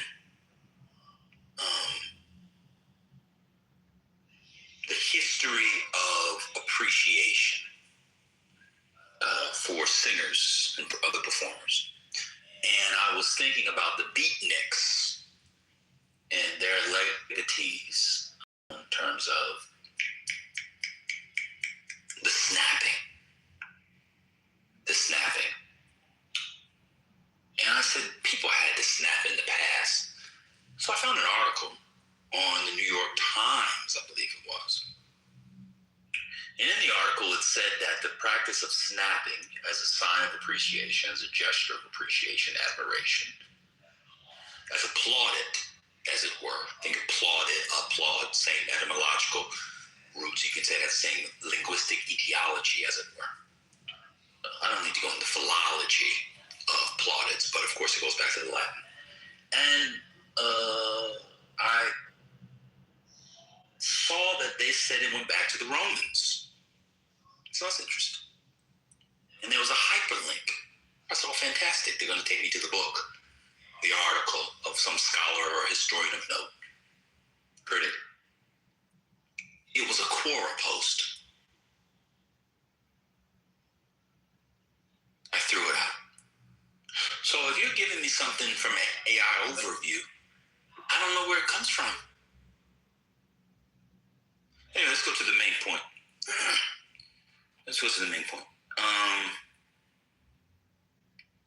What is the relevance of Marxism? Marxism is dead.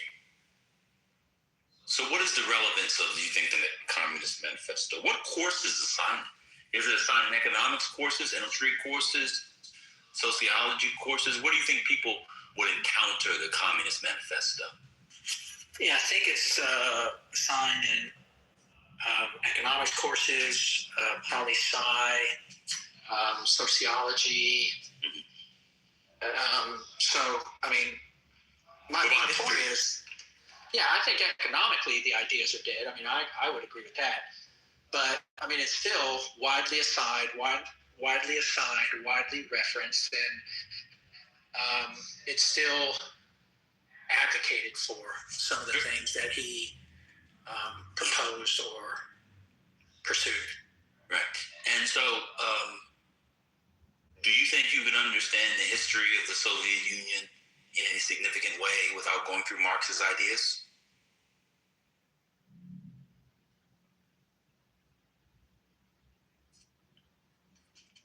Not really, no. Okay. What do you think the easiest thing to assign and have students, especially dumb American students in 2026, understand? What Marx would you have them read? I would dispute the notion. Yeah, I don't know. I'd have to justify this or research this. Das Kapital. Yeah, that's probably too long for most college. You definitely could not understand Das Kapital. Yeah. The reason why they assign it to the degree that they assign it is usually short snip, is to get a sense of the writing and the ideas, to talk about other things and move on. Because it's the clearest thing in translation that he wrote, clearer than certain stuff he wrote in English, because he also wrote in English, just so people know. There's not a lot of people. Well, let me ask you a question, Brian. Do you think there are professors across America advocating for communism? Yeah, I think there are some advocating for socialism and communism, yeah. What percentage would you say? I don't know. I'd have to look into that. I'd say it's, I don't know, some number. It's definitely greater than zero, right? Oh, for sure. Of course, of course, there are certain communists in America. There are also certain people in America. It's certainly more than zero. But would you say of academics, would you say it's more than half of academics in the humanities and social sciences who are communists and teach that we should move from a capitalistic liberal democratic system to communism? Would you say 50%? I don't know. I'd have to look into it. What would you guess? I would be hesitant to speculate. I mean, because it's so hard to really tell. I mean, how would you really get an accurate answer from that? Because I think some people might feel that way but be hesitant to respond. Some people wouldn't respond at all. I mean, I think it'd be really difficult to really get an accurate number. Totally fair. I take your point. So you understand from the professor who doesn't want to talk, are they communists? So they're very revolutionary. Yes, they don't tell you, but you can just smell it. You can smell it coming out of their pores. My claim was that the book is still relevant. So I mean, there were you. I was actually talking about. I think it was Britt, who was saying, "Why are you even asking about this? And nobody cares about this book." And then you jumped in and seemed to say something like, "This book was written over 150 years ago, and people have moved on," and stuff like that. So that was the genesis. I mean, to get into all the specifics about the number of professors or percentage of professors who endorse it and all that, I mean, that's beside the claim. My point is, it is still widely cited and referenced and used. Yeah, as an intellectual. So let me ask you a question. Yeah. It's very interesting. So what I said was Marx could not anticipate where we are, so that's why it's not relevant to today's world. That's what I was saying, talking about the actual economic object. But I said, so which thinkers of the 19th century, if you had to give us 5 thinkers of the 19th century, were the most influential in the Western world? Just give me 5. Or 3. Give me 3. 19th century thinkers, philosophers, etc.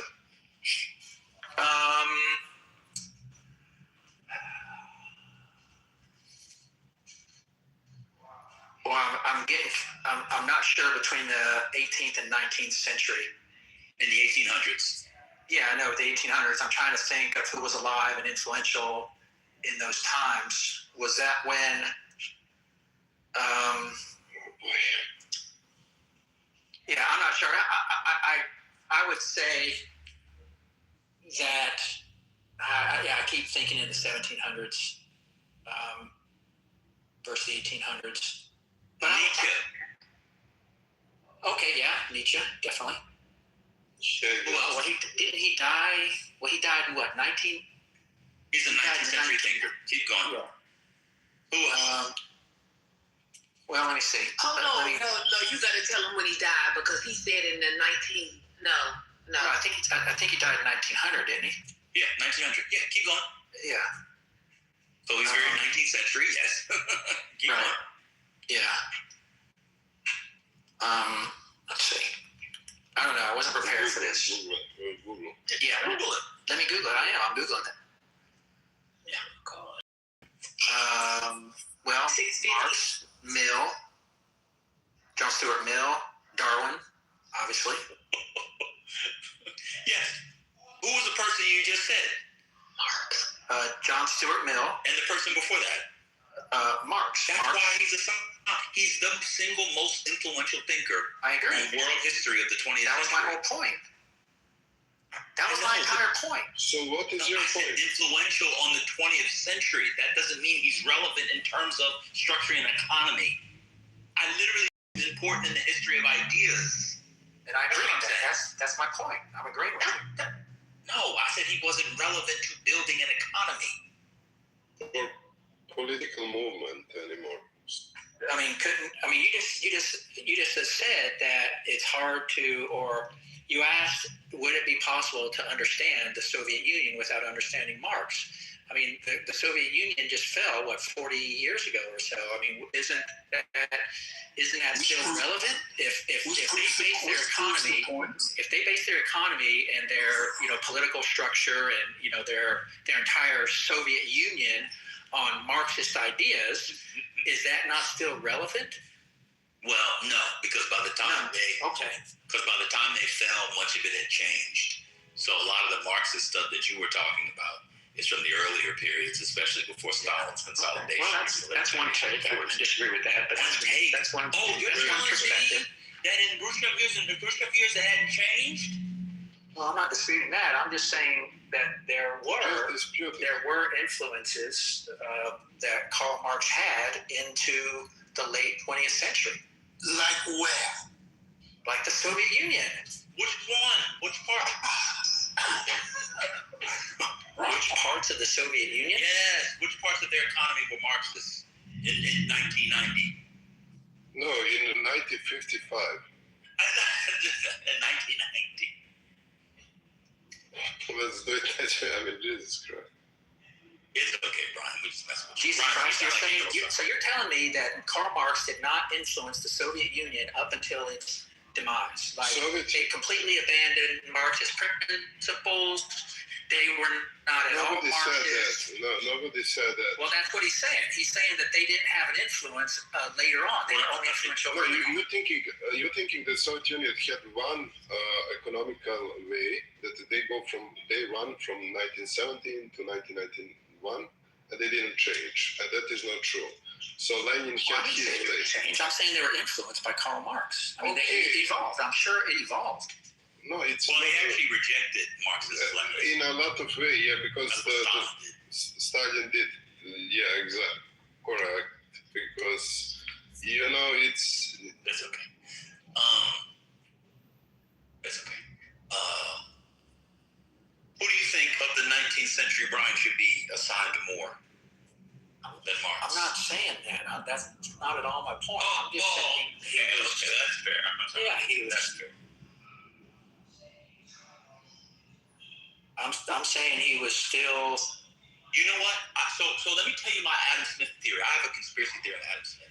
I actually believe that capitalists don't read Adam Smith and don't want to read Adam Smith because they lie about what Adam Smith said. And if you actually read Adam Smith and didn't tell people it was Adam Smith, they would say he was not. That lecture on jurisprudence is just. Adam Smith is one of the great thinkers, boy.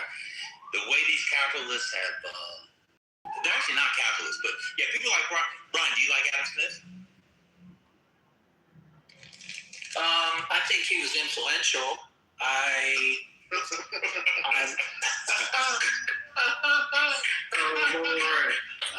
think he was influential.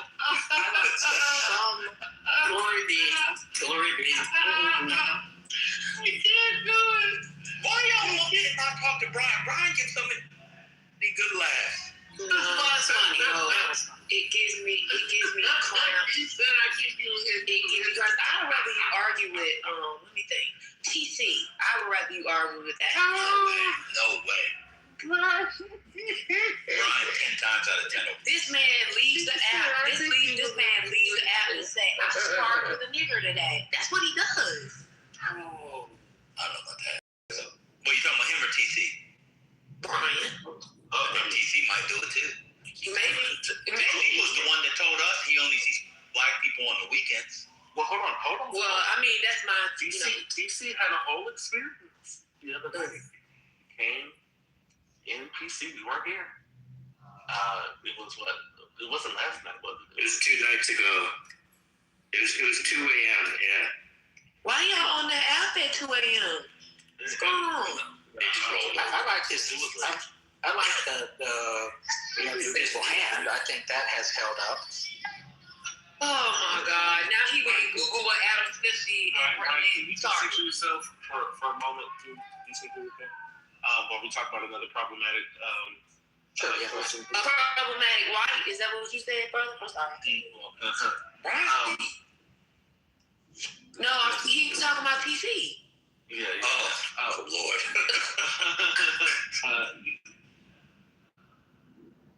I had to hear his story about how his catering business was. He got a distress alert or something like that from the police or from. It was a dumb story. It was a really tough story. He's like, the police were the one who tripped the trigger in the first place. It's like, you came out here too, like the one that tells that story. I don't understand what's going on. You can go in there, Brian. I'll go back to the goo. Oh, yeah. I know. No, brother, you was I don't understand the story. He just stopped talking and then somebody else.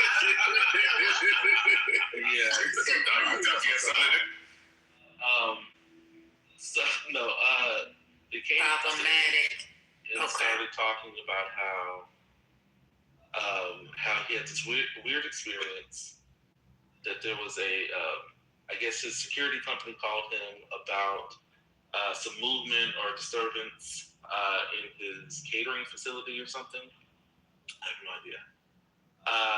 He said that his phone wasn't working, that they called his wife, and he had to keep his phone on or whatever, so he drives down there.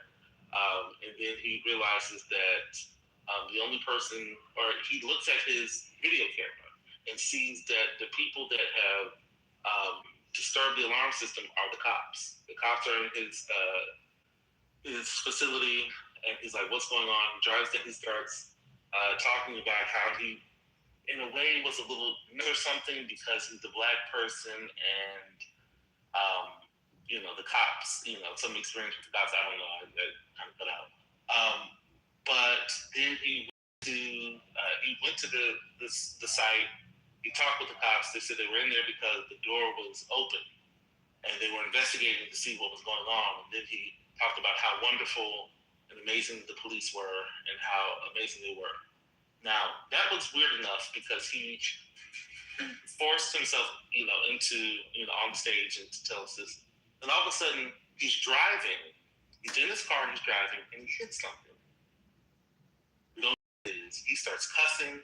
He starts, making this noise. I don't know. What the fuck was that? All this, it's very weird. Very weird. And then he stops, and he's talking to someone who wasn't in the car. He says, somebody jokes, did you hit somebody? Did you hit I don't know what the fuck that was. And then he's talking to other people. He's gotten out the car. He's talking to people outside of the car. And somebody asked for his license or his insurance. And he cuts the mic. That's all.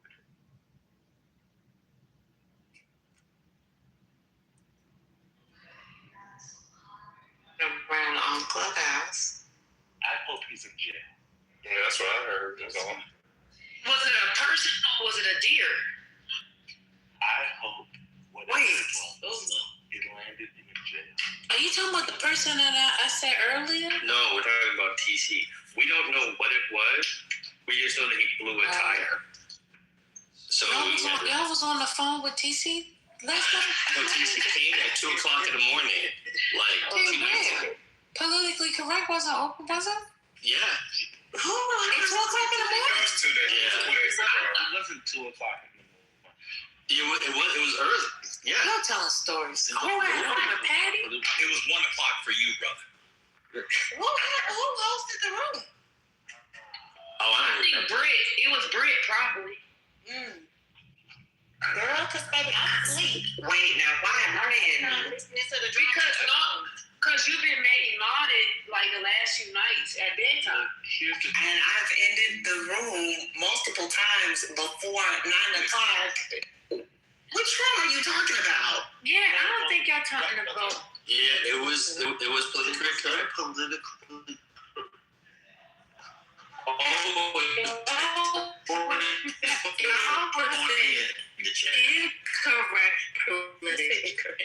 It was not funny because I'm not on the stage. Baby, let me tell you something. At 2 a.m.? No. I don't think it was last night. That's why I'm saying. You know, when I'm not clear, I try to be clear that I'm not clear. But when I'm clear, be clear that I'm clear. Okay, yeah, that was clear. Crystal. Yeah, I'm sorry. That's what I said last night. I kept saying it didn't happen that time. I got it. Okay. Now, you might have shared that in 420. No, I haven't heard this story at all. He also shared it here. I'm gonna check on him. Was y'all not repeating the story? I missed it. No. Okay, no, we're not. You told a story that nobody wanted to hear. No, it's okay. I'm taking after First Lady's lead. You don't hit somebody. Why are you saying? Hold on. Everybody else is ridiculous. You just had Manfinity talk about the great qualities of Hitler. Jesus. He wants to learn about. My assumption, I believe TC hit someone. Dude. That's what I believe. Oh, I thought you were saying it was like a person the way you was talking. No, I said maybe it was a deer. No, he hit something, and it messed up his tire. I have no idea what it was. Did he get arrested? He cut out before we got a chance to figure out what was going on. So we heard somebody say, something about insurance, or then he cut out. But he was talking to somebody who wasn't in his car before that.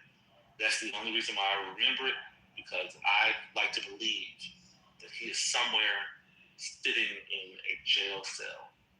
No, he did a room earlier today in ITB. And his Beijing, I'm just telling you what I imagine. So whether or not it's happening.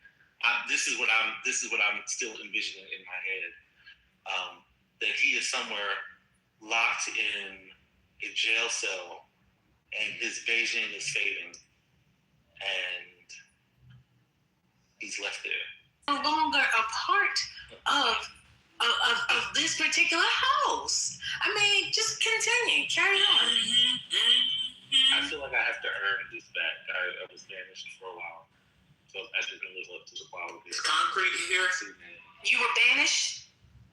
Shall I help you with the banishment again? Because clearly you were not banished. Is concrete here? Don't 86 in it. Concrete, are you there? No, he's not in the room. Or is he on stage? Oh, he's on stage. I'm tripping. He's on stage. Concrete, can you come off mute, please? Yeah. The answer to the question on number 15 is D. Very obvious answer. I'm done speaking. Let me take a look. Well, it's your PTR. That's all. Yeah. I just don't remember the answer. Oh, yeah, it's D. That's a simple correlation causation error. Ben has been so helpful today. Look, let me tell you something. I don't know what I did with my life. I have an okay life being on welfare, singing opera, being a loser on here every day. But I really wish I was a little less caring when I was young. I could have gone to law and business school and literally be worth like $100 million by now. It's my biggest regret.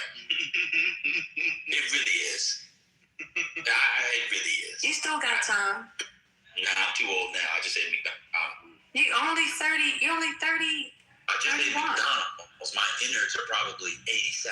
Man, he's not 31. He just told you. He just gave a story about how he enjoyed a cold Diet Coke. Correct. I'm a middle-aged gay man. What's wrong? What's wrong with that? I'm a middle-aged gay man who has a Gay men wouldn't eat that. They wouldn't drink that. That's a middle-aged white man with a balding spot. And I'll repeat, I'm a middle-aged gay man with a dance studio in a strip mall in the middle of Georgia. Wow. 1, 2, 3, 4. 1, 2, 3, 4. 1, 2, 3, 4. If you want to come to my club, I do hip hop at 7:30. We're gonna Dougie and Stanky Leg.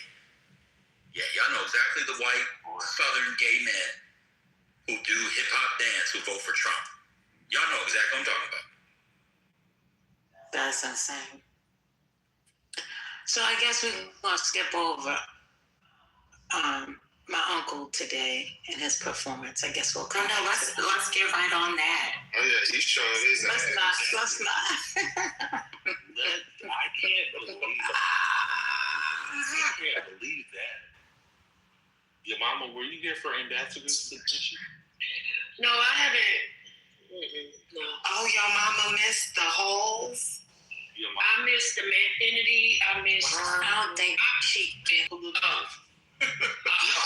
wasn't here. What happened? I don't even know how to characterize. Oh, Sherry. Please don't tell Sherry. Brother, it was right there. Come on, go and tell somebody else. What's going on? Brother, it was right there with the spirit. Well, can you give a proper read? So what had happened was earlier this morning. Can somebody report this? Please don't. Well, John Kitover. Anyway, so this morning, right, there was a minor lull in the conversation. Ambassador, great brother, kind brother, gets on stage and says, "Is Ben there?" Ben was here, but not on the mic to say that he was here. And so, Ambassador talks about how the other day Ben said something that got underneath his craw, and he had to remember exactly just what perturbed him so. But next thing I remember hearing is him talking about being paddled, a paddle that you would get back in school that had holes in it, and the holes in the paddle would suck the meat. It would suck the meat.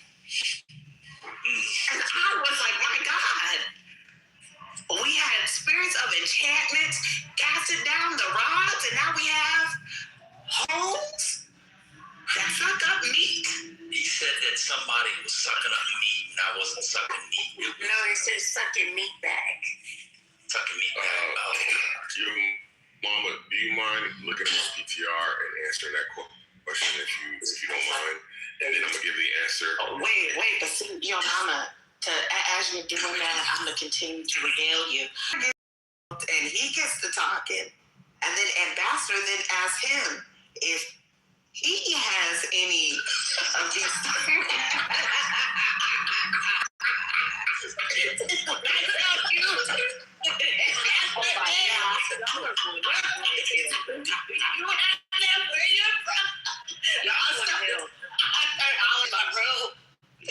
It was bad. I sounded like Brother Messi in here. I was dead. I was He got kicked down to the goo, remember? My uncle got kicked to the goo. And then he came back. He said, I just don't understand. Stop fucking with my mic. You keep fucking with my mic. Please, stop it. I said, oh my goodness. Yeah, that Ambassador segment today was some good content, okay? It wasn't the usual. It was great. Yeah, he was on fire tonight. He don't track the drag. That was it. That was his entire segment, y'all. He dragged Dan from one corner to the next. He said, and that was it. He got in and got out. He said he was gonna get that paddle and suck that meat back. Oh my God!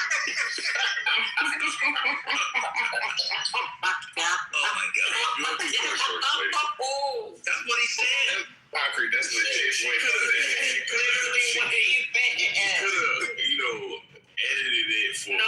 That's what you told the audience. And he was double, triple down on. I was like, wait. I was like, He said, that's right. And then brother didn't want to let it go. So now everybody's on their seat. And then finally, I think he awakened to how it sounded, and he started laughing at the song. He was laughing because he I guess he realized how wild that. So that man sucked the meat back with the holes with no teeth. Ben, you are correct. The answer is D. Just real quick, in the chat, before that's a new angle of the Cole Allen shooting. It's a much clearer picture of what happened. Brother Trent, before you what do you mean? Go ahead, Chas. No, Trent, I just want to give you your flowers because you gave your submission about Manfinity. You gave your submission about Manfinity, and as soon as you left, he crashed. He crashed for about a good 5 minutes at you.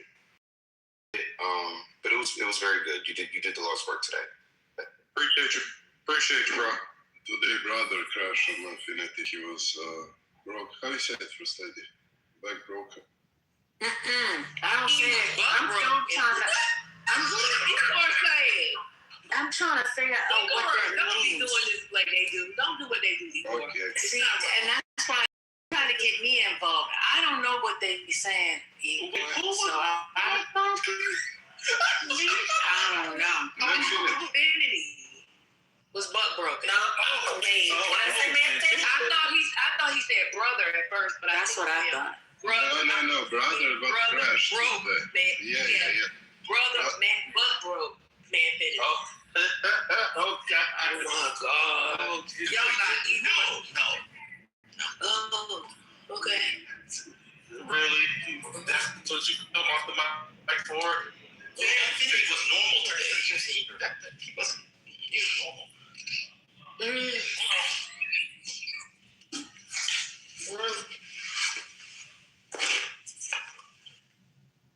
Trent, I watched that angle. I totally disagree with the caption. The caption, whoever posted said, Thomas, he literally never had a chance. Oh, are they saying he did have a chance? I don't know, but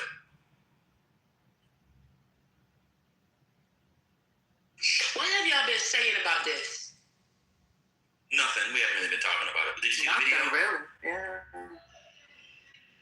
Let me get a good y'all stop talking about. It's in the chat, but on the video, he gets past 1, 2, 3, 4, 5, 6, 7, 8, 9 guys. And if he came out spraying, he could have sprayed all them. Right. I'm sorry, yo. He could have sprayed. If he came out, he could have sprayed all of them. Because they was goofing off. Did you see them? Yes. Minutes before leading up, like they were scattered brain. But let me show them. Yeah, I disagree with the person that posted maybe a mag out like he didn't have a chance. If he came out, he definitely would have had a chance. They had that back turn. They would come from the other side. One guy was filling thing. Two of them was taking the metal detectors down. That looks even worse to me. No, that looks bad. That looks like bad security to me, Trent. I don't know what you see there. And how did he not get shot? How did he not get shot? How did he fall? They tackled him? Yeah. It's really sad, y'all. Y'all have no idea.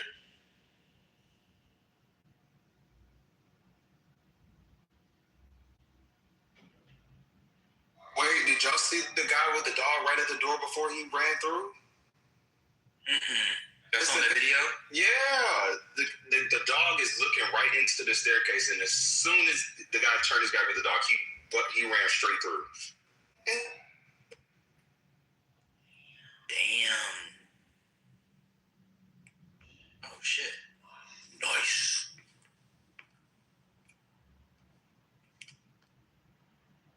What y'all think about that video?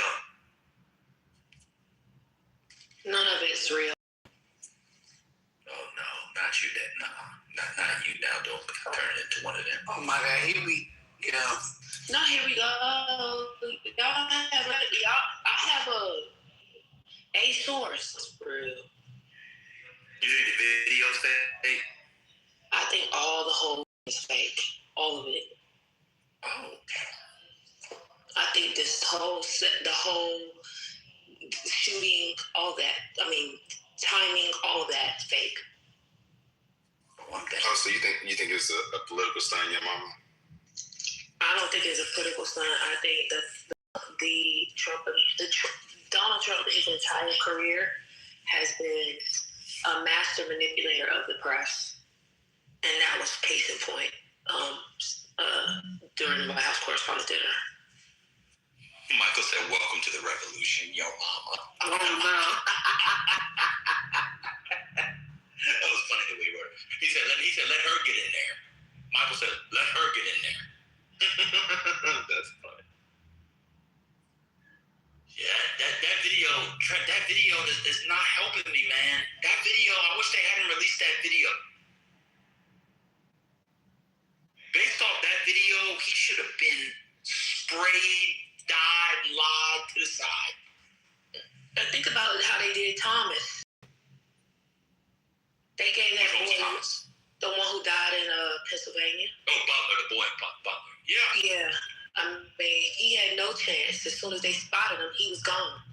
So why this dude wasn't gone? And why nobody understood if it was a gunshot? But anyway. I saw today or yesterday, they're now arguing that the person that was shot in the chest was not friendly fire. Oh, wait, here's a longer version. Let me see. I got the longer version. That's my producer. All right. Newly released footage shows 31-year-old call. Okay.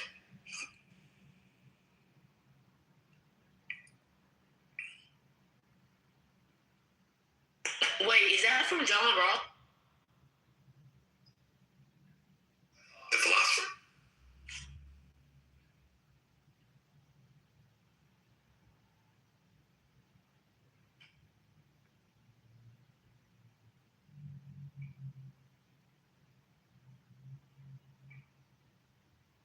I keep getting kicked out of the room.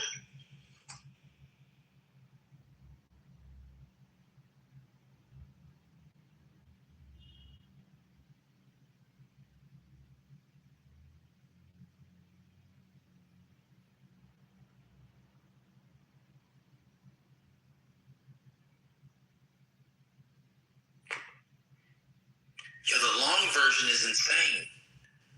Because he goes into that gym area. Wait a minute.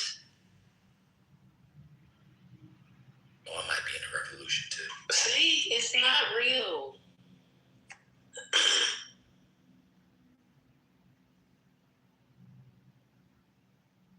This is about as fake as Dr. Fauci.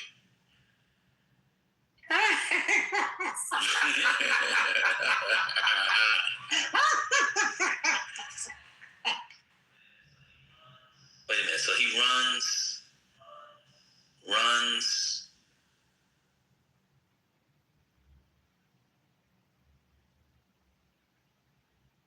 Wait a minute, that person didn't shoot, they went right past them. Well, do you see one of the enforcement officers pull out his gun?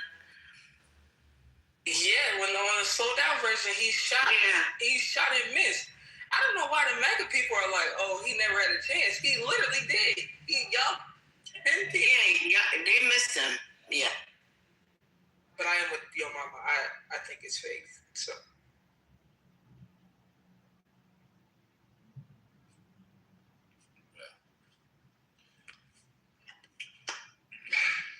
I said my original reaction the other day, so the officers twice. The boy never got shot. No, because he missed. Both those shots Or Alex Pretty. They unloaded like 30 bullets in him, and the president was nowhere to be found. Isn't that amazing? Alex Pretty. Or was it Pretty? What's the boy's name? Alex. I think it's Pretty.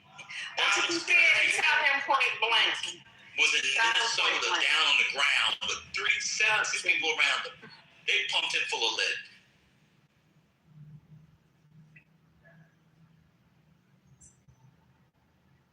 And did he have his knives on him? He didn't. They were in the room. Is that correct? No. No, what part? I think they found the knives on him.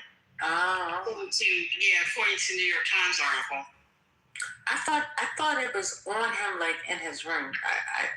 So he had it on his person. He had that and the other gun, the shotgun. Yeah, the shotgun you saw him with. Yeah. The shotgun. I didn't see him with anything. The shotgun literally fell. He was a goof. Yes, he was. Oh man, he's got to be the goofiest person ever. I mean, it's like watching a Monty Python video. It really is.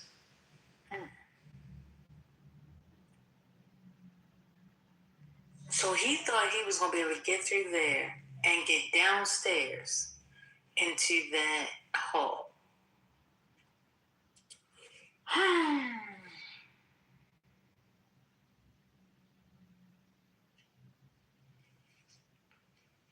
How he even get in the hotel? Unless he had. He was living there. I mean, he was there overnight. He was staying overnight. But this is the thing, First Lady. Secret Service. Please don't take me down this road. Oh, we are this on Sunday.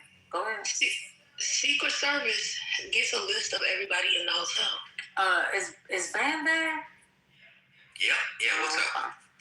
She said Secret Service gets a list of everyone that is in the hotel. Yeah, and they put him in the hotel. He was on their list. Yeah. Welcome to the revolution. What? Yeah.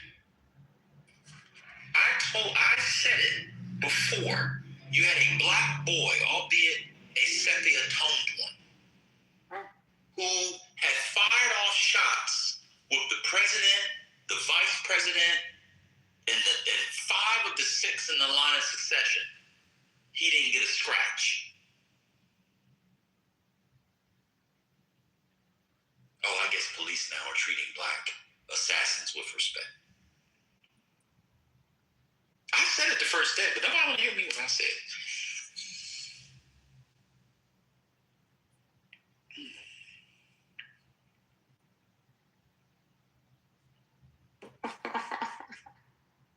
I'm still trying to understand how to flag in Butler. I thought you said you weren't saying nothing the first day. Correct. They're not recording today. I said what I said is that I'm not calling it anything. I'm just saying I watched the video that Trent put in there, and the boy gets further than I figured he would. There's one person where he's running, he points the gun at her, she points the gun at him, and somehow, even though they're 2 feet apart, nobody gets shot. You talking about the one with a nice little smirk on her face? Yeah, make it make sense. Yeah. Mm-hmm. Yeah, that one. Yep. Yeah, it's all bullshit. Okay, I got a question. How he even get a room?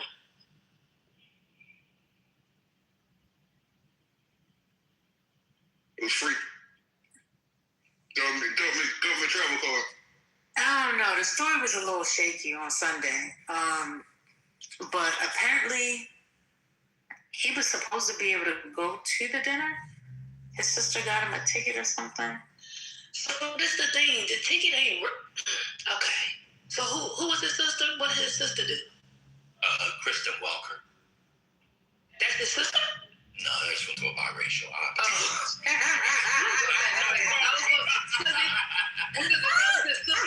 Okay, he legit got him a ticket. So I'm gonna tell y'all a story about a friend of mine. Let me say a friend, somebody I know, not a friend, somebody I know, right? Somebody I know actually went to the dinner, and their +1 was supposed to be one person, but at the last minute, their +1 couldn't come. Right? So they asked the outlet, so the newspaper out, they were invited guests of a particular news outlet.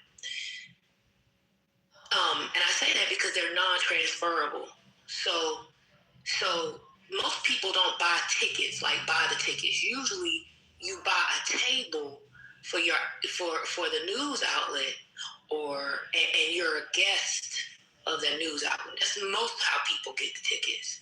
So how is he gonna get a ticket? And if he got the ticket, then he definitely would have been on a list of people, not just staying in the hotel, but who was going to be in the room. You know what I'm saying? Yes. That's what we said, but that's what we were saying. That's what we were trying to say on Sunday.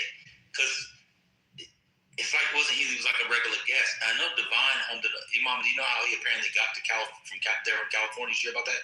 Mm-mm. Sure. This is now I'm gonna be honest, and I'm gonna leave it here. This is when my antenna went up.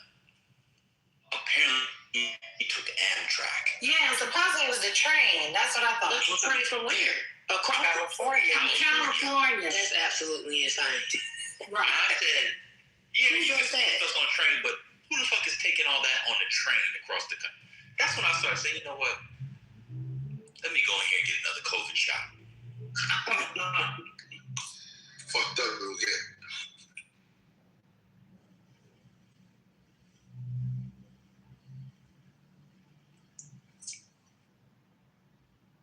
Oh, well, I don't know. But this sounds crazy. And also, how many, we had all these assassination tips earlier in the presidency, and this man get 3? I don't understand this. 3 out in the open for everybody to know about. And never get hit. I'm not saying he should. I'm just saying I don't get it. I mean, I don't understand. And, I kind of... Go ahead. No, I was saying, hey, Mel. I don't understand. I don't understand this. And also, people inside was not sure in the ballroom were unsure it was gunshots. We did, they were unsure. People were still eating food, still chewing. Like, I don't understand. Yeah, I don't understand how I still can't hear. It's for a large hotel, as you probably know, it's large, but I don't get how you would not know if people did not understand it was either. I don't get this. I really don't. I don't think the shot was. It was that the other Secret Service person got hit by Yeah, it was a new first lady, but it did sound like a gunshot. But now that's all right. So the guy comes with a shotgun, right? He comes with a handgun and knives.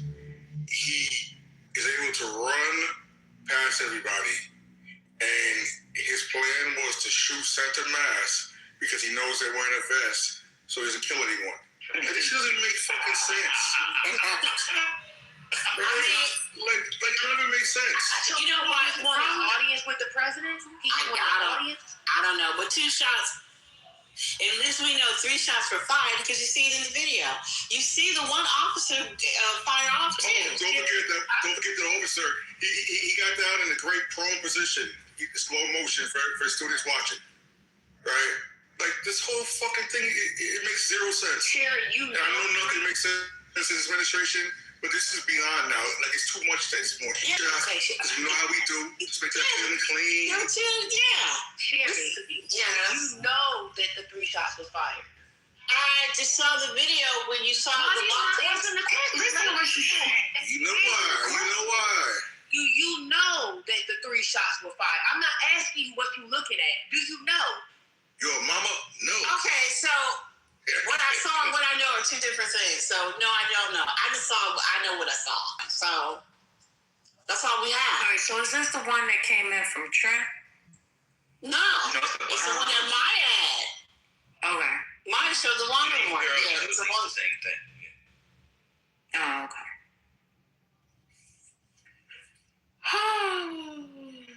That damn Trent.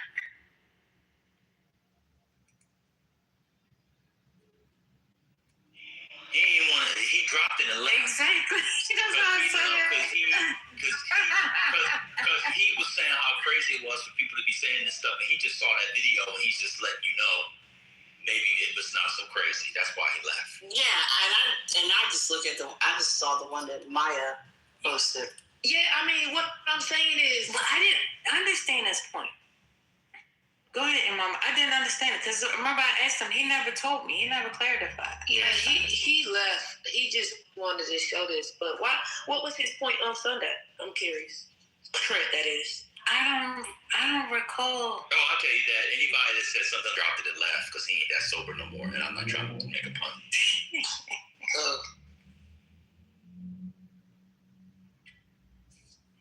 Yeah, y'all better just get y'all little money you got. Take your family on vacation. Get a couple cigarettes. I recommend some Camels. Smoke them and die. The absurdists had it right the whole time. Y'all gotta get it in French. It's all. He's doing this for me. Thank you. I appreciate it. Thank you. I also found out there was. I was talking about Ionesco yesterday. It was very exciting. So I had the absurd 2 days ago. What's today? Thursday? 3 days ago.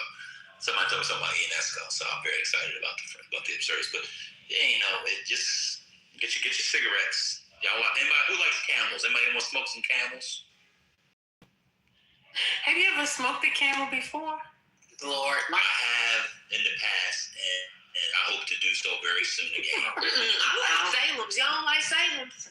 Oh my God. Newport's a nigga cigarette. I'm gonna put. But running out of TP is fucked. That's what he. Every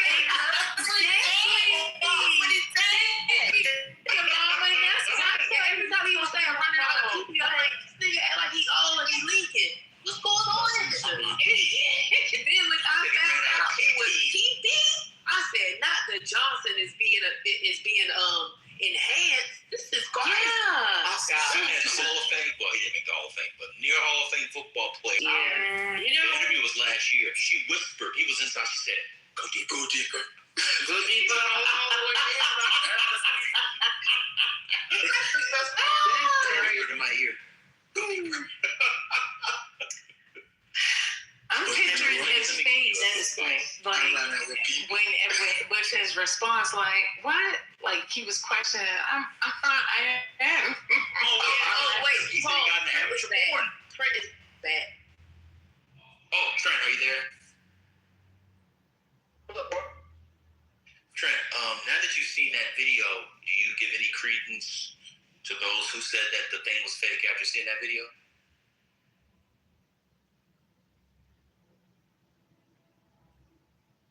He probably out.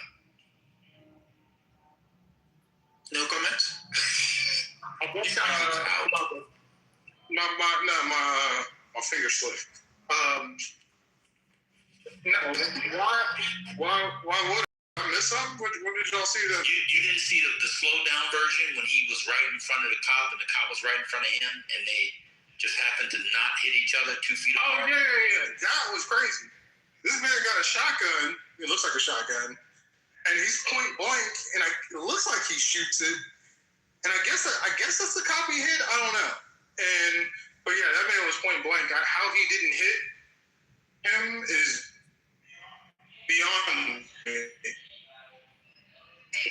Trent said, it looks like he shot. How come she didn't hit him, Trent? He was right there. How come he didn't get shot one time? How'd it go down?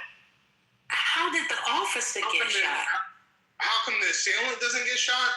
I don't know. Maybe I don't know. Maybe he does. Maybe that officer doesn't fire right when he's in front of him. Maybe it's when he turns and he misses him. I don't know. I'm with you on that. They missed each other. Because that's a shotgun who should be dead or very dead. But wait, how did the officer get shot? I think the officer, this is just my take on it, First Lady. I think they're going to find out that officer got hit by one of the other officers' bullets. Hello? Yeah. I don't think today they came out and said they didn't. Give I don't know. If he, I think that was a shotgun in his hand. It was. Yeah, and if he's that close, I don't know how you could, just the way a shotgun sprays. She didn't fall back. Yeah. She just turned around in the same position and started shooting. Yes, and also he didn't move. Think about it. Look at it. When you fire a shotgun, unless you've been shooting every day for no reaction, just shoot the gun. That's it. This is a lie. Well, maybe you got surgically enhanced. I don't know. Look, Mama, why don't you investigate? Go deeper.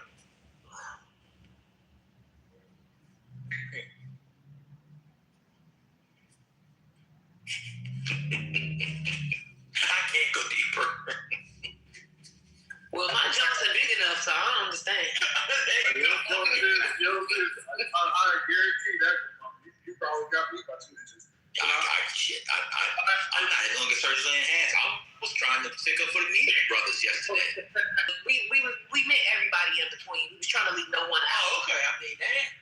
If you get 3, but less than 12, you can't get no love in here.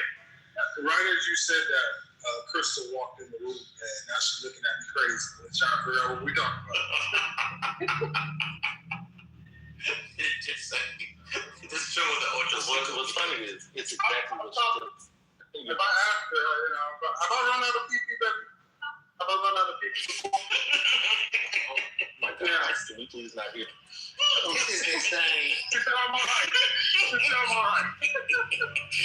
That is insane. Some things got to be sacred, Trent. She loves that man because she definitely could have done violence. Yes. I see how Trent was able to get any woman he wants because he has a personality on him, boy. Hilarious, yo. Women love a crazy nigga. I really do. I can tell you. Okay. R.I.P. But yeah, no, I'm with you, man, and all of it. Now that I look at it again, it is a bit suspicious. Yeah. I gotta say, but okay. So the theory is the assailant, though, makes sense to me. Are we saying this is the type of person that they could coerce to do something like this? That's always something I look at. Well, I'll watch Lioness on CBS Paramount. It's a Taylor Sheridan special, and I believe that some people do what they're told because of their mission, and this might have been the mission. I'm just saying, I don't find this. I just don't believe it. I'm just telling y'all, I can't. Y'all will not be able to convince me. I don't even care if he admit he sprayed. He shot. He wanted to spray. He thought about it. He fantasized. I don't care. I don't believe it. It's not true. This man, y'all watch the faces in this place. Go back and watch the places. It's something you'll never forget. Them faces didn't, the only people who look scared are the people who in the administration, like they knew they had to play a role.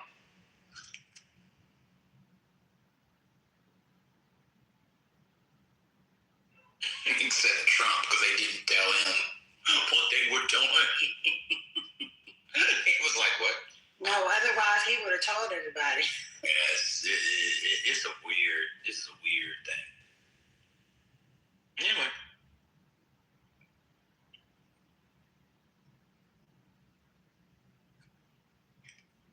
I try to give the first one in Butler, Pennsylvania.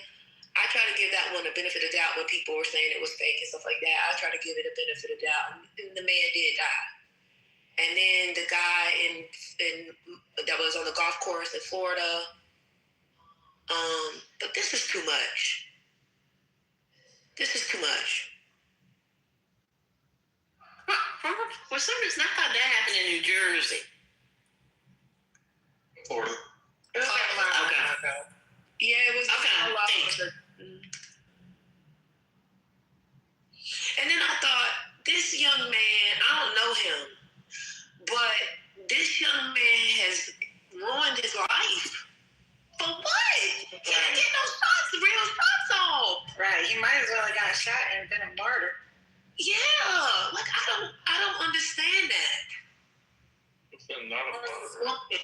They say he fired once.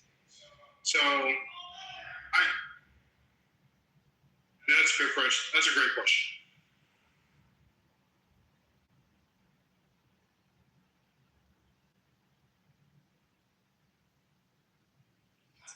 Yeah, I just saw somebody tweet. Was a pretty big following. Grand Plattner sucks, but he's a nominee, so I'm going to vote for him. There you go. We about to have a Nazi. Yeah, he wouldn't be the first, won't be the last. Hey, what happened to Pastor Ben? Y'all know Pastor Ben? Y'all know Pastor Ben? The black guy, I think he was on TYT for a while. No, I don't know Pastor Ben.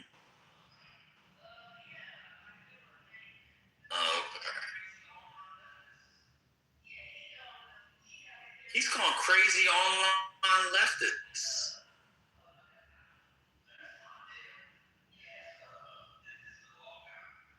Now that's Mondale. This is the ball guy. See that Harry Enton thing today where he said Trump is making generational gains with black voters. Did y'all see that? Yeah.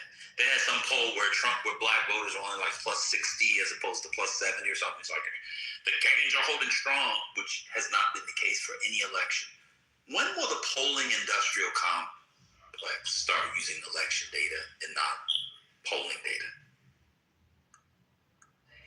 They got rid of Nate Silver and 538. Can we do the same with Harry Enton? I hate the polling people. I hate them. That's sad. Just the ones on TV, not the real ones. I mean, like Harry Enton. You know Harry Enton?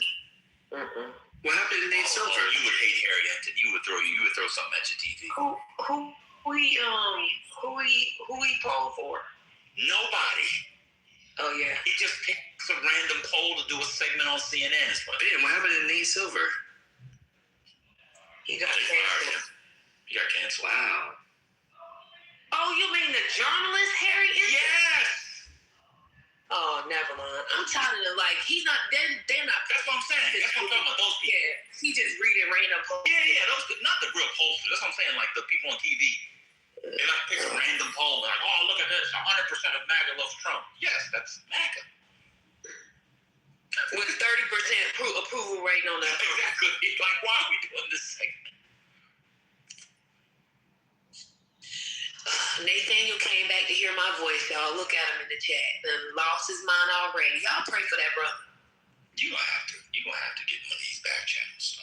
These brothers, well, I don't want to make Divine jealous of me though. Divine isn't here. Oh, okay, your mama. Your mama, you're allowed to serve with others. Divine's not here. He won't cuss us out like he did. One day your mama wasn't here. Divine told us that he was protecting you and leave her alone. And he was like, where is she? I miss her. It was a beautiful thing. It's a beautiful thing. I don't believe none of this. That's 100% truth. 100% truth. I was like, oh, don't you hear me say? I said, he really likes you, your mama. When you wasn't here. I thought you say that, to be nice. No. When you wasn't here, he was like, where your mama? I was like... He did? I don't remember. And then when you came back here, he told you himself. Oh,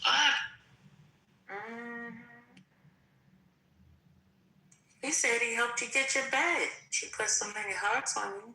Oh, yeah, he did say that. He did. I appreciate that. Because when I had left for a little bit, when I came back, the badge was gone. That's really, I learned my lesson. So no excuse today. Is that male? It is male. Yeah, I asked you the other day, how did the date go? Oh, I saw it. And then I said, I realized what happened pretty well. Is she with the boy? It's a black lady.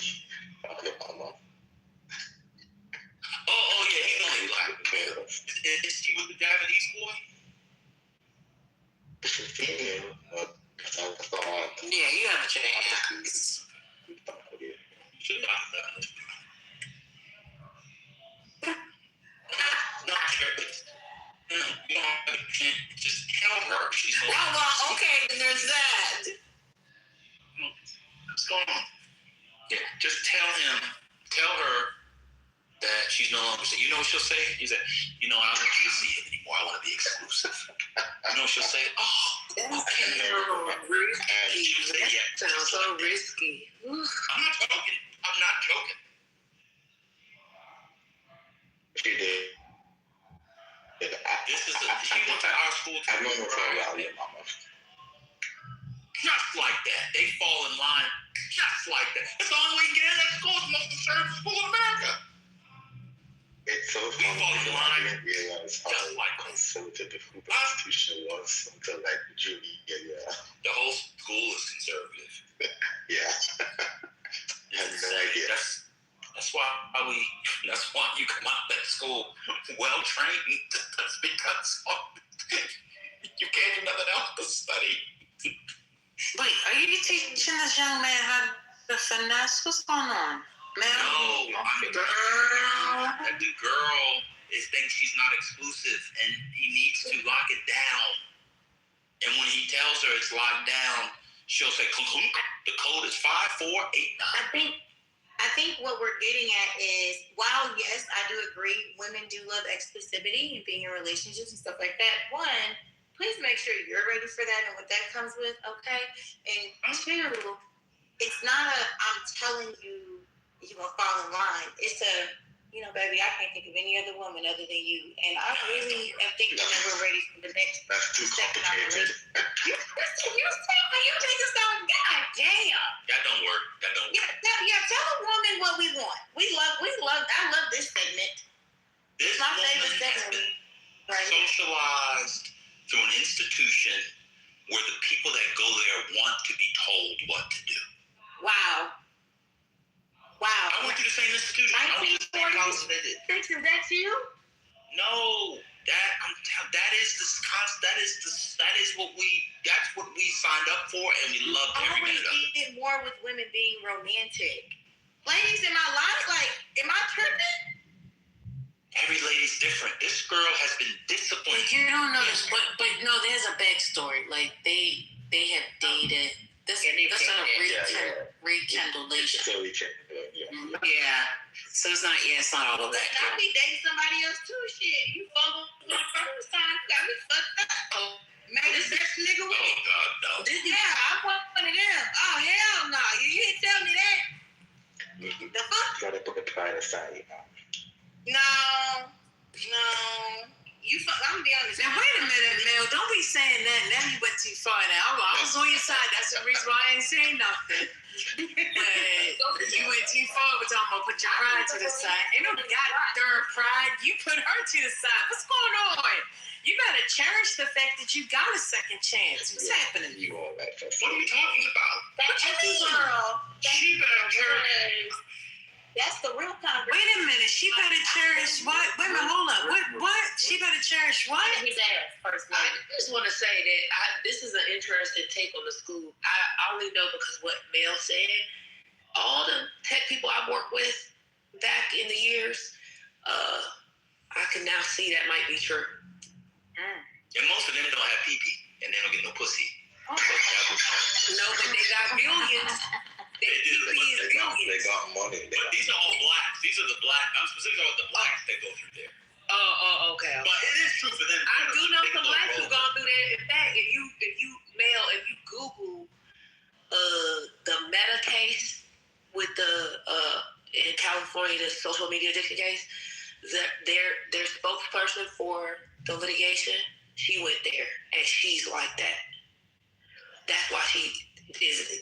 I mean, it's a high stakes, but she went there. Yeah, I think if it's the same school that I think. I don't know. Yeah. Okay. Yeah, she went. She's like that. So it's not surprising now that you've mentioned it. That's how they get the billions. Yeah. This is a disciplinary regime, and you just get held that from day one. You just take it. And you like it. Mel, like I said, okay, I'm going to say the both of you should be happy that you have given it a second chance. Okay, it's not just one side or the other. Even though you have made a choice not to move forward, because she was ready, according to you. You weren't. So, ain't no need of stalling this time around. I'm with Fan on that. Get to it.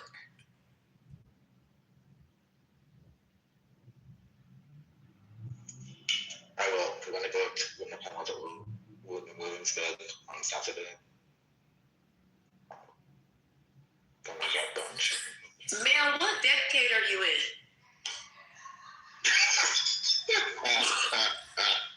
I'm asking because I'm just saying because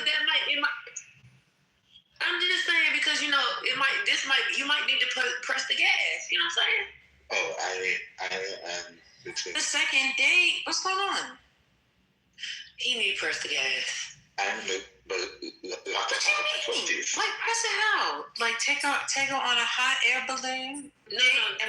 I'm pretty sure he could be creative. I'm pretty sure he could be creative.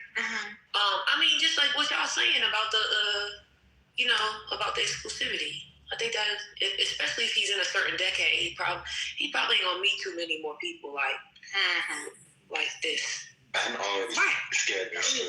Don't worry. Okay. Tight and straight.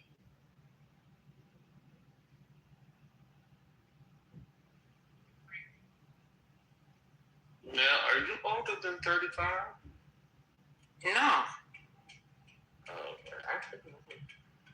Who you ask that to? Also, people at work in the office love this.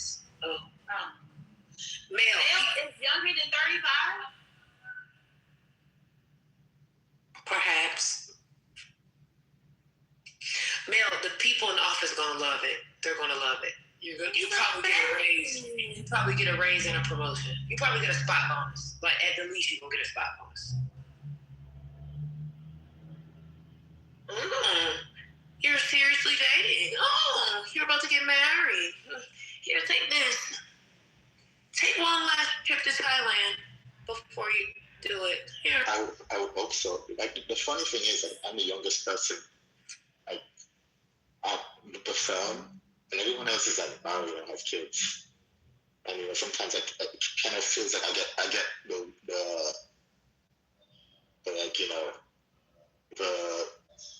extra work because people are taking care of it.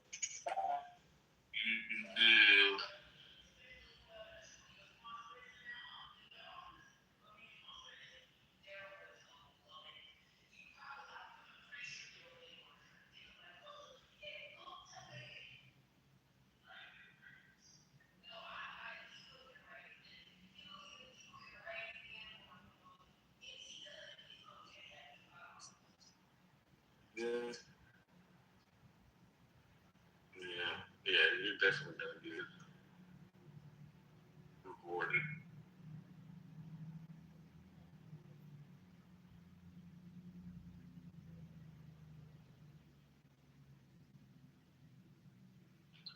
Unfortunately for the woman who you're married, it'll be her destiny.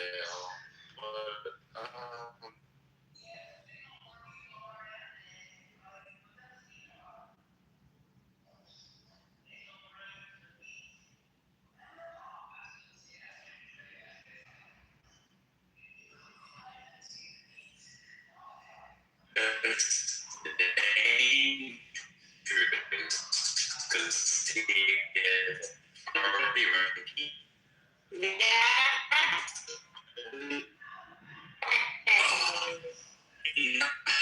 Oh my God.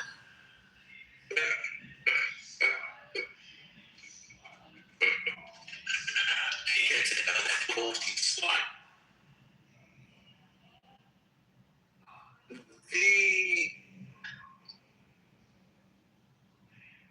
I'm gonna say this. This was a moment doing his thing. It was a while ago.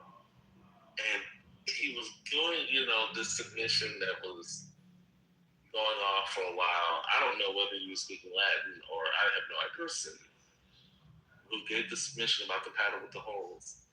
I think something broke in that conversation. And then he started talking about Donald the Duck.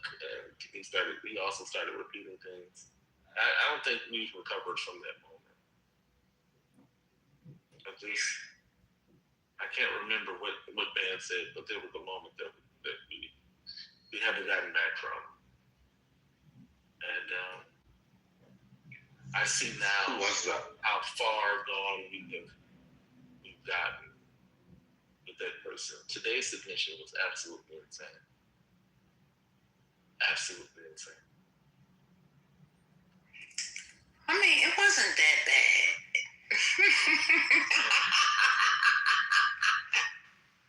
You might have to block me again because that's wild. Oh my God. Oh, child. And he kept saying it. Did you guys talk about the lawsuit against the JP Morgan executive director today? Oh shit! Which director? Oh, she. One second, pull it up. What? Her name is Lorna Hajini. You're talking about that sexual assault case where she was talking crazy about that man's wife? Yes, his fish face wife. Was it real? I don't know. Like people are kind of, debating over how the claims are even, possible.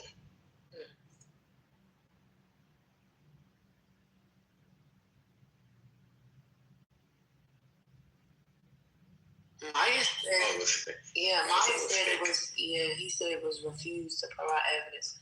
Yeah, I didn't see it break. The only reason I asked about it is I didn't see it move from the that site to like a mainstream. Like a major site. Oh, yeah. Wall Street Journal. Yeah, I would think like for that, I would think like Bloomberg, Wall Street Journal, CNBC would have something on that, but I didn't see it on any of those.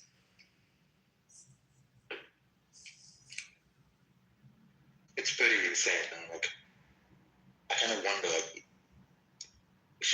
her reputation is kind of tattered, even if it's all proven to be false.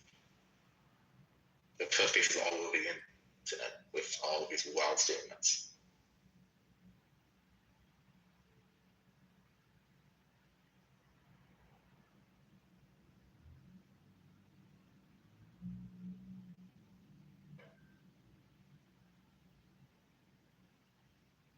Real quick while there's a break. Ben, are you there?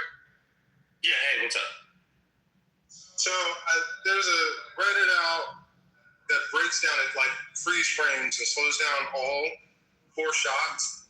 And yeah, this dude misses all 4 shots. The second shot is the point blank shot, and the shooter ducks that shot.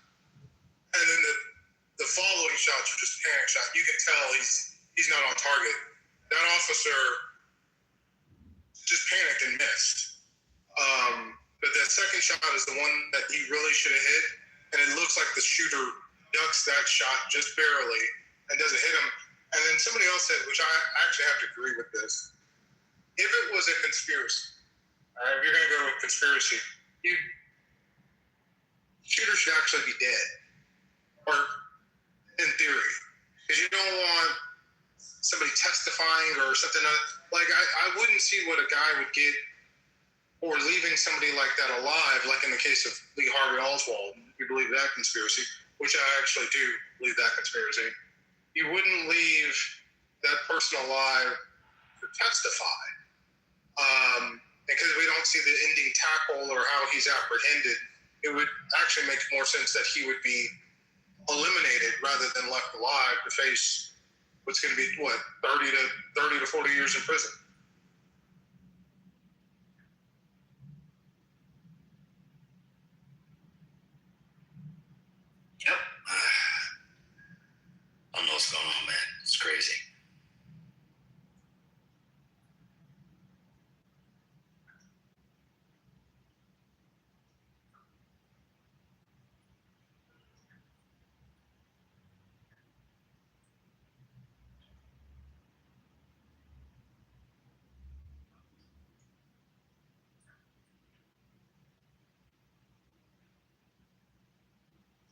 You studied it a little bit longer, Sean? These Redditors, I'll give it to these people. These people will break shit down faster. It's why it's so hard to get away with shit. These people will break shit down and solve mysteries and crimes. And this guy broke it down frame by frame. And when you really look at it, the first shot pretty clearly misses. Luckily, he didn't hit them officers behind, those women behind him. So, okay, so your frame is saying that Allen shot his shotgun? No, that's not what you're saying. Talking about the officer, because the question is, okay. Yeah, how that Washington D.C. officer does not hit him, and it's the second shot where and they're within 2 feet of each other, and the shooter ducks, Allen ducks, and the officer fires. It looks like just over his head, and then as he turns, you watch it. If you watch it slow down, you see it. The next 2 shots, the PD clearly misses because he's just not on target. He's panic shooting. He just squeezing his weapon at that point. But the second shot, he really should have had him. And if you look at the beginning of the video, that dog smells that gun. That dog is at that door. The dog, if you look at it, that dog is at that door because he sees him and he's ready. Okay. Well, was the dog released on him? Wait, so the dog sees him, smells him? Not me. Wait, I wasn't here. Who shot the other officer, though? Don't know. Any evidence that it was Allen? Don't know. It's hard to say. It's hard to say because if that's a shotgun, you would expect there to be a lot more damage. But it's very clear the 4 shots that we see from the one officer closest or miss. Could they have hit someone else? Oh, yeah. Because originally, what the government said was that Allen had rushed through and then fired his gun seemingly like almost at the end in the direction of the stairs. So not really in any of the Secret Service or police officers, right? But that doesn't seem to go along with the video. Not unless he was trying to shoot the dog, if he's saying by the door. So about this dog, did they release the dog? The dog is if you look at the beginning of the video, the dog is. I got it. I'm just saying that they released the dog so the dog could go and get him. No. Or they just held on to the dog. No, he just hold on to the dog. The guy comes through. In the middle of a shootout, they hold on to the dog. Well, if you watch it, you see the I won't be watching it. Okay. Well, I'm just describing it. The dog stops at the door. Right. Because the dog can likely smell the gun. And you or just the person, period. Huh? Well, no, it wouldn't be the person, it'd be the gun. Because there's people all over the place. But he smells the gun, he would probably smell the gunpowder. And so he stops at the door. And as the door opens, that K9 officer pulls him back, running to the shot. Yeah. And so there's not time for that guy to release the dog. I mean, I guess he could have. But at that point, it's happened so fast, that guy's flying. I mean, really, he should have tried out for the Raiders. We could use him in the back. I mean, if the dog smelled the gunpowder, the dog would be barking. And everybody would have been on alert. Versus just smelling a person, it's just like, somebody somewhere they shouldn't be. I'm just thinking out loud. That's all. Go ahead.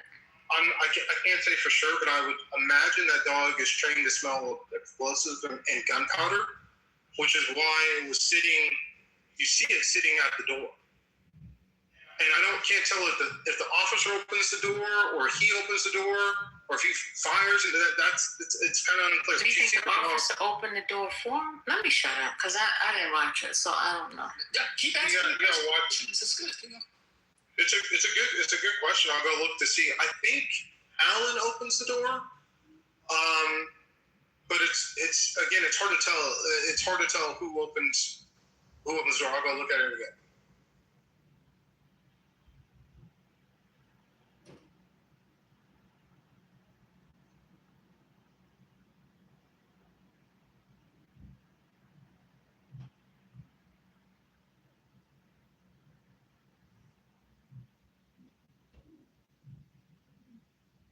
And I'm still confused because the government's theory seems to be that as Alan was rushing through, he somehow fired his gun. Is there evidence of that in the clip? Not really. Yeah, Alan opens the door. Would you be able to see that? I mean, you should be able to see that if he did fire a gun in the middle of that, what looked like an incredible... You would assume you would see the muzzle flash, and I don't see one, clearly. So when did he fire his gun? They're saying as he rushed through, but it doesn't look like that. So was it before? Was it after? You know, is it possible the police shot first? Possible the police shot first, yes, ma'am. Hello?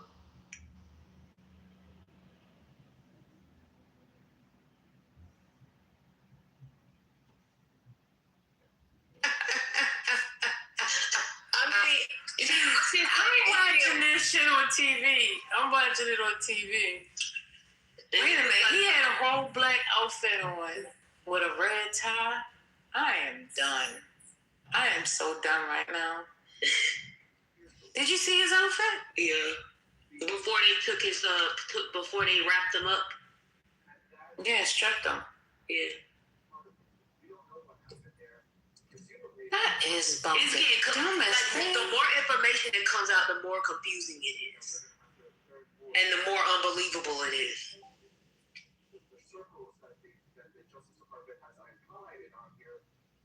I don't see the dog that Trump's talking about. I don't see the dog. Where's the dog? The dog is at the front, at the beginning of the video. I don't know what they're showing on CNN.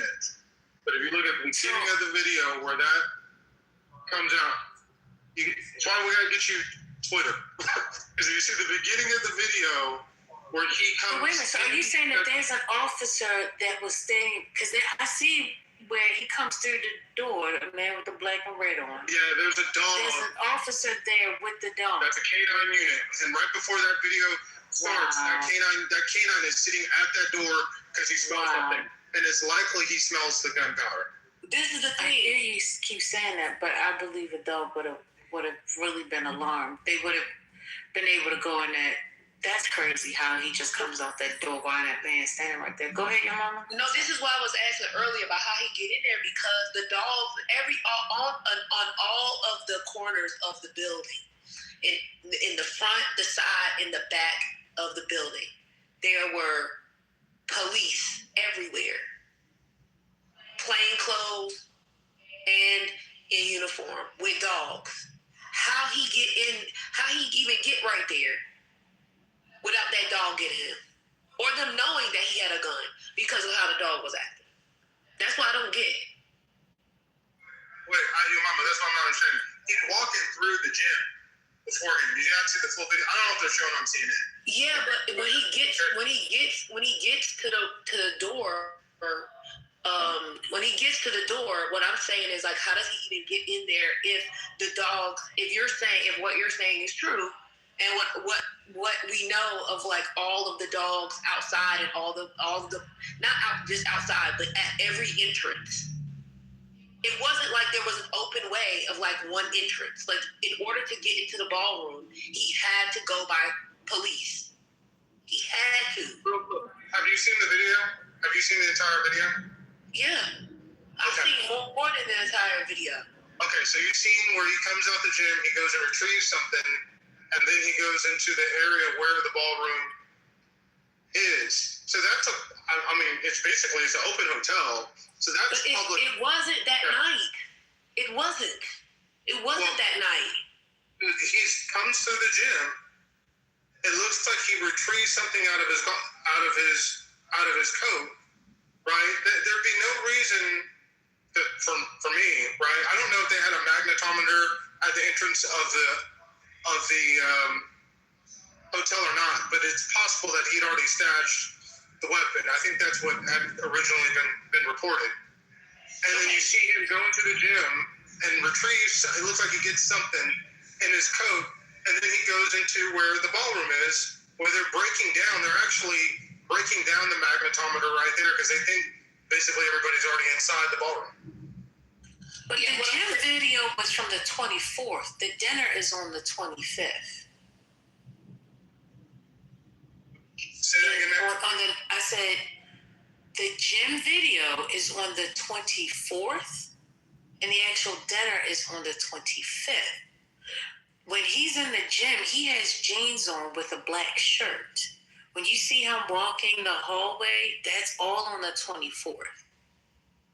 Yeah, So he stashed the weapon beforehand, Yeah, so that's what I'm saying. The night of the night of the dinner, there was just no way. Even at the bar, there were police there. Like it was police everywhere, like dogs everywhere, casing up and down. I don't understand how he just could walk freely with nobody. With nobody even no dogs jumped out of him, none. And what's the purpose of the dogs if they not gonna act? Right. And they're not gonna be silent like that. That's what I'm saying. If a dog smells gunpowder, they're going to alarm everyone. Anyway, okay. One second. I just got a quick question. So this stairwell that he comes down to, you mean tell me there was no dog at the top of the stairwell? Perhaps there wasn't somebody at the front? Huh?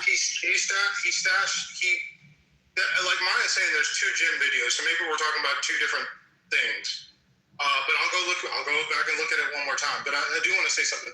The dogs, like the dogs at the border, when they sense drugs, they don't start barking. They actually sit.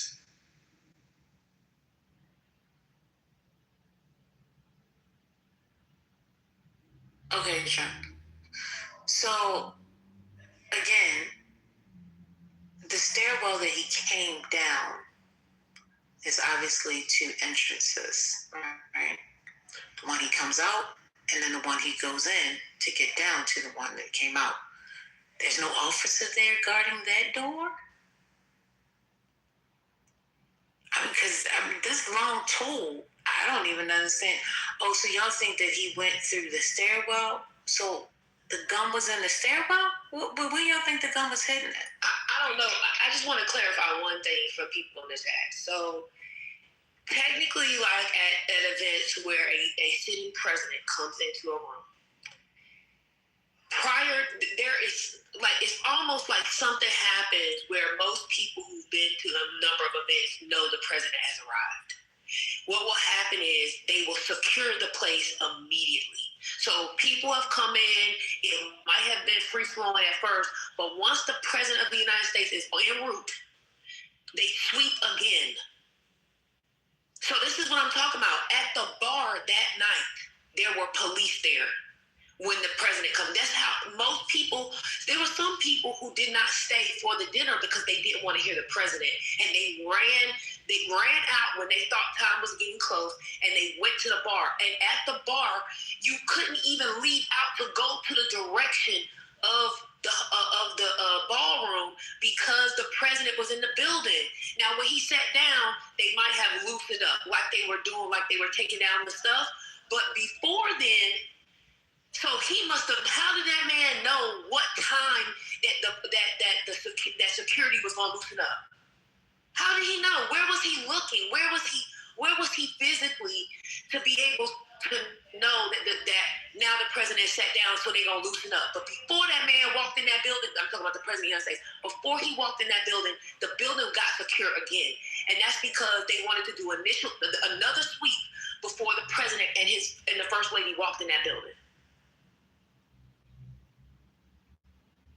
The outfit is very strange. Very strange. Very strange. Yeah, Bob, I'll say you're making good points. You're saying good points. But I also want to say that this wasn't exactly a dummy.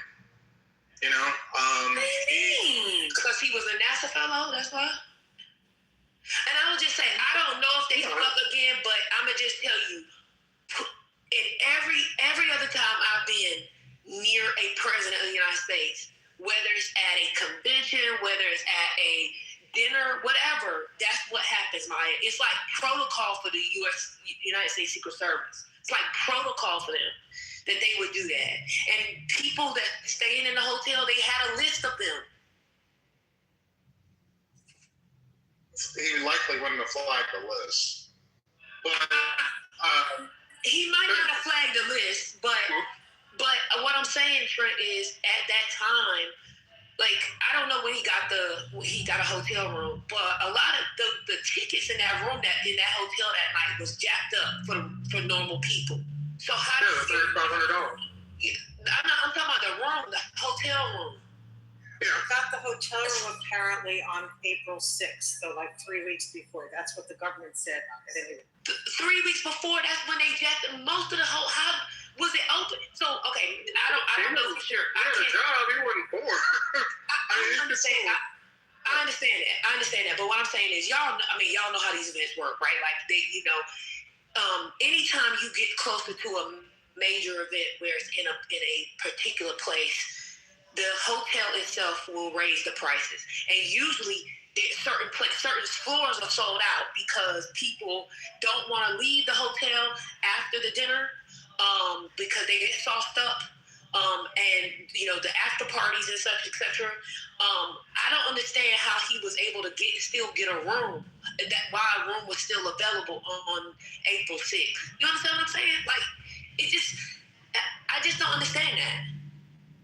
I think there are two possibilities, and I don't have an answer. One is that this is a very popular event, but a lot of these 40 to 50% of people live in town. So many of them did not get a hotel room. Second, the Hilton has about, 1,200 rooms, very big hotel.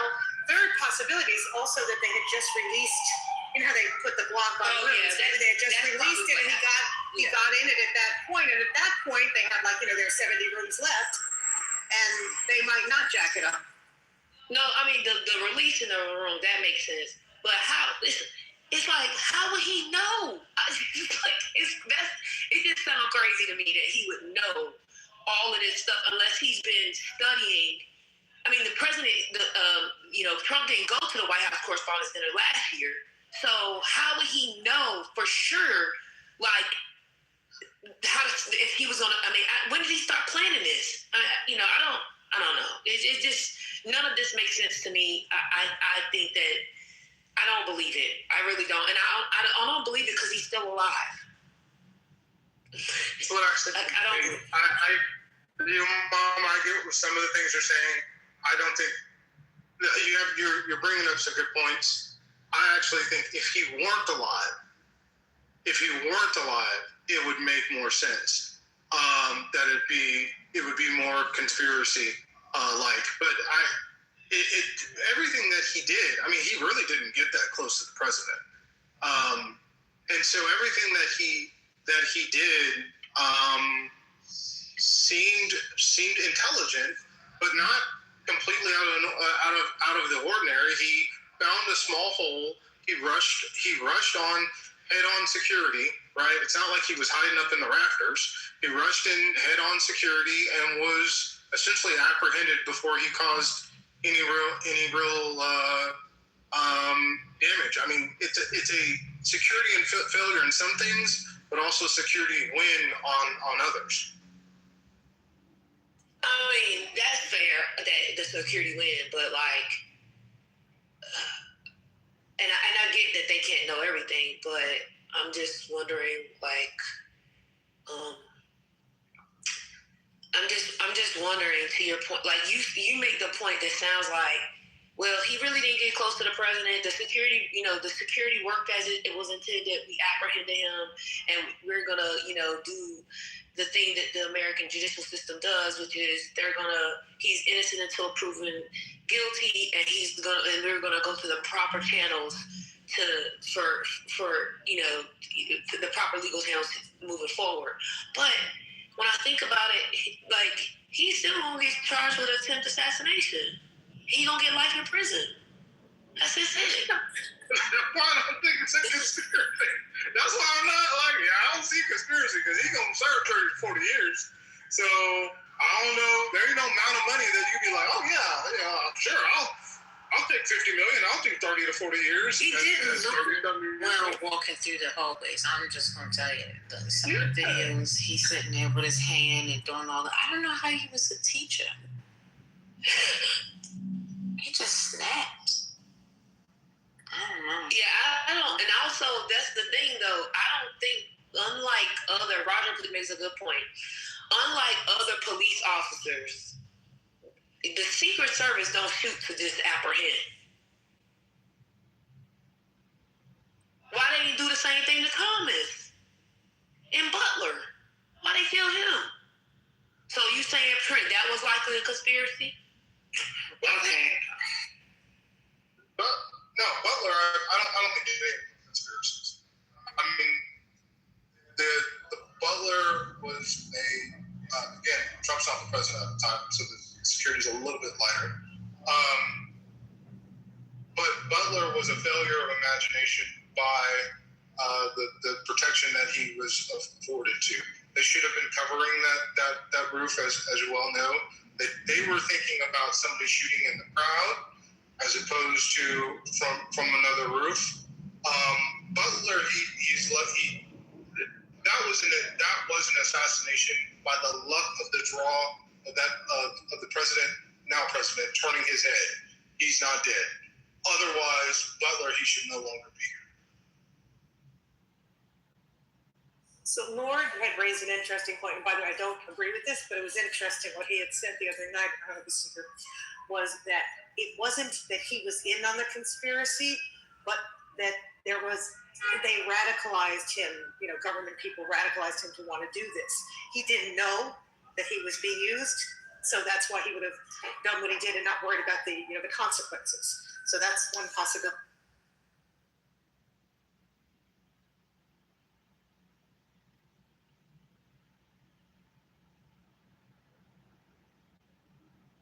But I still have not seen anything showing that he fired a shot. Has anyone? What am I missing? Showing that he fired a shot. And I'm listening to the Redditors. They don't show. They said they don't see that either in the videos that we see. But I also say, look, there are people that are radicalized. That I listen to on this app right now that are radicalized. Right? Whether they recognize it or not. On the left and right. So if you consume enough media and you believe that one side or the other is toxic, demonic, evil, all the things, vermin, Nazis, all the things that we say, and, maybe you take too much Adderall or what have you, and you believe that you are the arbiter of truth and you can make a change and a difference, there are a lot of people, unfortunately, who take these actions. So I don't find this conspiratorial. He sounds like a lot of people on both sides of the aisle that I hear all the time. No, look, I don't believe that. I think he did what he did because he was radicalized to do it on his own. I don't think he was set up. I do think that there are some questions about the shot and what he actually did, which has not been answered yet. Also about the officer's injury, which has also not been answered yet. It won't matter in terms of the charges because, as you pointed out, the fact that he was, trying to kill the president, which they could probably get him on, is life in prison. But they did also, I think, charge him with firing a shotgun in the commission of a felony or something like that. They'll have to take that away unless they have the proof of that. It won't matter probably, but I don't think that charge, we haven't seen the proof for that charge.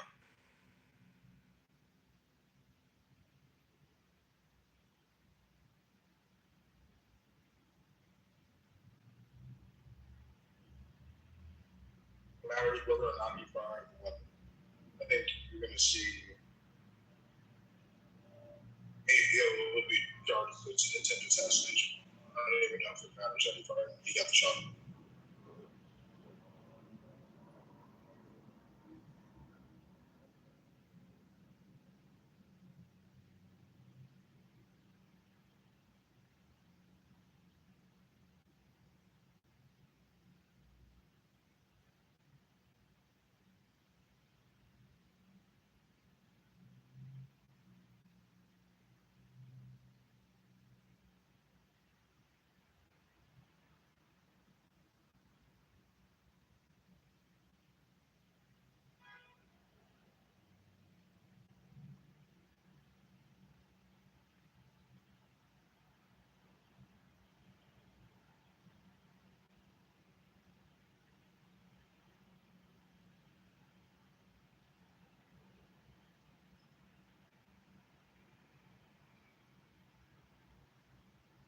trying to see if they're thinking that he put the gun in the gym. I wonder if that's why we're seeing the second video. That's what I can't entirely understand.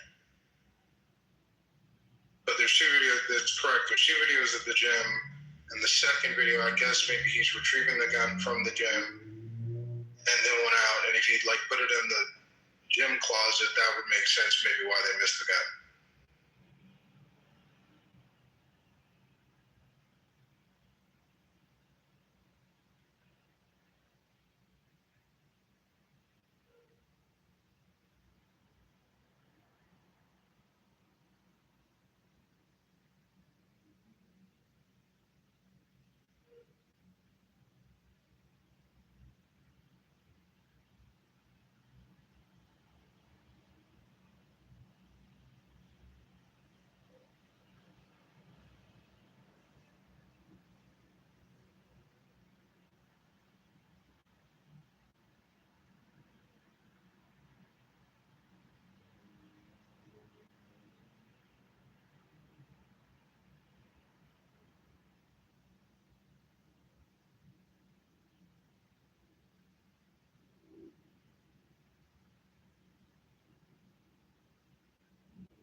So where were we at in the conversation?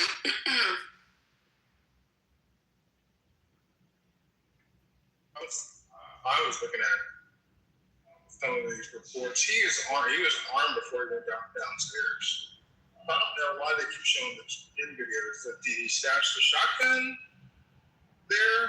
That's what kind of unclear to me. I always see the gym video. But he's armed before he even goes downstairs. He takes a picture in his outfit. And he's got knives and guns on him before he even goes downstairs. So that was the selfie that he did. Yeah, selfie. He's already armed to the teeth. So maybe he doesn't. Maybe he had stashed the shotgun downstairs so he wouldn't have to carry it. And then he had to get it ready. He had to pull it out of his leg. I'm trying to think because they said he assembled it. So maybe he stashed it somewhere and then assembled it later.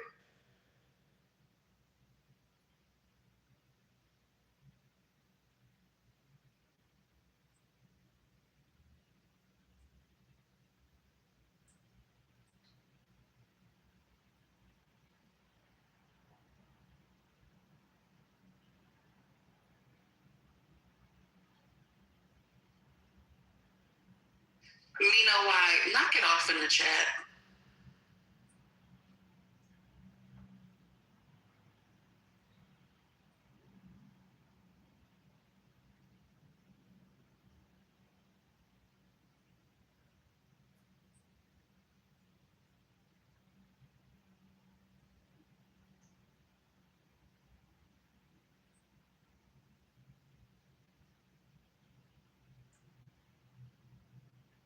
Agrees that that dog was clearly alerting him.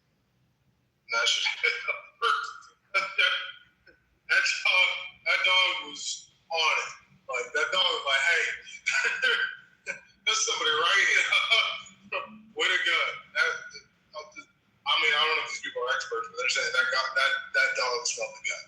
And that's why that dog was sitting right there.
Ben, are you there?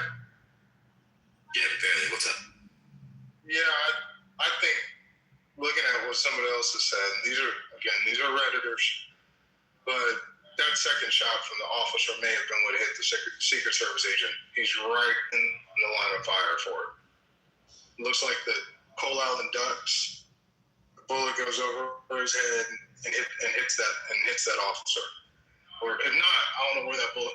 Can't tell where that bullet goes, but it's right at that Secret Service agent standing up. Yeah, I'm gonna look on the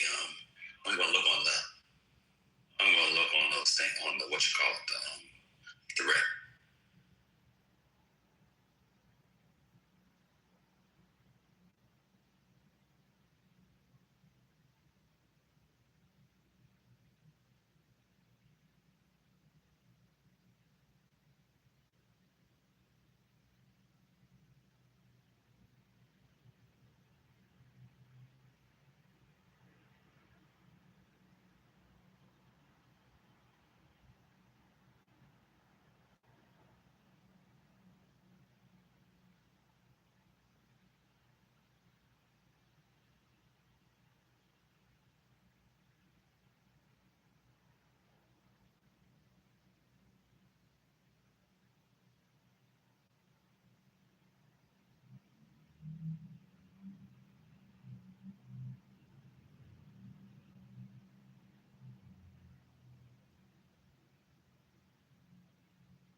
Ben, look at this one in the chat because it's got the freeze frames.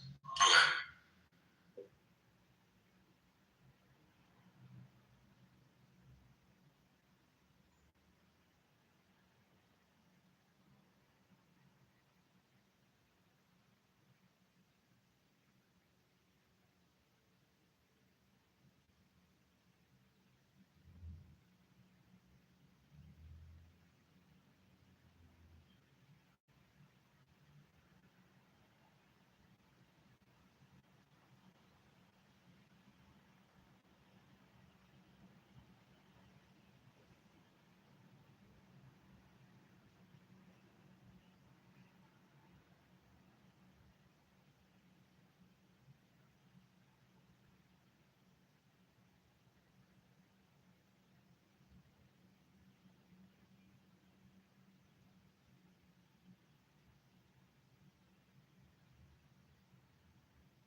It's meditation, spiritus.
I was just saying, this dude definitely played Hitman.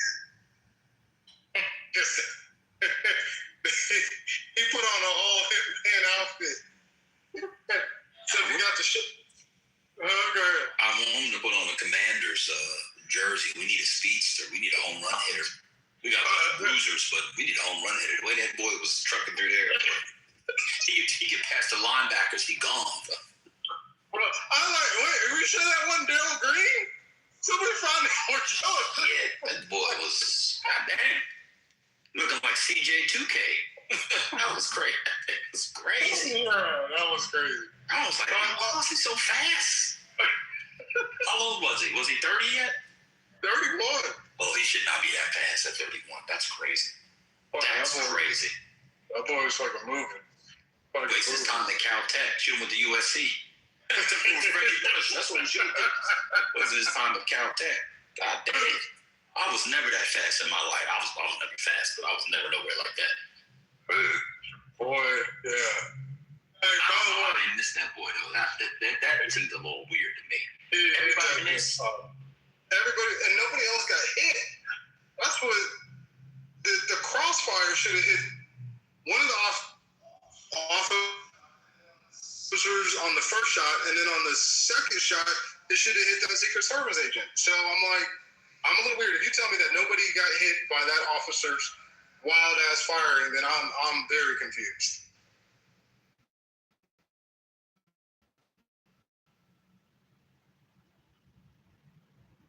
Where's the video when he got taken down? Anybody get the takedown video? There is no takedown video that I've seen. So the idea is what, he got tripped or something? I think they said he fell and officers jumped on top of him.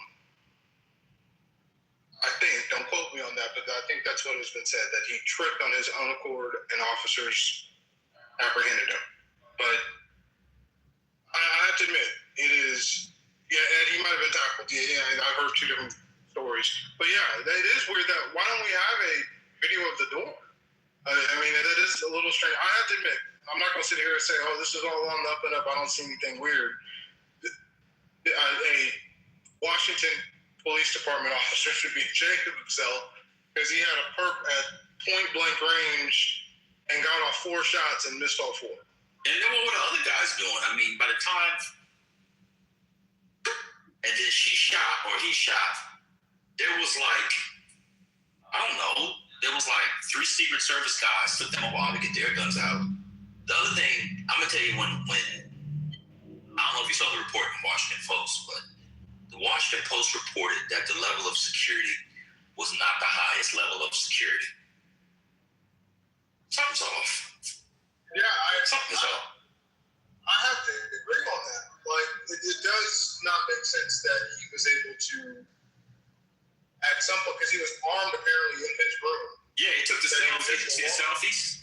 Yeah, he took the selfie. He was armed. So I don't know that he went and got the gun in the gym. I don't know that happened.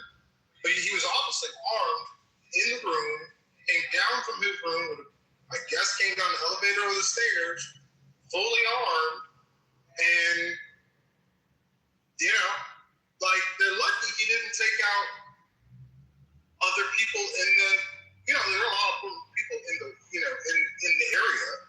He would have obviously had that opportunity had he been a mass shooter instead of targeting the president. So, yeah, there's a lot of things to ask questions about, but this is a problem when we allow everybody and their mama to have guns. In the U.S., you're going to have these dumbass situations. So on the can I get this? I got that. On the so-called manifesto,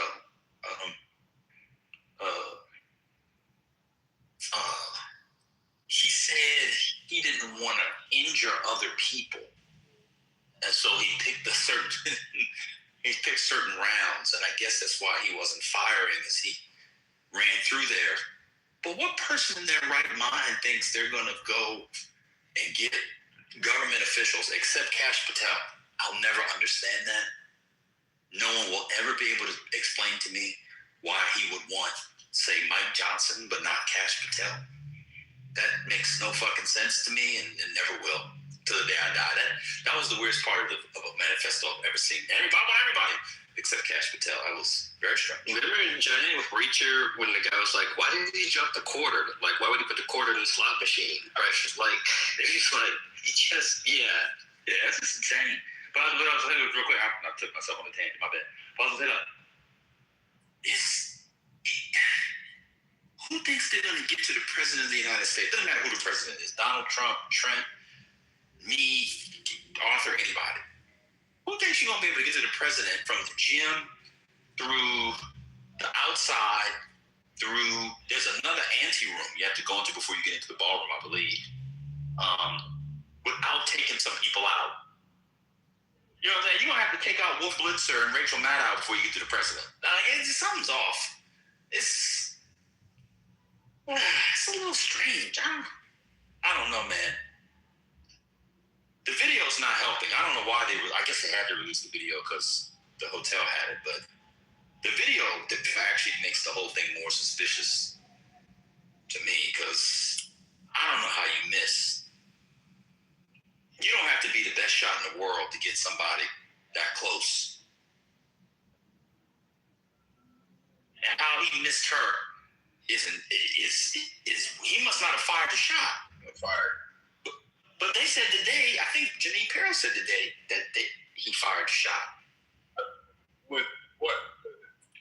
I don't know. I guess they have to do ballistics test. I mean, point blank. What's going on that shotgun? Like, that person's not there. I mean, if he fires a shot, and we see the muzzle flash, it does not look like he fired the shot. Yeah. I'm not a gun person, but I know if you're that close with a shotgun or whatever he had, that you're not gonna miss. Like, it's impossible. Maybe you could. No. Not only you not missing, that person is. I don't care what kind of vest they got on. They're dead. Yeah, they are going to the emergency room immediately. Yeah, so, that person just turned around and kept shooting. It was almost as if they were shooting blanks. But I'll leave that to the other people to come up with later. Oh boy, they didn't want a conspiracy, they got one. That's the wild thing. Why do you think he said everybody but Kash Patel? That was weird. Maybe he liked the dance. What's he like? Who likes Kash Patel? Break that. That shit was weird, yo. It was like, Igor, you're far from the phone, brother. It was in the chat if you got Twitter, yeah. Mm-hmm. It's gonna blow your mind. Man, I want to know if he was on Adderall. That's my suspicion. Do grown men take Adderall like that? Oh, fuck. Adderall, especially people that went to Caltech. Adderall is causing extreme psychosis in this nation. It is probably one of the worst drugs, especially when it's abused. And it causes psychosis, and we don't want to talk about it because it's our legalized speed.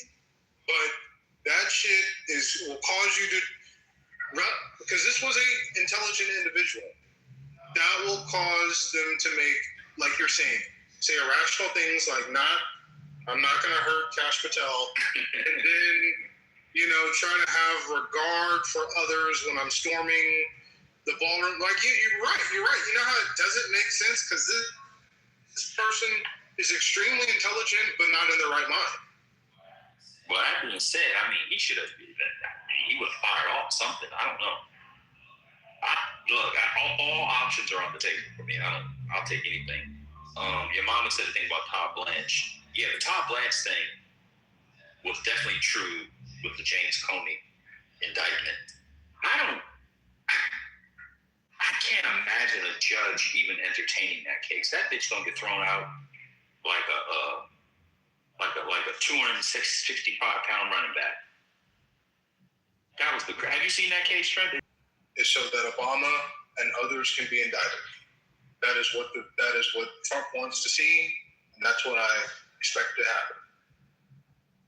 If the Justice Department indicts Barack Obama, Republicans, that would be the worst. That would be the single worst. But that's one they probably shouldn't do. If they try to indict Barack Obama, that will get blacks voting who was off the Democratic plantation in numbers that you had never seen before. So I hope they do it. What was I going to say about the 86? Did you see Trump's explanation?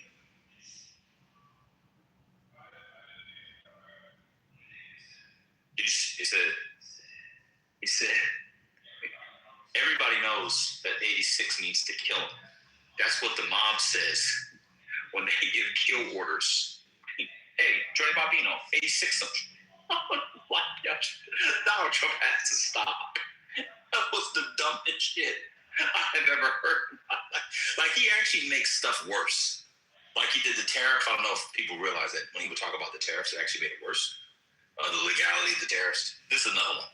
Like, no, my boss says 86 of them. Like, that's not. Only thing you 86 is the pasta fagioli. Hey, sweetie. Yeah. Hey, what do you want? Hey, tell Nico we ran out of a pasta fagioli and no more ossobuco. And he goes to come out and get some more baked ziti. I'm at 86. Like, that's the only time people use it. Maybe I gotta thank the king of England. Yeah, I saw that. Yeah, you know what I'm gonna say. Yeah, I saw it. We're taking the terrorists off the scotch. I saw that. that the Highland whiskey is the only thing that has concerned me. So I'm okay with it. Today I gotta lay off my man. Like, he looking out for me. Trump gonna be out of office soon. He'll still be alive. He ain't gonna die. And he's gonna go to, his golf course in Scotland. He's gonna want to go home to New York City, his apartment buildings. I don't know if you noticed this, but there's certain people who he would otherwise fuck with, he doesn't fuck with. The English, the king, Scotland. That really was stinking ill. The king of Scotland, the mayor of New York City, the governor of New Jersey, and now him and DeSantis are friends again. Have people noticed that? Trump is beginning to imagine his life outside of the Oval Office. He's making sure he got somewhere to go. I don't think that's Trump in a normal. He should be railing against Mondani. There's no reason for him to be railing. He ain't railing against Mondani because a lot of that New York building stuff's got to go through New York. Got to go through the mayor's office. He's trying to get back to Scotland. He got a nice golf course in Scotland. I don't know if y'all know about the Scottish golf course. He ain't saying nothing about New Jersey either. Bedminster's in New Jersey. Donald Trump is silly, but he ain't dumb. He don't say shit about Mondani. Y'all might notice that? Y'all think that's a coincidence? As my friend Jack Napier said in 1989, Eckhart, think about the future. There you go. I mean, if we're being honest, if we're not honest, that sounded wrong. If we're being real, Trump's got, in any real way, outside of military action and the immigration stuff, he's got about, what would you say, 6 months left of his presidency, maybe 2 more months this summer, and a dull 4 months next year, because there's no presidency in August. Well, when's Labor Day? September, October, that's the midterms. Then you have Thanksgiving in the winter. Then you have the new Congress, and you're going to be able to get shit done for the first couple of months after the Dems take the House, maybe the Senate too. The presidency is effectively done. So, there you go. And this is not just a Trump thing. This is just a second term thing. Trent, you probably weren't here yesterday when I proposed my solution to all of this, which is to amend the Constitution and get rid of 2 terms. And so if you're going to have term limits, just make 1 6-year term. That's the only solution. The second term is ass cheeks. The second term is absolute ass cheeks. I'm not completely against that. I think we should go 5 years. Keep the 1 term. Keep the 2 terms. But go instead of 4 years, go to 5. So go to 10 total. Go to 10 total. Because we need more. One of the reasons why China and some of these other places are able to get so far ahead of us, they on like one path. And they don't deviate from that path. They say we're gonna build this high-speed train. They're building a high-speed train. They don't have to wait, another 4 years to see if we can get this overturned and da-da-da-da. So they're able to keep going forward. So I actually think we should go 5 years and change Congress's terms from 2 years to 4. And keep the Senate at 6? Keep the Senate where it's at, yeah. Keep the Senate where it's at. And then, to change the presidency and the Congress so we can at least get some shit done before we change all the rules, like all the EVs, you know what I'm saying? political sense does it make to say that the VP has to be the opposite of the president? Does that make too much sense or not enough? That's just crazy. If we would do that. Or relatedly, go back to the runner-up becomes the VP. Y'all remember that happened at the very beginning. I don't know, man. People always say we gotta do like the founders, but we changed a lot of founder stuff. We don't do the electoral college like they used to do either. So I'm down with the loser becomes the vice president. Oh, will be wild, yo. No, that would be fantastic. No, because then somebody's gonna get the head blown off, and they're gonna be blaming the other side. Like you can't. That's why we can't do that. No, we can't do that. They didn't blow off Jefferson's head on the Adams, and they hate each other. They'd be okay. I think it'll work out. But that was before. I mean, everybody had guns, but that was a different time. You know what I'm saying? People had ARs. Yeah, they had ARs. Yeah, fucking bayonet. I was gonna say, my idea for the 6 year comes from my best friends growing up. His dad used to always say that, and take you to baseball practice, football practice. It's like, I know you boys want to talk about sports and girls, but what if the president said, he would do shit like that. It was great. But I was going to say, that's only if I believe in term limits. Y'all know me, I don't believe in term limits.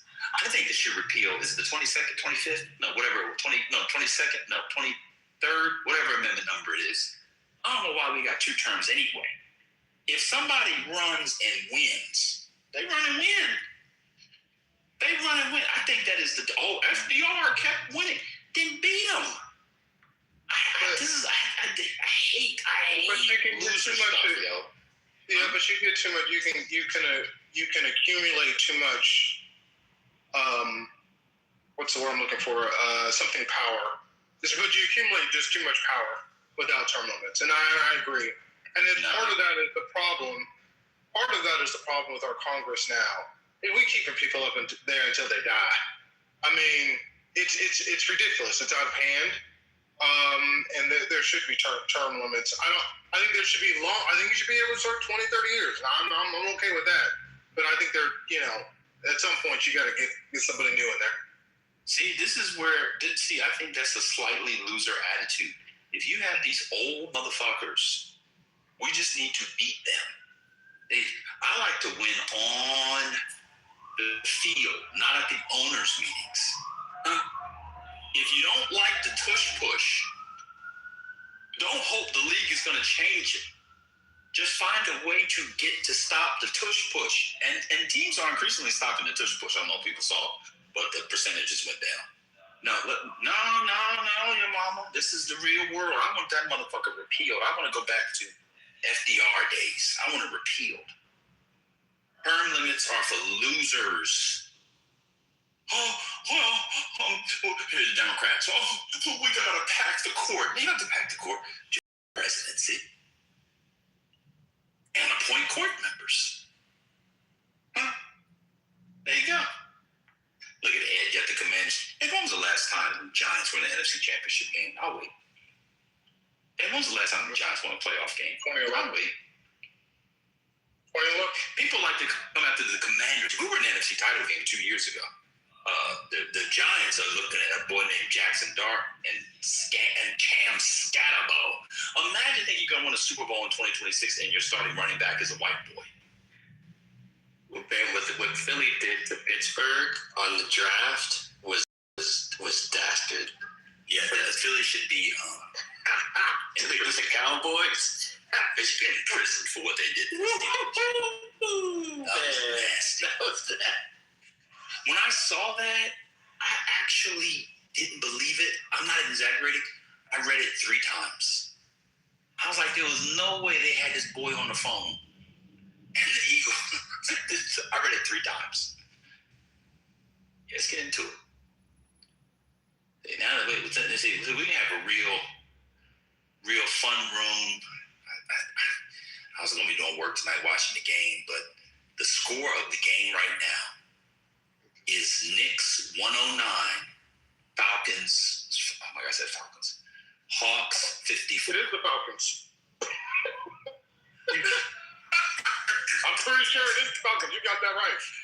Oh, put the wrong team out there. What the fuck? And And the Knicks, fuck, I said it again. The Hawks were up 2-1.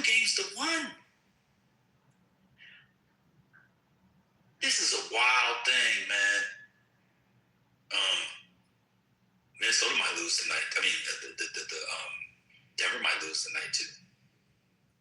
Y'all gonna be really shocked when the Rockets are serious. I'm not. Gordon is back. Half of Minnesota is hurt, so I think. Okay. Are you gonna save and watch it? Yeah, that's fine. Oh Lord, you sound beat already. I'm half dead. Yeah. Imagine being, No, continue, son. Imagine being a Nuggets fan in Serbia. It'd be one thing if they were Philadelphia, at least you're on the East Coast. But Denver's another 2 hours behind. It's crazy. It's 9 hours, yeah. Yeah, that's crazy.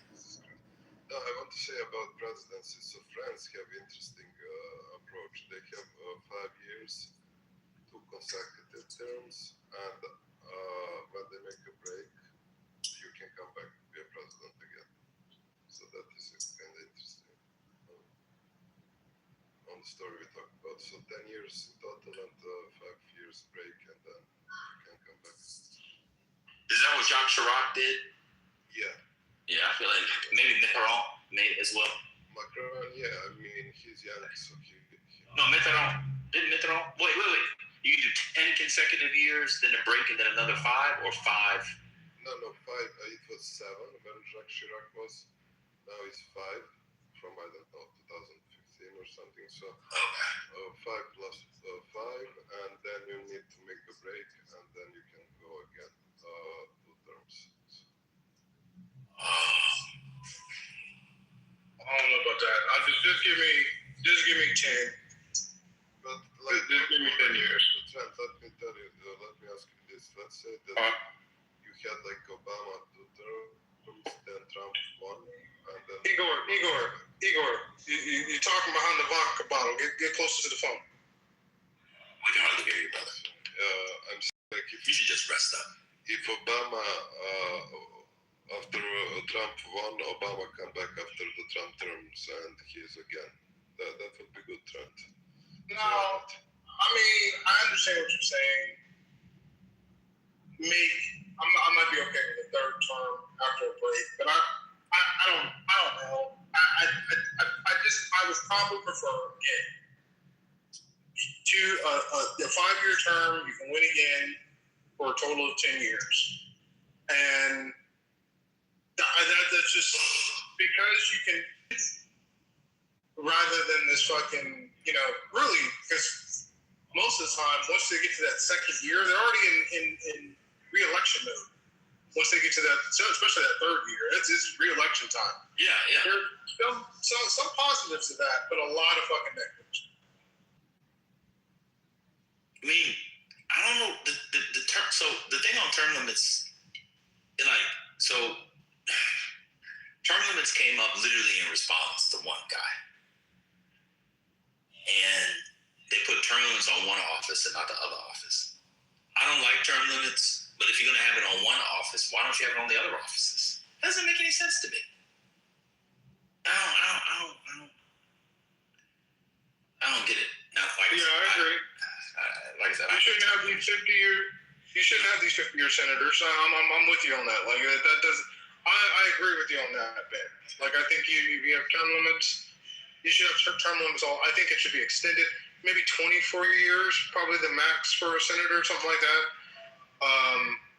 But there needs to be term limits on all offices. I'll agree with that. The reason it won't change though, Ben, is money. The amount of money y'all giving, yeah.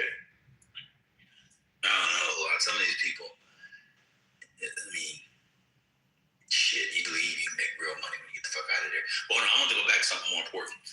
So, last night I was going to stay up and watch the Rockets game. And I said, well, the Rockets won. But I said, I'm going to go to sleep because I'll wake up in the morning and I'll see that the Lakers won at home and everybody's rested and wait for Luka to come back. and I saw the Rockets won by like 6 points. I think it was 99-93. Trent, I'm kind of there with you. They might have won 4 straight. So. Yo, it might happen, and it's just because they're so young and they're able to outrun them. 100%. And I actually think the coach may be better. I can't think of the Rockets coach's name now. Udoka, yeah. I actually made it. But you know the crazy thing was? Yeah. The crazy thing was people thought that LeBron just looked tired because he was taking the last game off to get ready for they thought he was taking game 4 off to rest for game 5. I was like, why y'all assuming that he's not just tired for real? They thought it was like they thought it was like a passive, what did they say? They was like, it's like an active management. I was like, no, I'm gonna be honest with you. You know what I would have done? I would have done load management. If they wanted to do that, they should have just sat him out game 4. If you're up 3-0, I think you can win one of the next 4. Because he was even more tired last night, and he's going to be tired tomorrow. Wait, Durant didn't even... I think he missed 3 games, yeah. Basically missed... Yeah, he only missed 4 games. Basically missed all 4 games. Yeah. And the game he played, the full game, they lost, right? Yeah, because he's still hurt.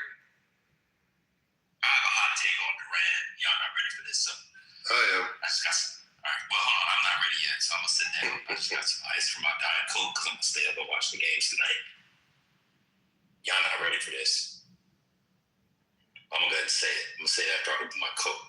My Coke opening will be your trigger warning. There it is.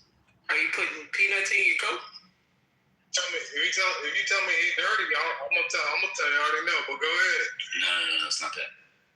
Durant is just stealing money at this point.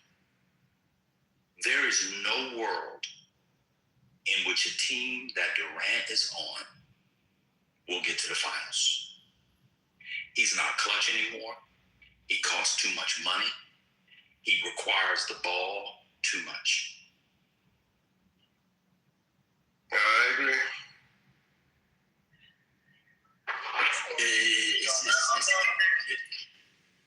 Huh? I don't get with you on that. Like, nah. He shot. I'm looking. I was like, did what? Yeah. He shot over 50% from the floor and he's averaging 26. I mean. Yeah, but they're not gonna win.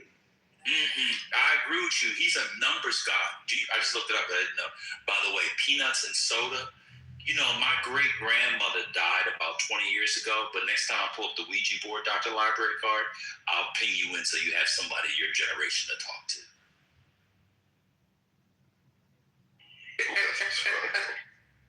Because I think my great-grandparents used to do that at soda fountains during Jim Crow. You know, I was eating some peanuts, and I was like, damn, I want to coke with this. Yeah. It's like, maybe they were hitting. Yeah. Trent, I looked it up. The Rockets are paying him $53 million. Durant is an empty 26 points. It's an empty 26 points. We're down 10.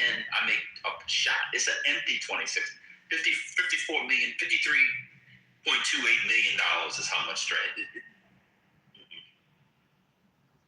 Down, I'm looking at his numbers. They're all basically in line, except his rebounds are down basically. He's down a rebound and a half per game, which I expect at this point in his career. But his field goal percentage, his 3-point percentage is shooting over 50% from the field. 3-point percentage off just about 42, 41%. I mean, and in a half-court set, still ain't too many people that can lock him up. I agree. I totally agree with you, man. I looked it up too. His PER, his player efficiency rating is still elite, 21.1. It's just not a winning don't know what it is, man. And it's not quantifiable by the data. It's just that he doesn't rise a team. I don't know. This is very pseudo. I apologize. No, it's not. I will agree with you on that completely. I don't think he ever rose a team. No, he didn't. You know, I mean, when he got with Golden State, he just a ridiculous ass team. But he just made that ridiculous team more ridiculous. But when he was with Brooklyn, I don't think he made them. Ain't they do shit? No. Yeah, that's what I'm saying. I don't think he doing them. And they didn't do anything. Years was in Oklahoma. Absolutely. Yeah. And he went to finals that year. Yeah, that thing was fun. Honestly, the man, but the willpower, I think that's what Ban is talking about. To command $50 million, does he have the willpower to be the sole person, like the sole focal point of a team, kind of like a LeBron? Nah, I have to agree with Ben on that. And he's old. He's 36 or 7 for $50 million. I think it's overrated.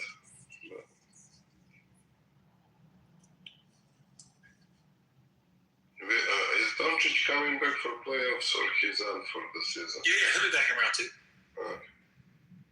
Well, I'm glad KD didn't come take our money. Let me stop. Look, I'm saying that, and I'm a half Rockets, I'm a really fan. Rockets are my second favorite team. But I want to see the Rockets kind of win this series. Kind of. I don't know. I'm kind of split. But I don't want to see him win this series. But Durant, if he's on the floor,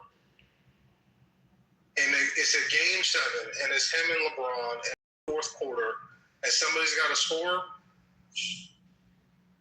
the last 5 minutes, I'm actually putting my money on Durant right now.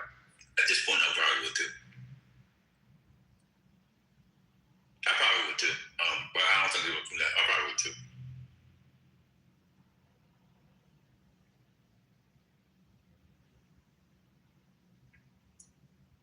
I saw somebody. Man, it was this morning in a rum. Daryl was crashing out as per usual, and he said that Kobe was the number 2 player. I forgot how he got there. He was making some link between Michael Jackson and Samuel L. Jackson. I can't even remember why I'm telling the story. Fuck it. It has to do with Kobe and basketball. I can't remember. Y'all like the Celtics or the Cavs? If the Sixers win tonight, I don't know if I like the Celtics. It's actually a close game I'm watching. Yeah, it's 58-49 Philly. I'll watch another game. Let me switch over to that one. It's on NBC Sports or Peacock. Does that come on NBA TV? Yeah. YouTube TV? Okay. I think it's on YouTube. Yeah, I got it. Hey, I heard the Cowboys weren't going to give Pickens a long-term deal. What's the point of that? They said they weren't. I don't know if I'm not going to lie. If I'm being 100% honest, I don't know that they should just yet. But I think he might need to do it again just because of, you hate to say it, but, the players that are not good character guys when they get a deal, like who's going to be Brandon Ayuk? Like, you know what I'm saying? So it's a lot of risk there. That's what I'm saying. If he'll play on the tag, the $30 million, if he does it again, then give him a deal. But I think the Bengals fucked that up for a lot of wide receivers. Like a lot of teams are not going to give. Yeah, with the T. Higgins thing, I feel like a lot of teams now are like, I'm not doing 2 long-term number 1 wide receiver deals because the Bengals are ass. Like, I don't know how they can ever improve their defense with the cap situation they have. What is Burrow get 55? What they got, Dexter Lawrence? Yeah, they just got Dexter Lawrence, yeah. But they don't have, that's what I'm saying, they only have 1 player. So they traded, pretty much, the trade-off was, we don't have Trey Hendrickson, we got Dexter Lawrence and a bunch of rookies on defense, and that's it. Well, the problem, Joe Burrow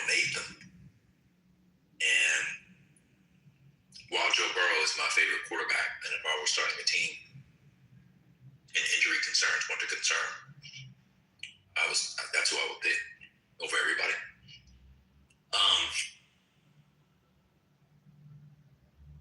He's not a good GM. He's not like Brady. He's the opposite of Brady. I wouldn't play for a team. If I were a quarterback, I would not want myself.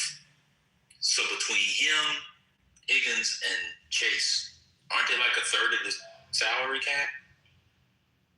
Something crazy like that, just with 3 of that? That's insane.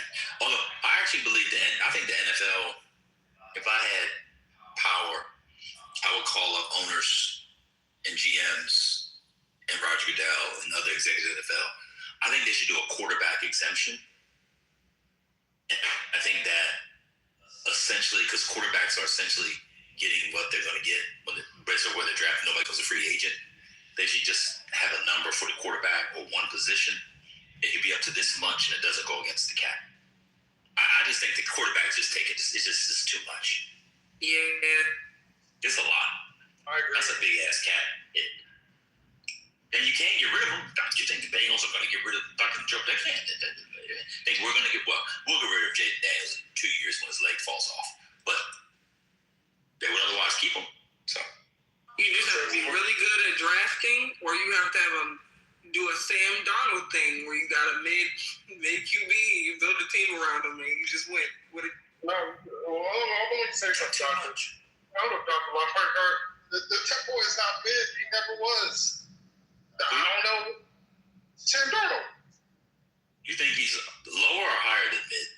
Oh, higher. Oh, I agree. I agree. I never thought I thought, which happens to a lot of people, you just go to the wrong situation. But his pedigree, when you see him stand up and throw, like, that boy is done time. I was going to answer your question, Ben, and I was afraid to say it. Pistons. The Pistons are coming out of the East. Pistons. Are they going to come out of this round? I don't watch enough basketball to know. Like, Detroit is on that resurgence. So I actually thought they was going to come out.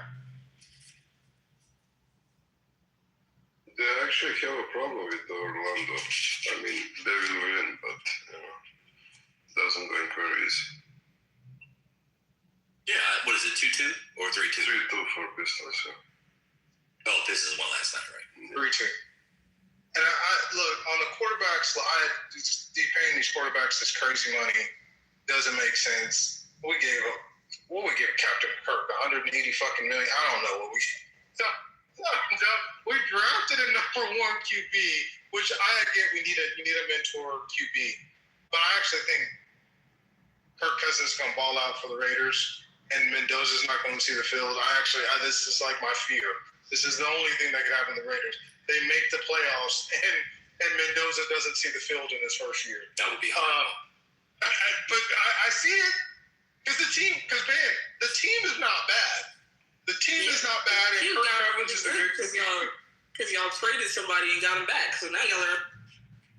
That's Crosby. That's right. Crosby came back. He looked around. I was like, oh shit, we got a squad. Like we need a lead receiver. But like, yeah, the quarterback situation is out of hand because you got to luck up and get like a Purdy. You know what I mean? Somebody that can play out of the box and you can get them cheap for the first 5 years. And that's how the 49ers could load up. But otherwise, drafting these high-ass QBs, they eat up too much freaking money. Look at the Browns and their situation. It is. I don't know if exemption is the right thing to do, but we got to do something about quarterback pay because it's out of control. That's what I meant. Sorry, when I was calling Sam Darnold mid, I didn't mean he's mid. I meant like you have to have a quarterback that's perceived as mid so you can get him on a mid contract. Like that's what you have to do to be able to build a good team. I don't know what's wrong with the Bucs. They should be able to build better around Baker because they ain't paying him that much, and he's like serving. I don't know their cap situation at all, but they should be better. I actually think Todd, what's his name, is. I used to defend him as a head coach. I think he's probably mid at best. Yeah. Tom Bowles, that's his name. Yeah. He should just go be a defensive coordinator like the guy in Philly. Yeah. Fangio. I don't get hold up. Why are you on talk like that? They underachieve Every year. Yeah, they underachieve. Where did they go last year? Did they make it to the conference finals? No, they lost in the first round, I think. They lost in the first round? No, they didn't make it to the playoffs. The Panthers. Oh, they missed the playoffs? Yeah, they lost the division to the Panthers at the end. That's what I'm saying. Yeah, they did. Yeah, that's right. That's right. That's not good enough. Baker had an MVP season the season before. That's not good enough. Now, that was probably his last season. The Panthers are about to be in trouble because they have to decide if they want to pay Bryce Young or not. That'll be interesting. It's a very easy question.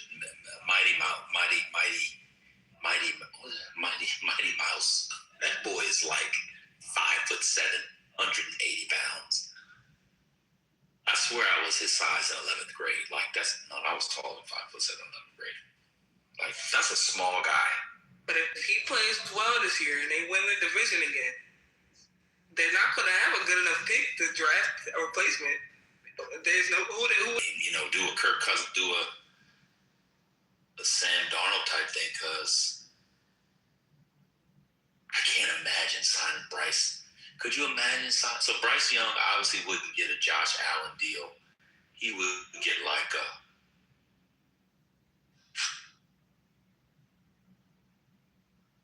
You giving him Baker Mayfield money? You have to, like 20, 25. I think Baker's over 30 now. Let me see. Average per year. Hold that. Yeah, remember? Yeah, he signed a $33.5 million a year. I don't know, Dr. $50 million guaranteed. And Darnold, what's his name? Zach Wilson? What is that? Yeah, Zach Wilson. Whoever is the backup for the 49ers. Mac Jones. Mac Jones. There you go. There you go from one noodle arm to the next. But he's probably better. Although, what's the name can ball out a little bit?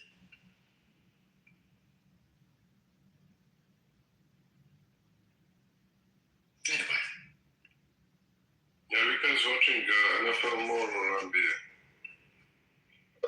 Both. Different, just depends on a different time of the year. Let me tell you, for most Americans, it is NFL. NFL for most, yeah. It is NFL, and it's NFL by far, and it's NFL increasing. That's what's crazy. When you look at the numbers for viewership of the NFL, it's the one that is growing. MLB is actually growing. A lot of it has to do with the funding. MLB is making a little bit of resurgence. Basketball's actually down. Like even NFL playoff games of the last couple of years, they've been a little mid. But in the NBA playoffs, they're. I agree. I mean, my favorite sport is basketball, so.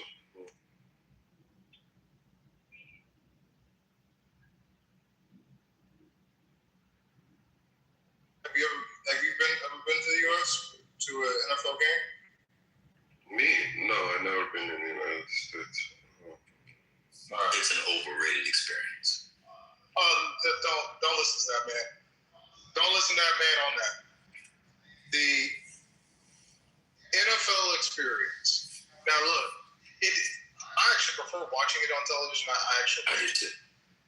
But the energy in a stadium, especially if it's an impactful game, it doesn't have to be a playoff game, but if it's an impactful game, the energy in the stadium is unmatched of anything outside of a major playoff game in the NBA, which can be great. Cowboys, Eagles, and Dallas is crazy. Oh yeah. Don't go watch it in Philly, but in doubt. Okay, man, we gotta apologize to the Knicks. Me or? Hey, this shit crazy, man. You said me or we? You the main one? We. Oh, okay, yeah. Well, I'm a secret Knicks fan, so if they end up winning the East, I'm gonna act like I was rooting for them the whole time. Oh, you might want to set those tickets on my boy. I forgot about that.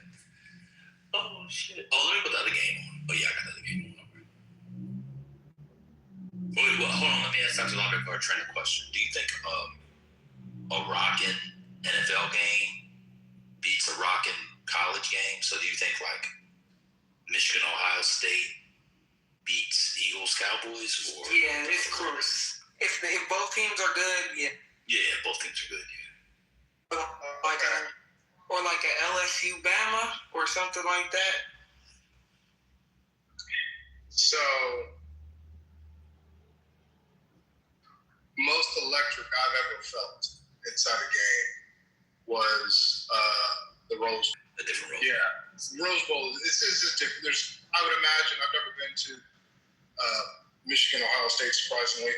I imagine that's been fantastic as well. But on any given Sunday, Saturday, NFL is going to be better than any college game. No, I don't know. You ever been to Texas, Oklahoma? I've been to Texas, Oklahoma. No, I haven't been to a river game. I don't know. I have been to Texas something, but I haven't been to Texas, Oklahoma. But I'm just talking about like a lot of college games, right? If it's not Texas, Oklahoma, then it's Texas and Trinity Valley. A lot of college games there's very few that are meaningful if you're looking at the totality of the team, right? Every Sunday or every Saturday there is a good game on, but if usually these teams ain't playing nobody special. There's a lot of fucking blowouts in college football, and a lot of meaningless games. That's not the case in the NFL. Trent, you just Google Serbian basketball game just to get an idea what's going on here. I will. Like, I'm not even kidding.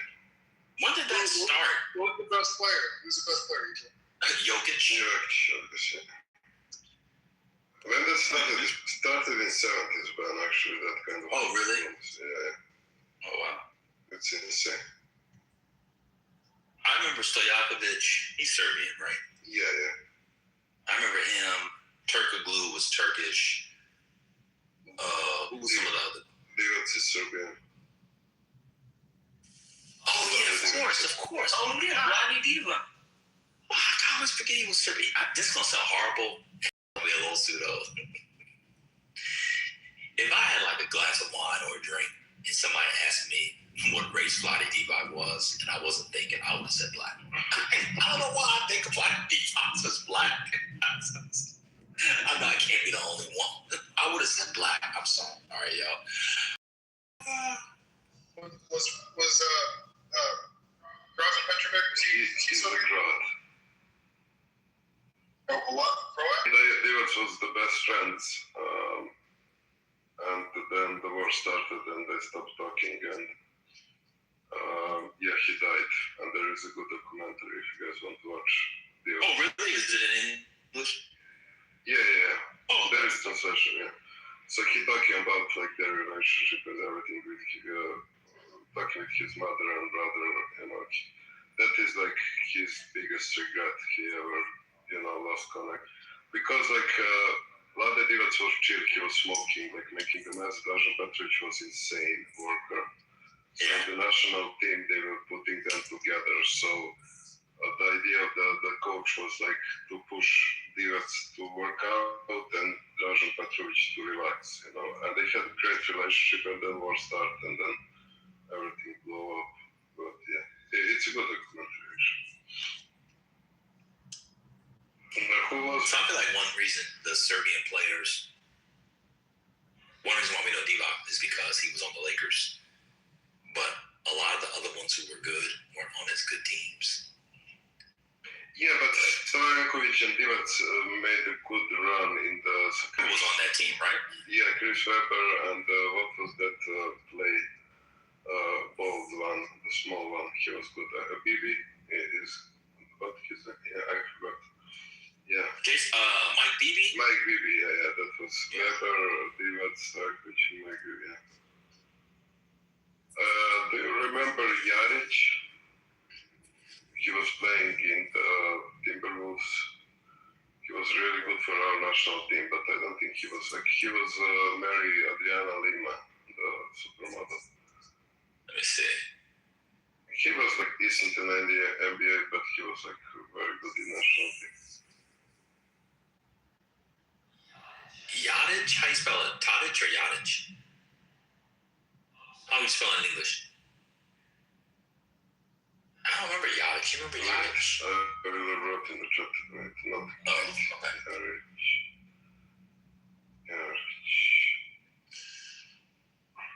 Oh. I low-key remember him. He was a point guard? No, he was a shooting guard? He was a playmaker. Oh, he was a point guard, yeah. Oh, he was a tall point guard. He was 6'7". God damn. Yeah. Well, Bogdanovic now he's in Clippers. He's decent. In Miami, they also Jovic. So yeah. Oh yeah, Bogdanovic was kind of nice, yeah. Man, y'all had a nice run. For a small country, y'all do produce. I mean, Yugoslavia had like great school, and we are the second tallest people in the Europe or third. So do you remember Darko Milic? He was like a second. Yeah. Of course, yeah. He's the biggest fraud ever. He was the second pick, and he was just like. Was it the Pistons? Yeah, and he was in the draft with Wade, LeBron, Carmelo Anthony. Yeah, he ended up second pick, yeah. He's now doing kickboxing, he's fighting in the ring. Yeah, he's not alone. Is he good at kickboxing? Nah, he's shit.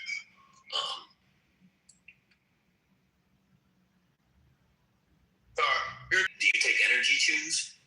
Not this late. I'm sensitive to I do anything energy-wise. Pre-work right now, I'll be up all night.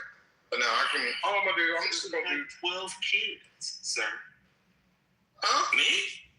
No, Trent doesn't have 12 kids. But I never could. But even when I was in college, people would go to the gym at night. I could only play basketball at night, but I couldn't lift weights at night. I don't know how y'all do that. Did y'all lift after football practice, brother, or did you guys do it in the morning? I could do it in the evening. No, we normally do everything early morning. So we would get up at 5 and be at the gym at 5:30. Yeah, I could do that before night. Oh, I hated that. I can do evening workouts. You about the same age, man. Get on that leg press late at night. Ain't got to be heavy, okay? Because when it's time to go to bed, you be ready. She'll be ready for you. I'm just telling you that you don't need. That's a good idea. Yeah, I'm trying to tell you. That's what gets when you get that lower blood flowing. Keep you off the hymns. Keep you off the jealous. That's a good idea.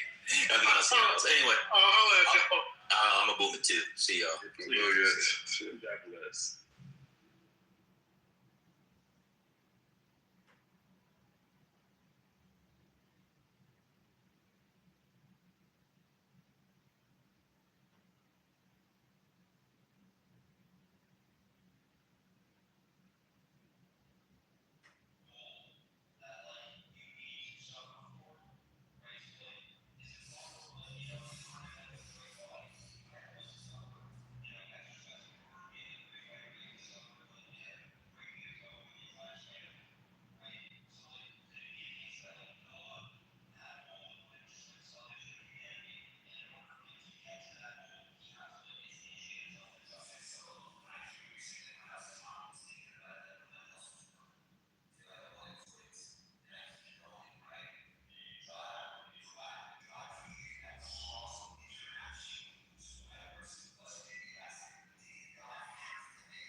A dip on that chip. 2001. Oh, yeah. But I'm not really sure what your position.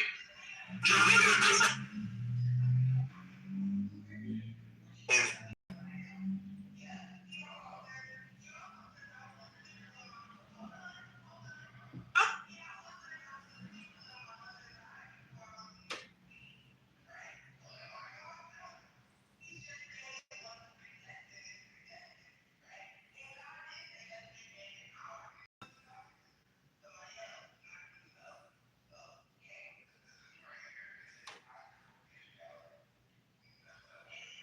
across the board on policies, and there's nowhere to run with it.